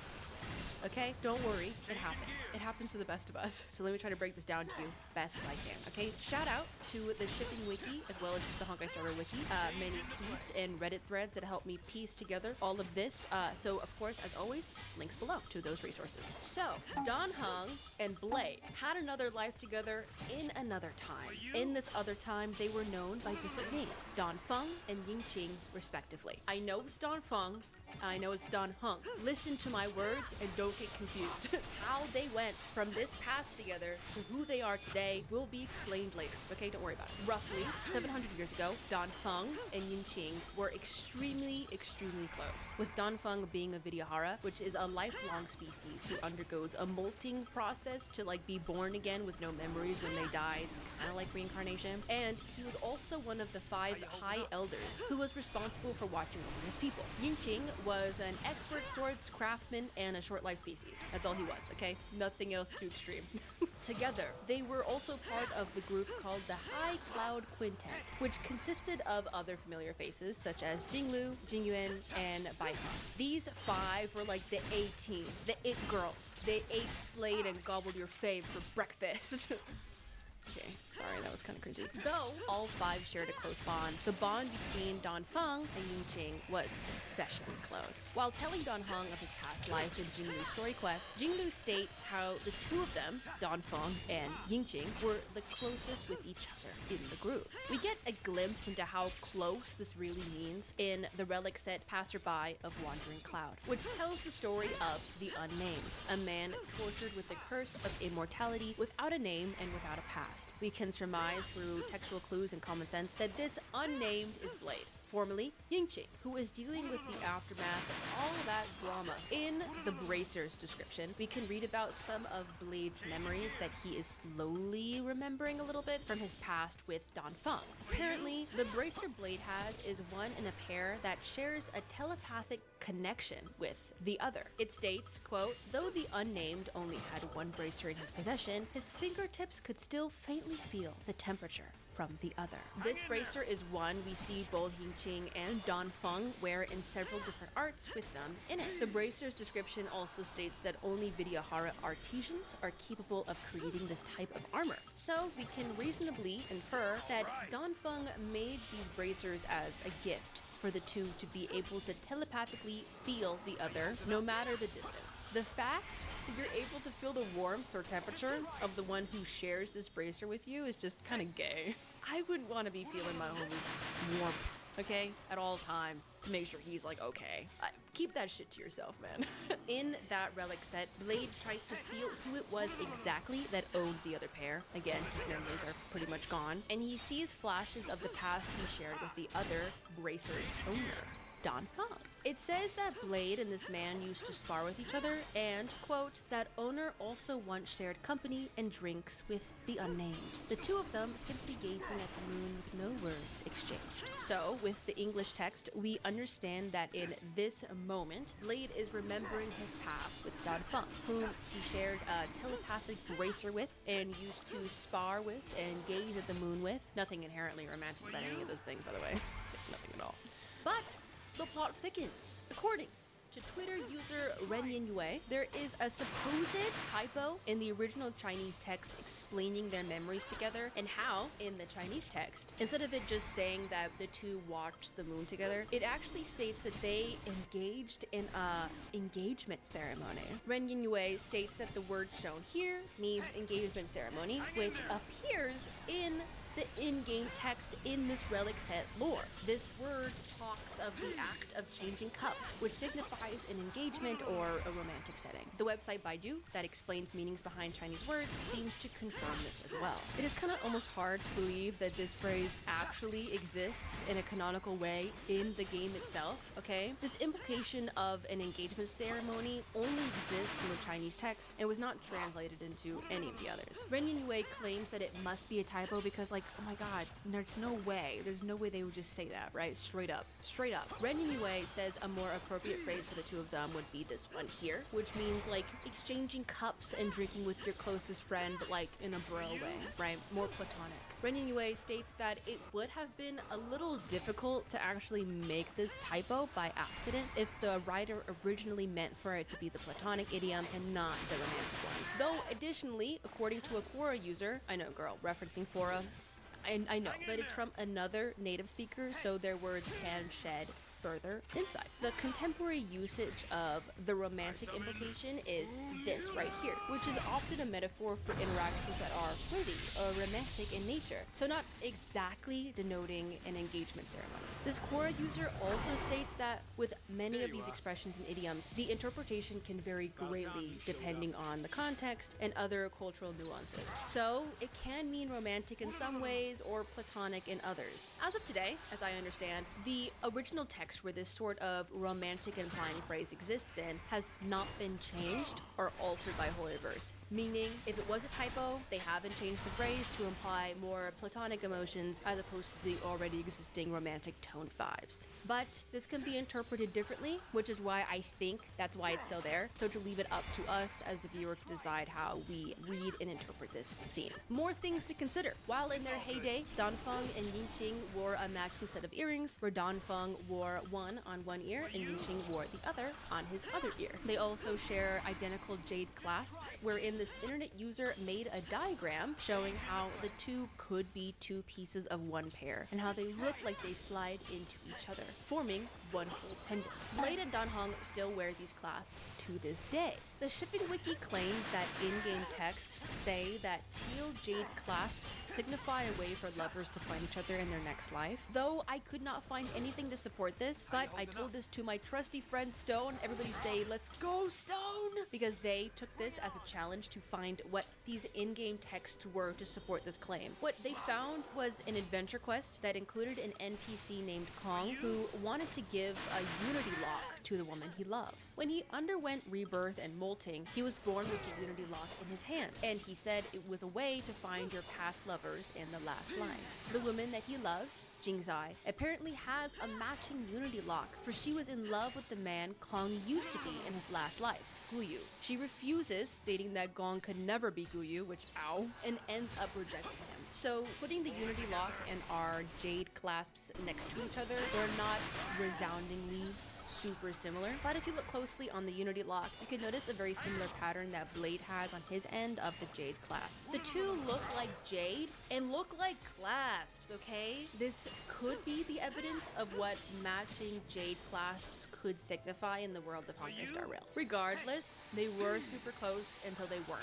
So like, what happened, right? We're still kind of confused by that part. Honestly, I don't think any of us at this time of writing this are exactly sure of what happened or what went down, but we do know some basic facts. What we do know is Bai Heng, one of the members in the High Cloud Quintet, died brutally. Okay, girl? Dan Feng and Yinqing did some sort of experiment, which resulted in a lot of casualties, and with Yinqing having immortality forced upon him with Mara, which is bad, okay? And Dan Feng ended up being punished for his crimes of messing with immortality. That was a big no-no, and he totally did it. His punishment was exile, and he was forced to undergo a molting of sort, where Dan Feng basically reincarnates. That's basically what happens. Don't argue with me, okay? When molting usually happens for Videohara, they lose their memories, but since Dan Feng was forced to molt, it was a little janky, and that's why Dan Heng today still has a few memories from his past life as Dan Feng. What the experiment was for, how it happened, why it happened, the motives behind it, still unclear. Phantom's confused. For this instance here, not super important. Yinqing got immortality, de-aged, and he got black hair and lost like all of his memories, okay? There are various in-game Videohara elegies from the Cloud Cry songbook that insinuate and tell the tale between Dan Feng and Yinqing, one of which sounds like it is being spoken by an imprisoned Dan Feng mourning the loss of Yinqing. The themes of past lives and rebirth is something that is shared between this aria and the story of these two men. The war against the Borisin is also a common thread in Yinqing's story, for it was the Borisin that destroyed his homeworld. The bird Oriole signifies that there are brighter days ahead, and that a true test of one's bond will occur soon, according to this website I found, so take that with a grain of salt. Don't even know how to pronounce that bird's name. Of course, the mourning of a husband is like crazy on the nose, but it does strongly suggest that this is an aria from the perspective of Dan Feng. So, again, take that as you will. So, I don't know, okay? It does seem heavily implied that these two in the past had something going on with them. Either a super close friendship, or something romantic. There are a lot of coincidences if the writers never meant to imply there was something romantic in the past with them, so I honestly would find it kind of weird if that was never the intention, because it's kind of like loud. Many people in the fandom make the claim that this was only a possibility between Dan Feng and Yinqing and not Blade and Dan Heng, given how they are basically like different people after like everything that happened. I think that makes the ship even angstier personally, but you know, what do I know? But what do you guys think? How do you interpret their relationship, past or present? Do you think Hoyoverse intended to insinuate such a romantic connection between these two? I would love to hear your thoughts in the comments below, and also tell me anything that I missed regarding these two guys.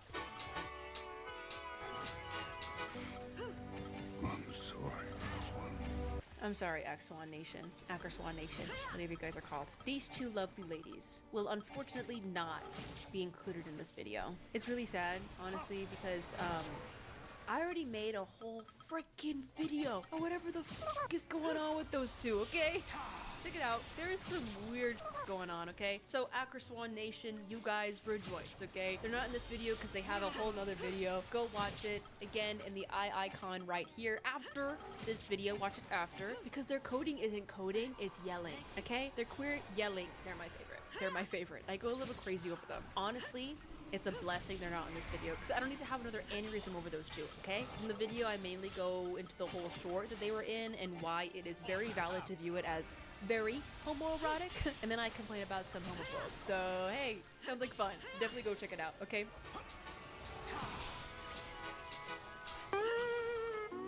Ah, yes. Our favorite lady character from Honkai Star Rail, Robin, who everyone treats with a lot of respect and dignity on the internet. Yep.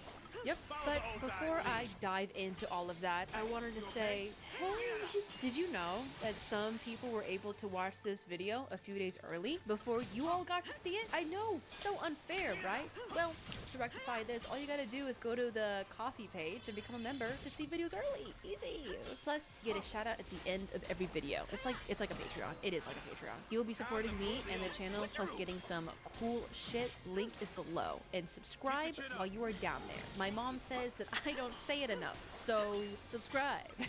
Okay, time for Robin. So it was actually like purely coincidental that the whole drama on Twitter, if you are aware of it, involving some of the Genshin content creators and their opinions and takes on Robin's sexuality was all happening while I was researching this script. Like, I think it's so funny that it happened at the same time. I'm not going to be going into the whole thing because I don't care. And if you don't know about it, then God bless your soul, man. You are better off not knowing. But it was pretty funny seeing the whole internet just lose their shit over whether or not it was stupid or cringe to be doing what I'm doing for this whole video. I already explained why I make this series in the beginning of this video and in every video I've made on this topic. So I don't really feel the need to again state why it isn't stupid to look for queer coding in characters. It is stupid, in my opinion, to force these findings onto people. Like if someone said they were attracted to a character and then someone else said, nuh-uh, that character is queer. It's not that serious, first of all, okay? Just let people enjoy characters, especially if that character's sexuality has not been confirmed. Again, not that serious. That being said, hey, you know what? Don't be a dickhead. And if you are really mad that people found evidence that points to a character being queer, maybe it's time to do some self-reflection. Regardless, Robin, my dear, was at the center of this whole debacle, with some people on the internet saying that she was queer-coded and others telling those people to shut the fuck up. So, is she? Let's look at the evidence that I have gathered, okay? This will be a work in progress for her in specific because as of writing this, she has not been like officially released yet and we haven't seen a whole ton of her so far. So this analysis will be short, but I had to talk about it because of everything going on and because there is actually something to talk about. So the two things that really stand out to me with some things that could mean queer coding is the use of color symbolism and the literary references in her lore. For one, people were really quick to point out the lesbian flag color scheme in her eye dot makeup thing. This honestly could totally just be a coincidence and be nothing more than just a cute makeup thing. It is just an odd coincidence, I will point out, because of, well, two things. The color for her makeup doesn't really go with her overall design like at all. She wears this purple and white dress with light blue hair. Her under eye makeup is orange, white, and pink, and it seems super out of place and out of nowhere. There's no pink or orange in any part of her outfit. Hoyo is known to make some designs that some people find ugly, but every character design they make is always made with intention. I mean, they have to pay close attention to the details because, you know, some people will literally end up paying thousands of dollars for these characters in the future. It is weird that they included such a random color combination that has nothing to do with her overall design to be a pretty noticeable makeup choice. It's even weirder when the pink and the orange colors are very similar to the specific pink and orange colors used in the lesbian flag. It's even weirder when they are lined up in the exact same order as the lesbian flag, with the white separating the pink and the orange. Again, of course, this is not definitive. Nothing is until miHoYo states it, but come on. The second thing, which is wild, are the references of her story to Emily Dickinson, famed American poet from the 1800s, who was wildly speculated and accepted to be queer. Robin's hit song as an interstellarly famous singer is called If I Can Stop One Heart From Breaking, which is the name of one of Emily Dickinson's most famous poems. The poem thus goes, If I can stop one heart from breaking, I shall not live in vain. If I can ease one life the aching, or cool one pain, or help one fainting robin onto his nest again, I shall not live in vain. I love Emily Dickinson so much. Fun fact is that we share the same birthday, Emily and I. Yeah. We're just tight like that, you know? My favorite of hers, which is kind of predictable, is Success is counted sweetest by those who ne'er succeed. To comprehend a nectar requires sorest need. Anyways, Robin's song title is most definitely a reference to Miss Dickinson's poem, and well, Dickinson mentioned a robin in the poem, so you know what? That's where they got her name. 2 + 2 = 4, common sense, okay? Also, in the most recent livestream event, as of writing this, another one of Robin's songs was announced, which is literally called Hope is the Thing with Feathers, which is another one of Miss Dickinson's most famous poems, and it's so Robin-coded. 2 references to my girl. 2! It is heavily speculated by scholars that Emily was queer. Some say bi, some say lesbian, man, who cares, you know? Like, we don't know Emily like that. But it is safe to say that she was one of them queers. So I'm gonna say queer. People say this because, well, she never married, but she did send over 270 letters to her close friend and sister-in-law, Susan Gilbert. These 270 letters would contain some poems that Emily wrote, and one letter once said, quote, Susie, forgive me, darling. For every word I say, my heart is full of you. None other than you is in my thoughts. Yet when I seek to say to you something not for the world, words fail me. And then she finishes it off with a, and I am on my way through the green lane to meet you. And my heart goes scampering so that I have much ado to bring it back again and learn it to be patient till that dear Susie comes. Not to put my girl on blast or anything, but that was gay as fuck. I do not tell That's my so homegirls gay, that bro. My heart is scampering so until we meet again, okay? My girl Emily was kind of freaky for that. There is also photo evidence of Emily posing next to this chick named Kate Scott Turner, who eventually left to go live in Europe as an openly queer gay woman. My girl Emily had. Oh, I love her so much for that. That's my girl. There's definitely more. Let me know if you want a whole video on Emily Dickinson. I love her. I'm joking. Kind of. So again, to reiterate, Robin has weird colored makeup that's literally the lesbian colors in the lesbian flag order that doesn't match with any of her apparel. Plus, she has 2 huge references to the biggest queer micro Emily Dickinson. Oh yeah, right. But we are insane and batshit and deranged for thinking that this is all kind of weird. Right. Of course. But anyways, after that, what do you think? All right, are we reaching? How do you interpret Robin as a character? I definitely want to hear it down in the comments. Not on my watch. Not on my watch. Twitter user Maple Prairies pointed out there are some readables in the game where a lady is writing down her romantic encounters and runs into a woman and states that she has fallen in love, saying, quote, her eyes, like precious jewels, ignited my desire and illuminated my life. That's so relatable. That's literally me with the woman I matched with on Hinge, who then left me on Red and ghosted me. Like, that is so real. The woman rejected her, but she seems to still have hope. Again, just like me, for real. So you know what? Again, girl, this is undeniable proof that we got woman lovers up in this joint. Rat Urination, which is the name for ratio in Aventurine. I know it's technically pronounced Ratiourine, but I'm not saying that. Ew. Is funnier. I know Rat Urination is waiting with bated breath to see if they will be included in this video, but can I just say, like, I'll get back to you, okay? I think we need to wait for more, because the story, as of me writing this in Penacony, has not finished. Let's wait for more. Because right now, all we have is a super homoerotic light cone and the super homoerotic animation of that light cone to go for, which is like nothing. I don't know what they were thinking when they reposted that edit, or when they animated that animation like that. Like, when I watched it, I was instantly homophobic. Like, I haven't really been able to find anything else in addition, but like, eventually he's a gay man. I mean, I'm sorry, not to be like stereotypical right now, but that's a homosexual man. Do I need to do a whole dissertation on this guy? Look at him. Rat urination? You will have to stay tuned to next time to hear my findings about them should we find more. I'm sorry, I do not mean to leave you on a cliffhanger, but hey, you should hit the subscribe button and hit the notification bell to know when I post part 2. Also, we got Yukong and her wife and kid? Question mark?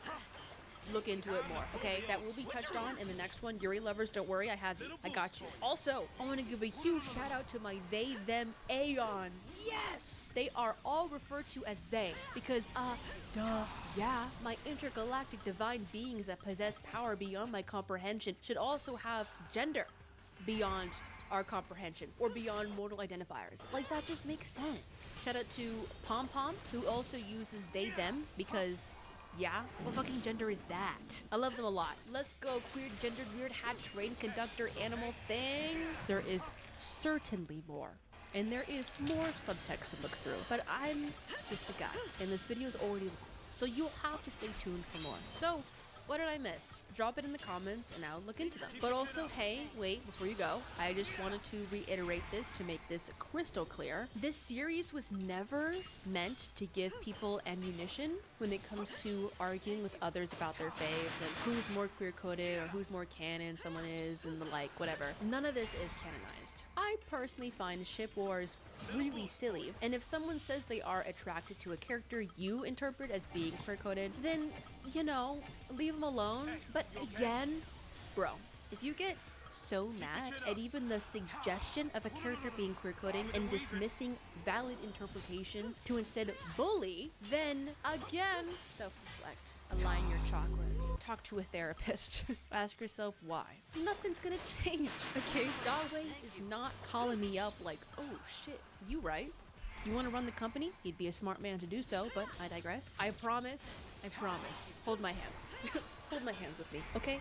Oh, wait, how do I do this? I promise. It's not gonna end the world. Oh, I promise.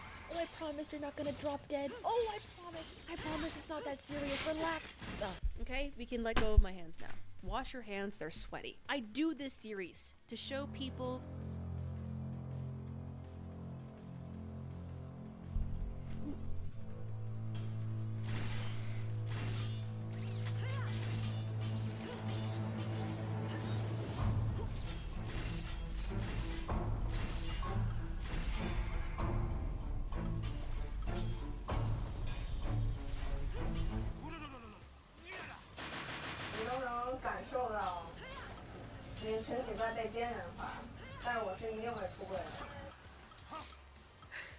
Follow the old guy's lead.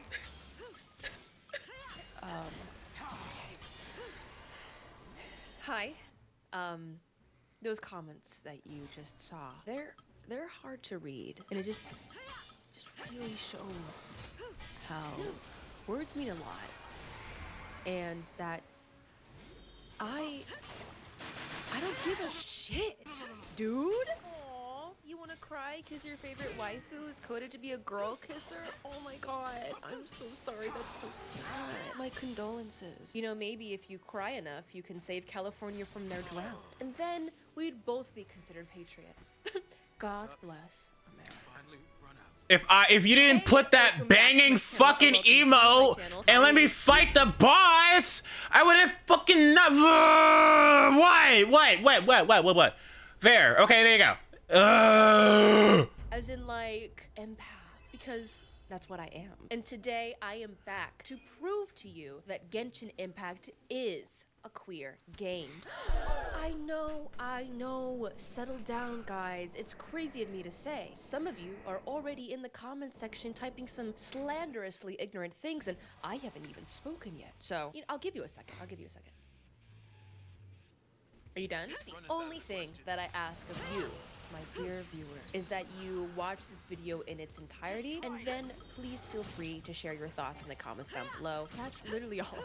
Thank you. So to start off this video, let's talk about the roadmap. First, I will very briefly be recapping what we talked about in the first video when it comes to what exactly queer coding is and Hoyoverse's past with it. Bye, Then, Jakey. after the brief recap, I'll be giving you a very brief summary of queer rights in the US, but mostly in China, just to give you more of a perspective on where Hoyoverse is coming from and how important the representation is in the game and how important representation just is in general. Then I will very quickly be combating some of your arguments that you put in the last video. Then we will of course be diving into 3 more of Genshin Impact's most queer-coded ships to prove to you that yes, Genshin Impact is a queer game and I'm just not making stuff up, I promise. So yes, a very ambitious video again. So I hope you're comfortable and I hope you have some snacks, maybe some hot cocoa because it is the holiday season. Also, happy Halloween. Let's get cozy, let's get comfortable, and let's get started, okay? Also, hey, please like the video and subscribe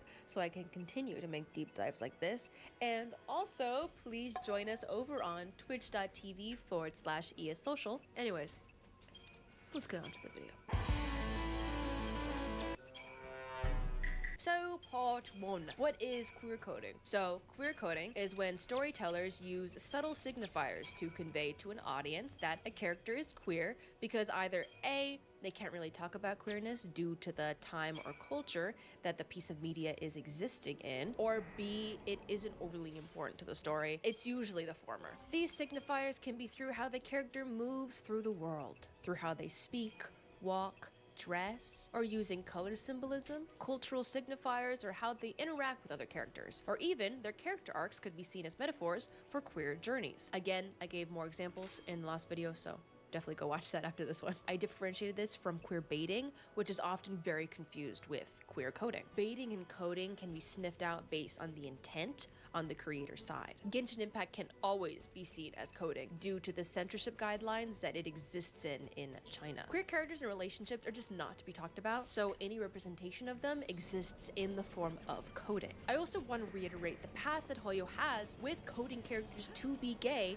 while also explicitly canonizing a few, with Bronya and Sela from previous Honkai games having a romantic relationship with each other in every iteration they show up in, and sharing a canonical kiss in the webtoon, and Kiana and Mei also being confirmed to be queer and in love. Again, I feel like I have to scream this at the top of my lungs. Hoyoverse does not need to make queer characters. If anything, if they do, it's detrimental to them. Most, if not all, huge global games like Genshin do not include queer storylines because they will get more hate than anything because we live in an outstandingly homophobic world, or they themselves also are homophobic, especially living in China, where they're literally just not allowed to talk about queer people or queer relationships, and they have a history of canonizing, not even coding, canonizing queer relationships. They can get in so much trouble, so like why even risk it? So this honestly should dispel any doubt that you have that Hoyoverse has made queer characters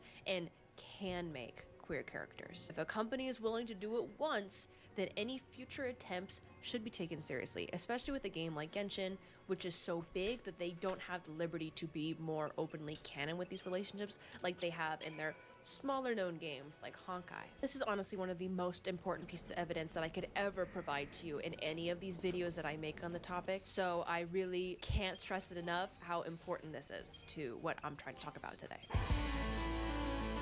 That's just a theory. So I didn't do this next part in the last video, but I think it would really aid us in our journey of understanding queer coding and understanding representation and how cool it is that Hoyoverse does it and how important it is in popular media by giving you a very brief history of queer rights in the West and the East leading up to this present day. I think it really adds so much more in-depth understanding to the very nuanced topics that we are discussing today. Just to give a very brief overview of queer rights in America, it wasn't until the infamous Obergefell versus Hodges case in 2015 did the Supreme Court legalize gay marriage across the entire nation. 2015.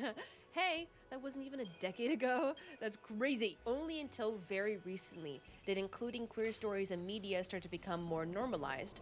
But with how divided everything is in this country, suddenly mentioning someone who's queer is deemed woke or a political agenda. Hey, sorry to tell you this, but queer people existing isn't political. Hope this helps. I have gotten so many comments trying to delegitimize my efforts in trying to explain the queer representation in this game. And I just want to let you know that yes, it is just a game, but representation is still very important, especially to people who are struggling with their inner queer identities in a society where gay marriage hasn't even been fully legal yet for 10 years.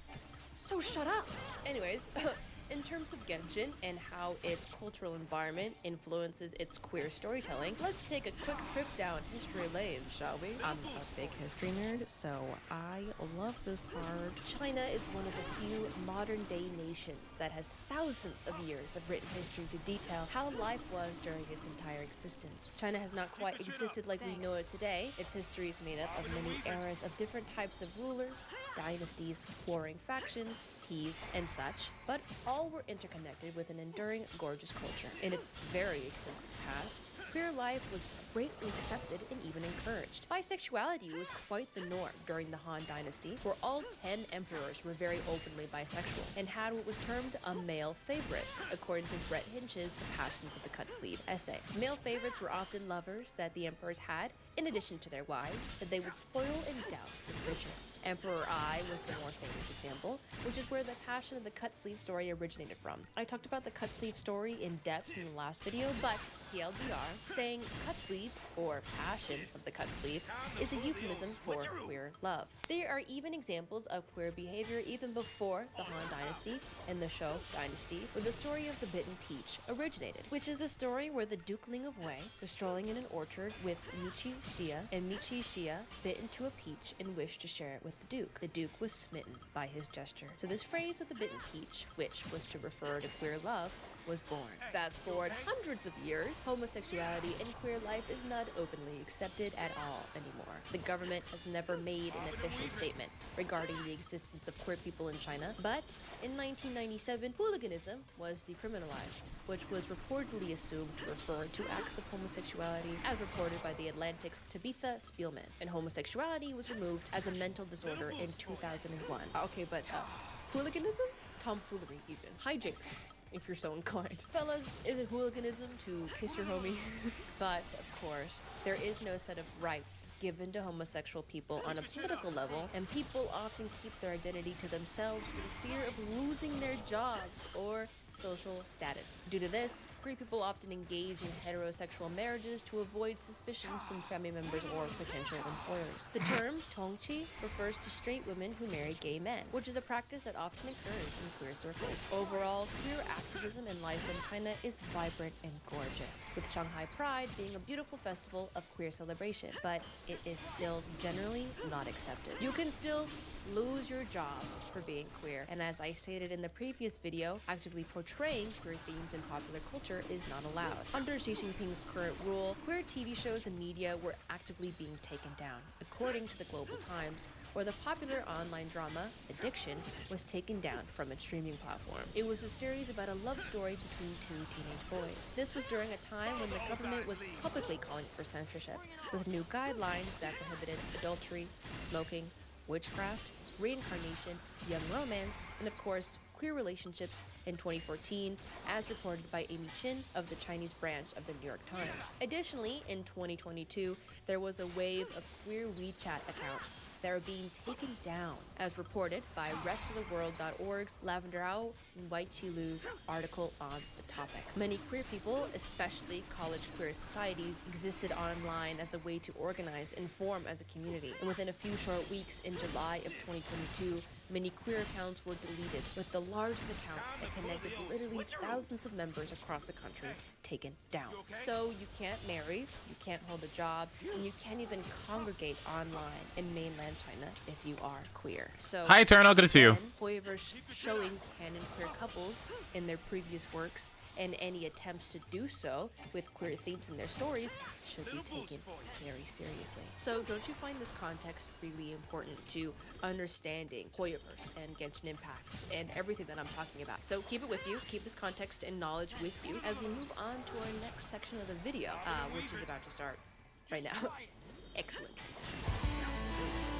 I'm Here, fight. So I gave you this history lesson not only to give you context that surrounds Hoyoverse and Genshin Impact, but also to prove to you just how important representation is, because it is important. It might not be to you if you're not queer, but it is very important to your loved ones or people that you know that happen to be queer. It is often through the media that we consume that we are taught right from wrong. Generations were raised on popular cultures that villainized queer people, made fun of, stereotyped. So imagine where queer representation is just the norm. How many kids won't get bullied on the playground? How many kids will just feel better about themselves in the end? It's important. It is important. And it is especially important and very cool to find representation in a game like Genshin, whether it exists as coding or not, where queer history and acceptance in China is very convoluted. So a lot of people in the comment section on the last video dumped a lot of phrases or arguments, and I would like to address them now, just to, clear any confusion and so that we're all on the same page. So let's begin. The first argument is, why does everything have to be gay?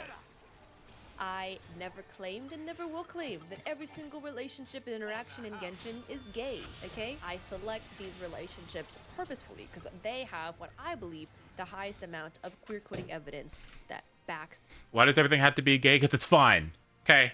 Because it's fine. Because it's fine, okay? Because nobody fucking cares, okay? You got a job. Is your retirement account in order?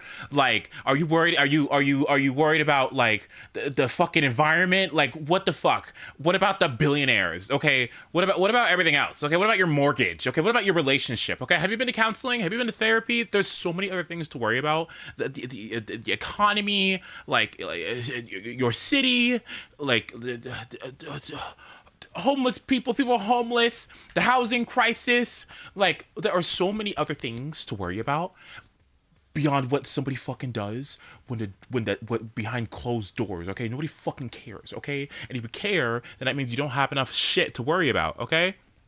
You're not worrying about the right shit, okay? You're not worried about the right shit, okay? There's too many things out there that are more important on the scale that are happening right now that are very dangerous and life-threatening.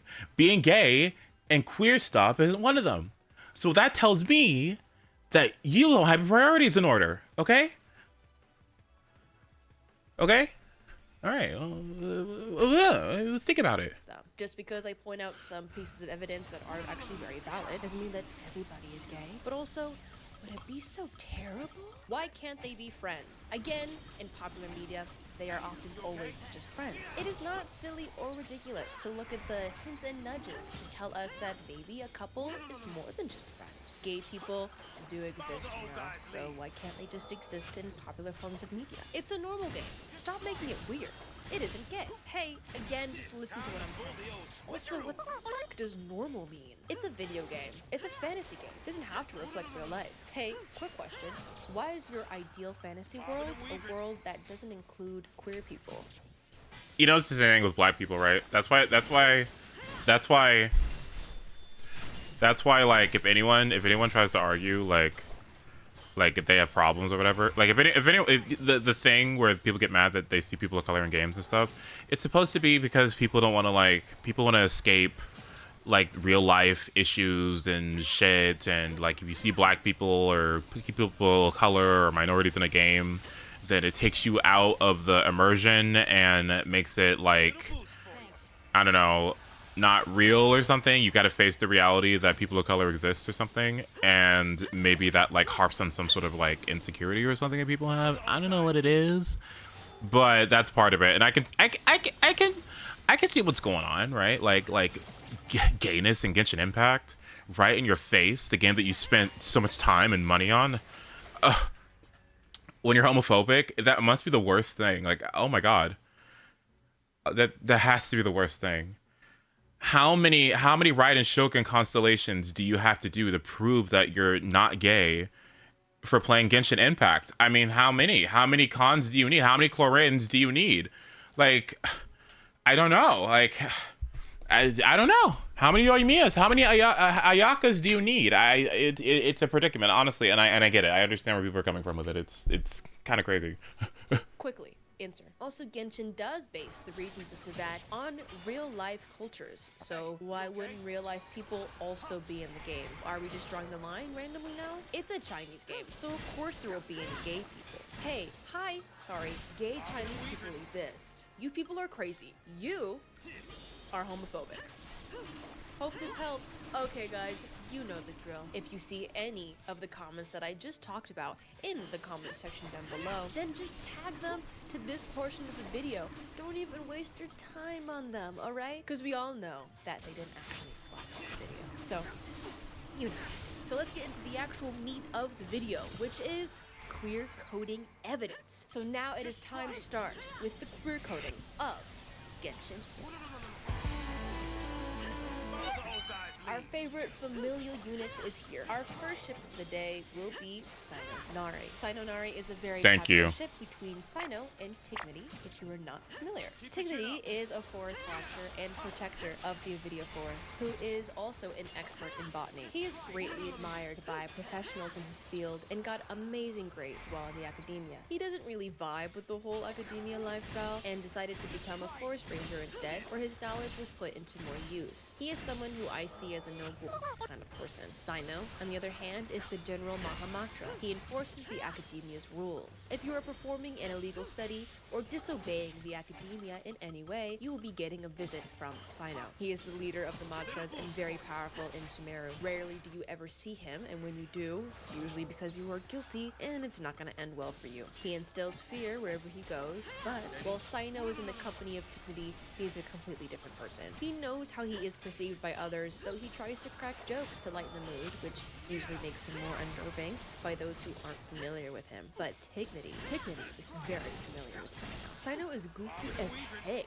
Dude, this dude is one corny guy. He is constantly making puns. He's adorable. Around Tignity, to the point where Tignity is sick of them, and he's the biggest TCG nerd fanboy. No one else would have the gall to cut off the General Mahamatra, but Tignity actively points out how bad these jokes are and how nerdy he is. In Windbloom's breath, the pair take Kale to visit Mondstadt together to ensure her safety. Sino is role-playing as an adventurer the whole time, and dude is so corny. Oh my god, I love him so much. Tignity pointed out that he was acting this way because he saw everyone around him as friends, but also that his jokes were ruining the reputation of Sumeru for all of Mondstadt. Again, only Tignity could talk to him like this. Their closeness is emphasized almost every turn in their friendship. In Tignity's character story 4, the story of how they met is described. Tignity was making quite a name for himself while in the academia, getting very high grades and praise from his colleagues. He was mostly solitary, but was kind to others who wanted to collaborate with him on projects or just to hear his thoughts. He was so popular, in fact,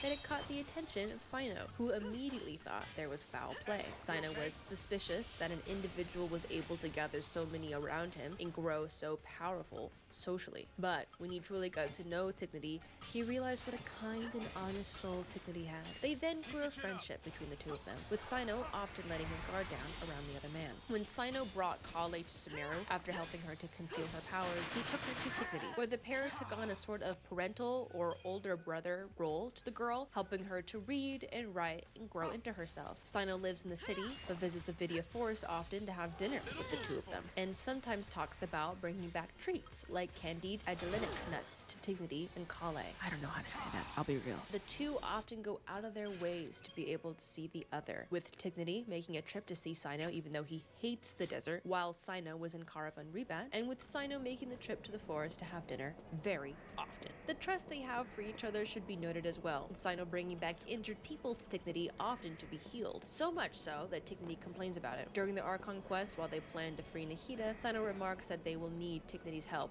though the Traveler didn't think he would help if he knew the whole plan. Sino said not to worry, and to only give Tignity the message that Sino sent them, and Tignity would be on board. When the Traveler does tell Tignity of Sino's involvement, Tignity asks 0 questions and goes along with the Traveler, having complete trust in Sino's judgment. Later, when Tignity is injured, I won't say how in case of spoilers, Sino is shown to be distressed and asked who orchestrated the attack. Additionally, Tignity is still hiding Karkata and Party's DI from the Academia, who is a mechanical life life form from his story quest. Experimenting with mechanical life is strictly forbidden in the academia, but Tignity sees it as a life and decided to take care of it. Tignity mentions in passing that he told Amatra that he has Karkata and for the traveler not to worry. It could be safely assumed that he's talking about Cyno. Additionally, there are rumors about a mysterious figure around Party's DI, but an investigation shut them down. It is very likely Cyno is actively covering for Tignity so that he doesn't get in trouble. Cyno is very serious when it comes to upholding academia law, and that goes for everyone, no matter who they are, even the sages. Cyno found the sages guilty for their detestable abuse of power and helped bring them to justice. Though I'm sure Cyno agrees with Tignity's assessment on the whole Karkata situation, he is actively breaking his own special rules to make sure Tignity is unharmed. The two have voice lines about each other, where Cyno has two for Tignity. Tignity's voice lines about him first showcase that he visits him in Kale often, and that he is able to distinguish what his footsteps sound like. It seems like Cyno wants to keep his presence hidden, but it seems he does that to not worry Kale, since his presence reminds her of her past, which he was a part of. In Cyno's voice lines about Tignity, he talks very fondly about how Tignity isn't like other scholars, and how much respect he has for the man. Here is what I describe as fondness in his voice. Some scholars see themselves as gods within their own laboratories, but not Tighnari. He has always shown the same respect for every form of life. Ricky, when I catch you, Ricky, when I catch you, Ricky, when I catch you. In his second, he talks about how Tignity has rules of the dinner table, which seems to be important. It's a table they share so often that it's no longer Tignity's table, it's the table together. Cyno even invites Kaveh over to Tignity's to eat, like it was his own house. Kaveh rambled the whole time about Alhaitham, which the two found kind of funny. If you want more on Kaveh, go watch the first video. Yeah, we talk about it, girl. Another sweet set of evidence is in the teapot. In the descriptions of various types of plants, you see excerpts from the Matra's Manual, which is a booklet Cyno wrote for his subordinates to stay safe while they are out on missions. In Chilling Sand Grilling, The Leaf Veins, Supple and Subtle, and No Jumping, No Tramping, a sort of story is told with each having a description from the Matra's Manual, and then the Matra's reaction to the material within it. The young Matra wonder who is Cyno consulting when it comes to the expert botanical knowledge within it. It isn't until No Jumping, No Tramping when a Matra is described confronting Cyno in Gandharvaville about who the botanist is that he consults. Cyno is actually talking with Tignity at this time, and it seems like they're having dinner, and tells two jokes to the Matra that make no sense at all. Tignity butts in and tries to shut down the conversation before Cyno could continue with his joke explanation.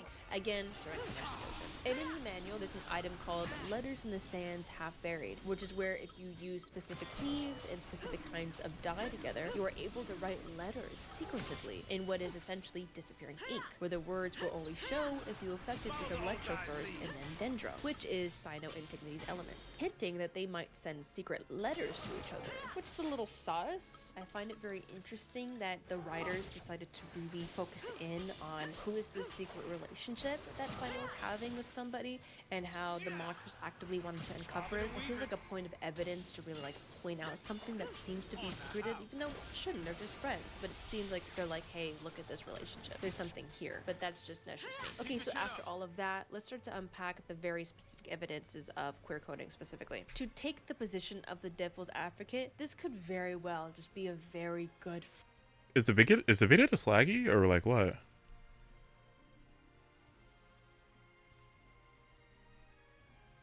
Is this laggy here or what?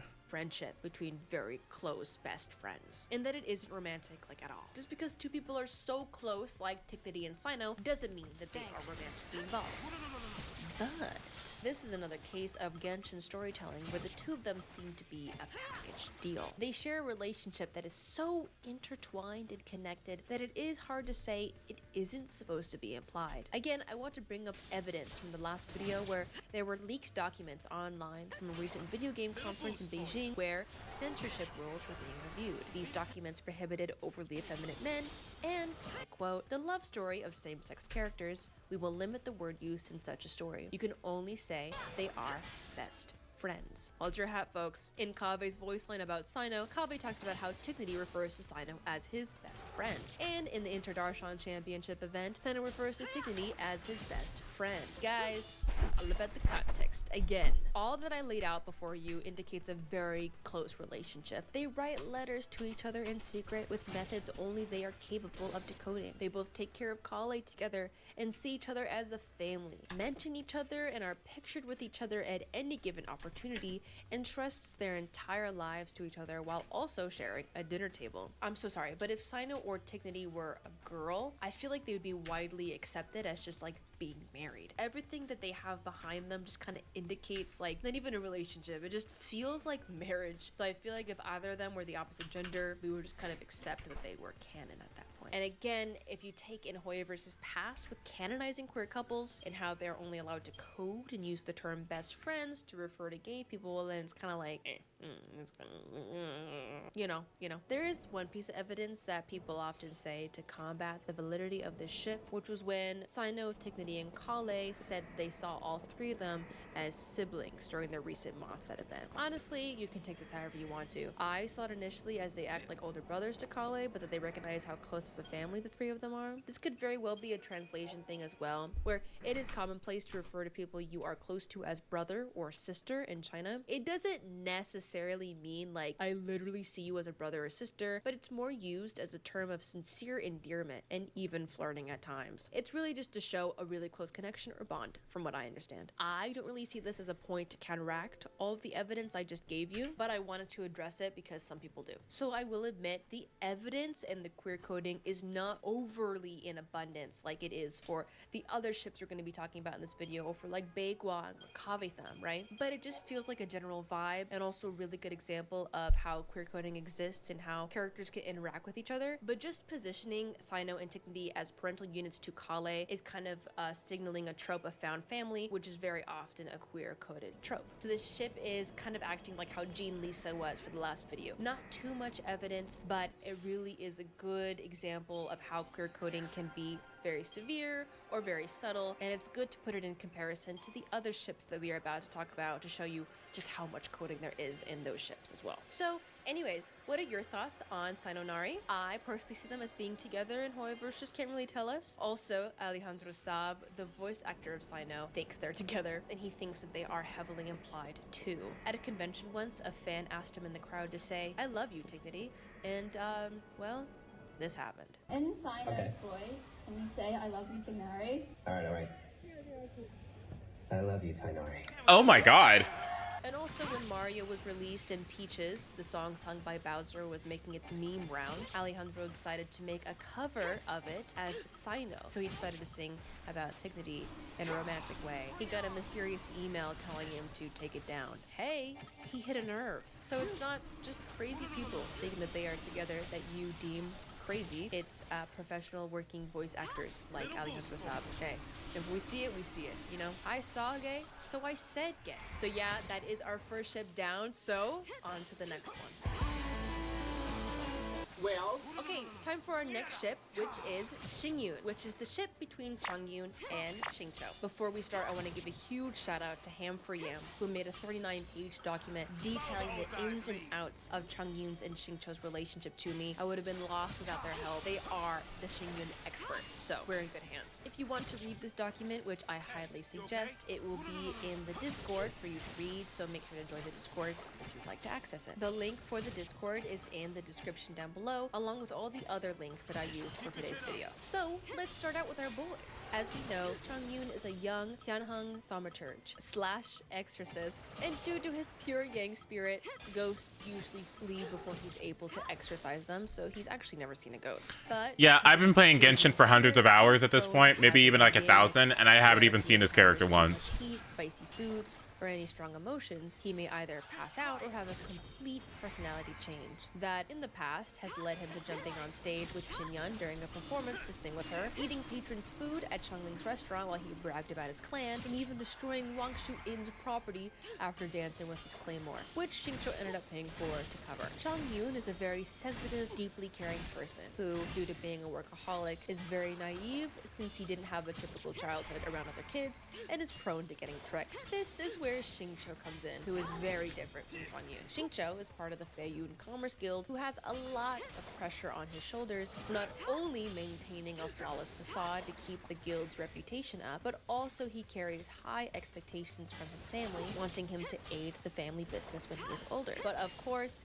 I didn't know anything about that character, bro. nerd and would rather live in his books Like- than with the reality he is currently in. He consumes fantasy novels like they are the air he breathes, and he adores the action heroes in them, where he adopted a very strong sense of justice, with his personal motto being, be good, do good. He's a good person at heart, and I do believe he gets misinterpreted by the general fandom, which I myself am guilty of before reading more into him and his background. But more on that later. Together, these two make an unlikely duo. Xingqiu seems to truly let himself go around Chuang Yun, and they are very comfortable with each other, and are shown to be a package deal again throughout the times we encounter them in the story. If Chuang Yun is around, Xingqiu is not far away, or if they don't end up being in the same scene together, the other is often mentioned or talked about. They are always going on expeditions and commissions together in search of evildoers and ghosts, and these trips often last days at a time, with Shu, one of the servants from the guild, having to cover for Xingqiu when he is gone from his familial duties. As Ham points out in the document, they are shown together are referenced to be in several locations around Teyvat: Liyue Harbor, where they live, Wangshu Inn, Ruiyun Karst,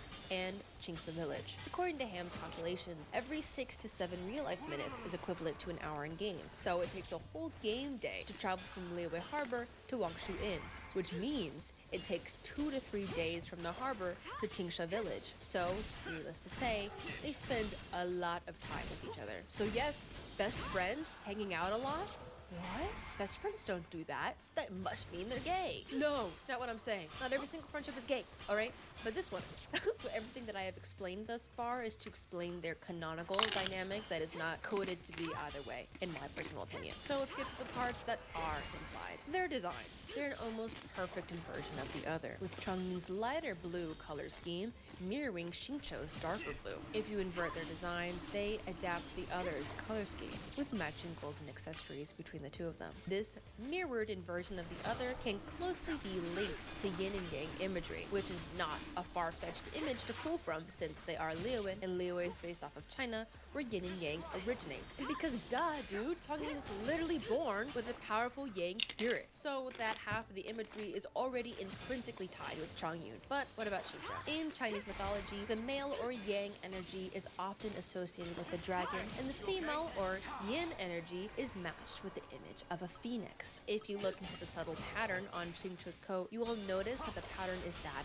of a phoenix. This, along with the fact that Xingqiu is arguably very feminine with his attire, I mean,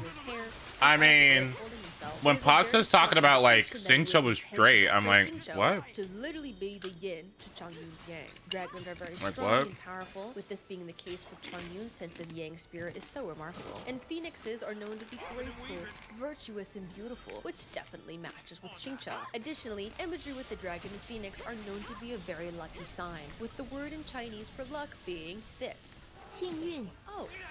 Why does that sound so familiar? I swear I've heard that before. Where have I? Oh, right. It sounds like the combination of their names together, which is this. Maybe there's a little red string on the wall, but it's interesting. How do I say this? They're soulmates. How can you not look at all the evidence I just provided to you just now and think they're not soulmates? And also, like, shut up. That is not a buddy thing to do. Like, hey pal, wanna be intrinsically linked on a spiritual level in every way, shape, or form? Sounds very unromantic, very buddy of us to do. You're joking. Be for real. Grow up. Grow up. Additionally, as I said earlier, Xingqiu is very feminine, with many, myself included, misgendering him when we first saw him. As I Oh my God. mentioned in the beginning of the video, hey, that history lesson is coming back into importance right now. The CCP has been striking down very hard on popular media, with an increased They've been striking hard on Xingqiu.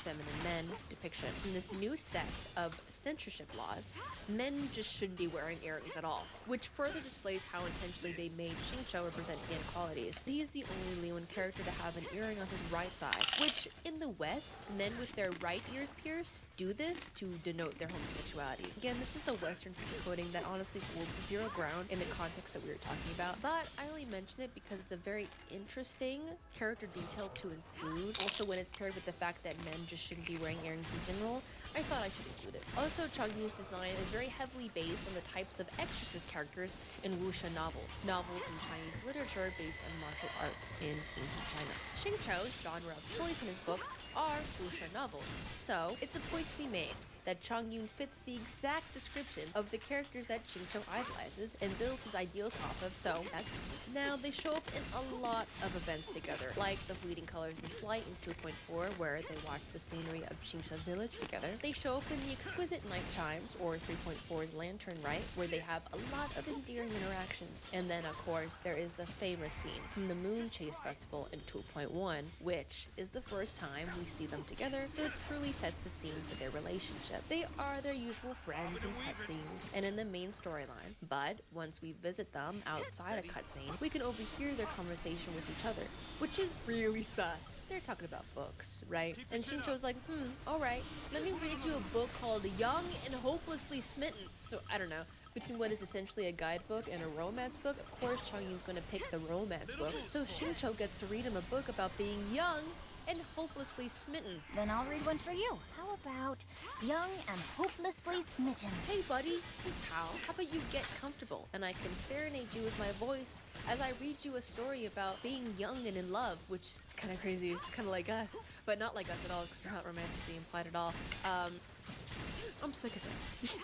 I'm sick of these little gay people. Like, why include this scene? The writers sat down and went, oh yeah, this is flames, dude. Put it in. Code it in. Queer coded it, if you will.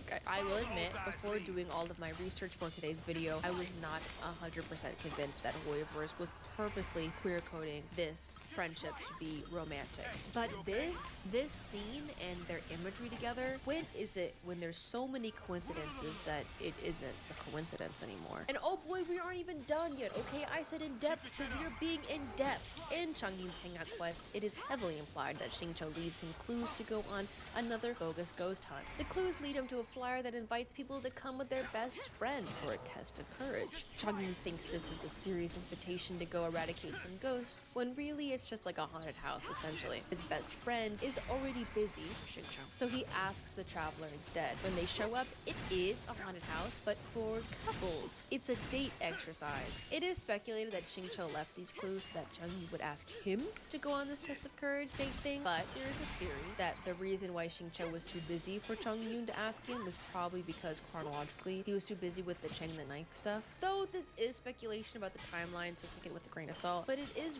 weird that Xingqiu wanted Changyun to end up there, and it is a point to make. It truly was the date that almost was. Changyun's first birthday letter is weird as heck because he sends us silk flowers instead of core lapis, which is his ascension material. Meanwhile, silk flowers are Xingqiu's ascension material. Did we accidentally get a letter meant for Xingqiu? In the Wings of Golden Flight text, we get a story about two aspiring martial artists that are known to carry out chivalrous deeds in secret throughout Liyue, where they pierce through rainbows and slice through frost. Changyun is a cryo user, so he's the one slicing through frost, and Xingqiu's character introduction is called Only Rainbows Come After Rain. He is the one piercing rainbows, so the text is obviously about them. For Xingqiu's rainbow imagery, I mean like, hey, rainbow.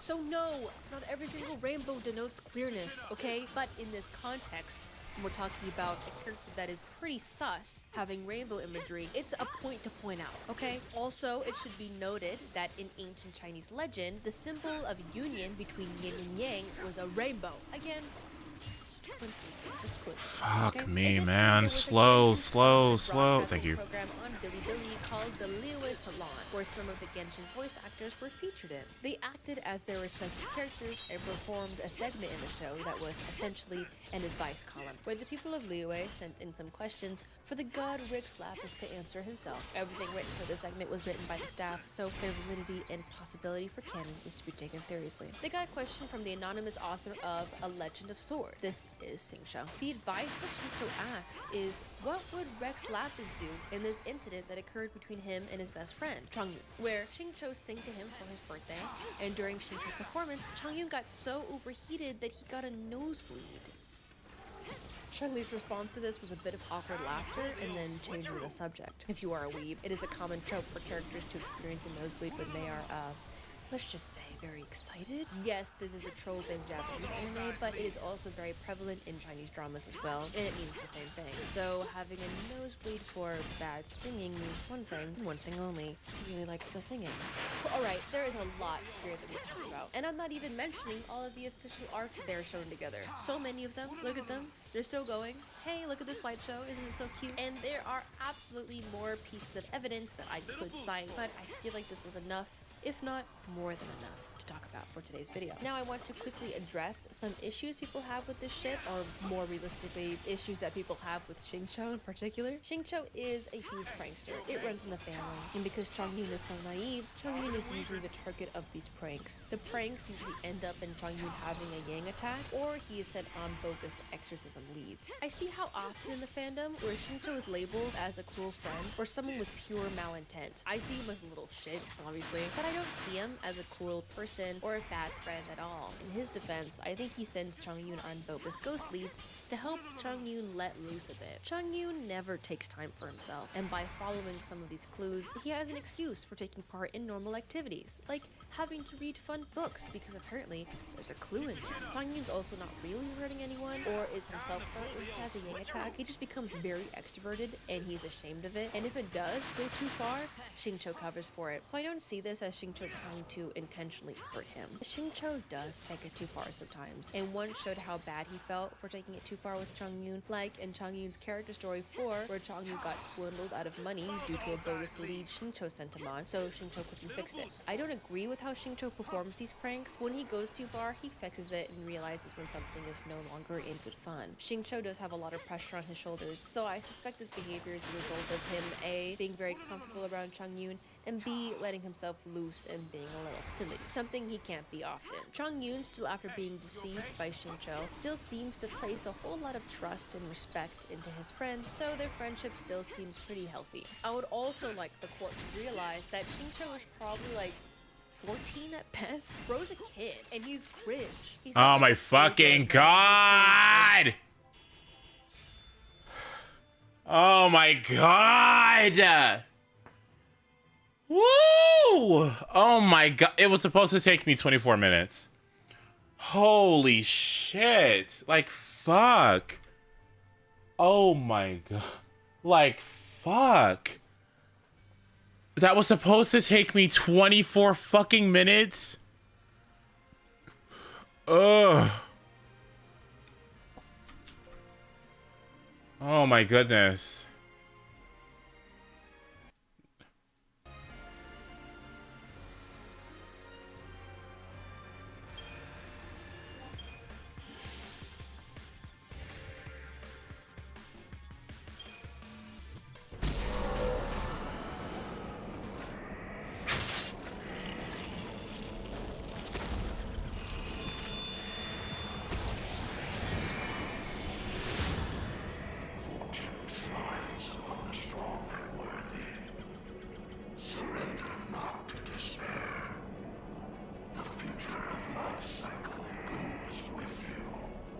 Can't say I like the selection process, but I'm guessing we just passed muster.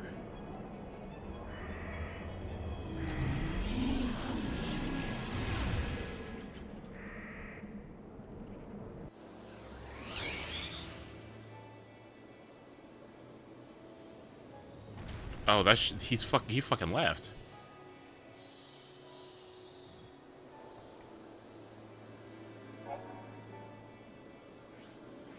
Congratulations, you have proven yourself equal to every challenge that the Titan levied upon you.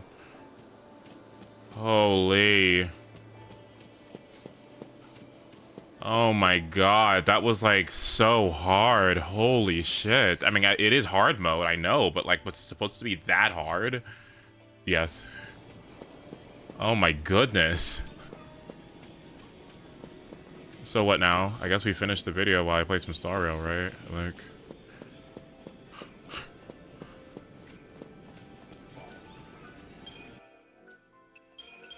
It wasn't even just the fact that it didn't let me stagger. It's the fact that my stagger gauge was still limited to 600, even though it couldn't fucking stagger. Okay.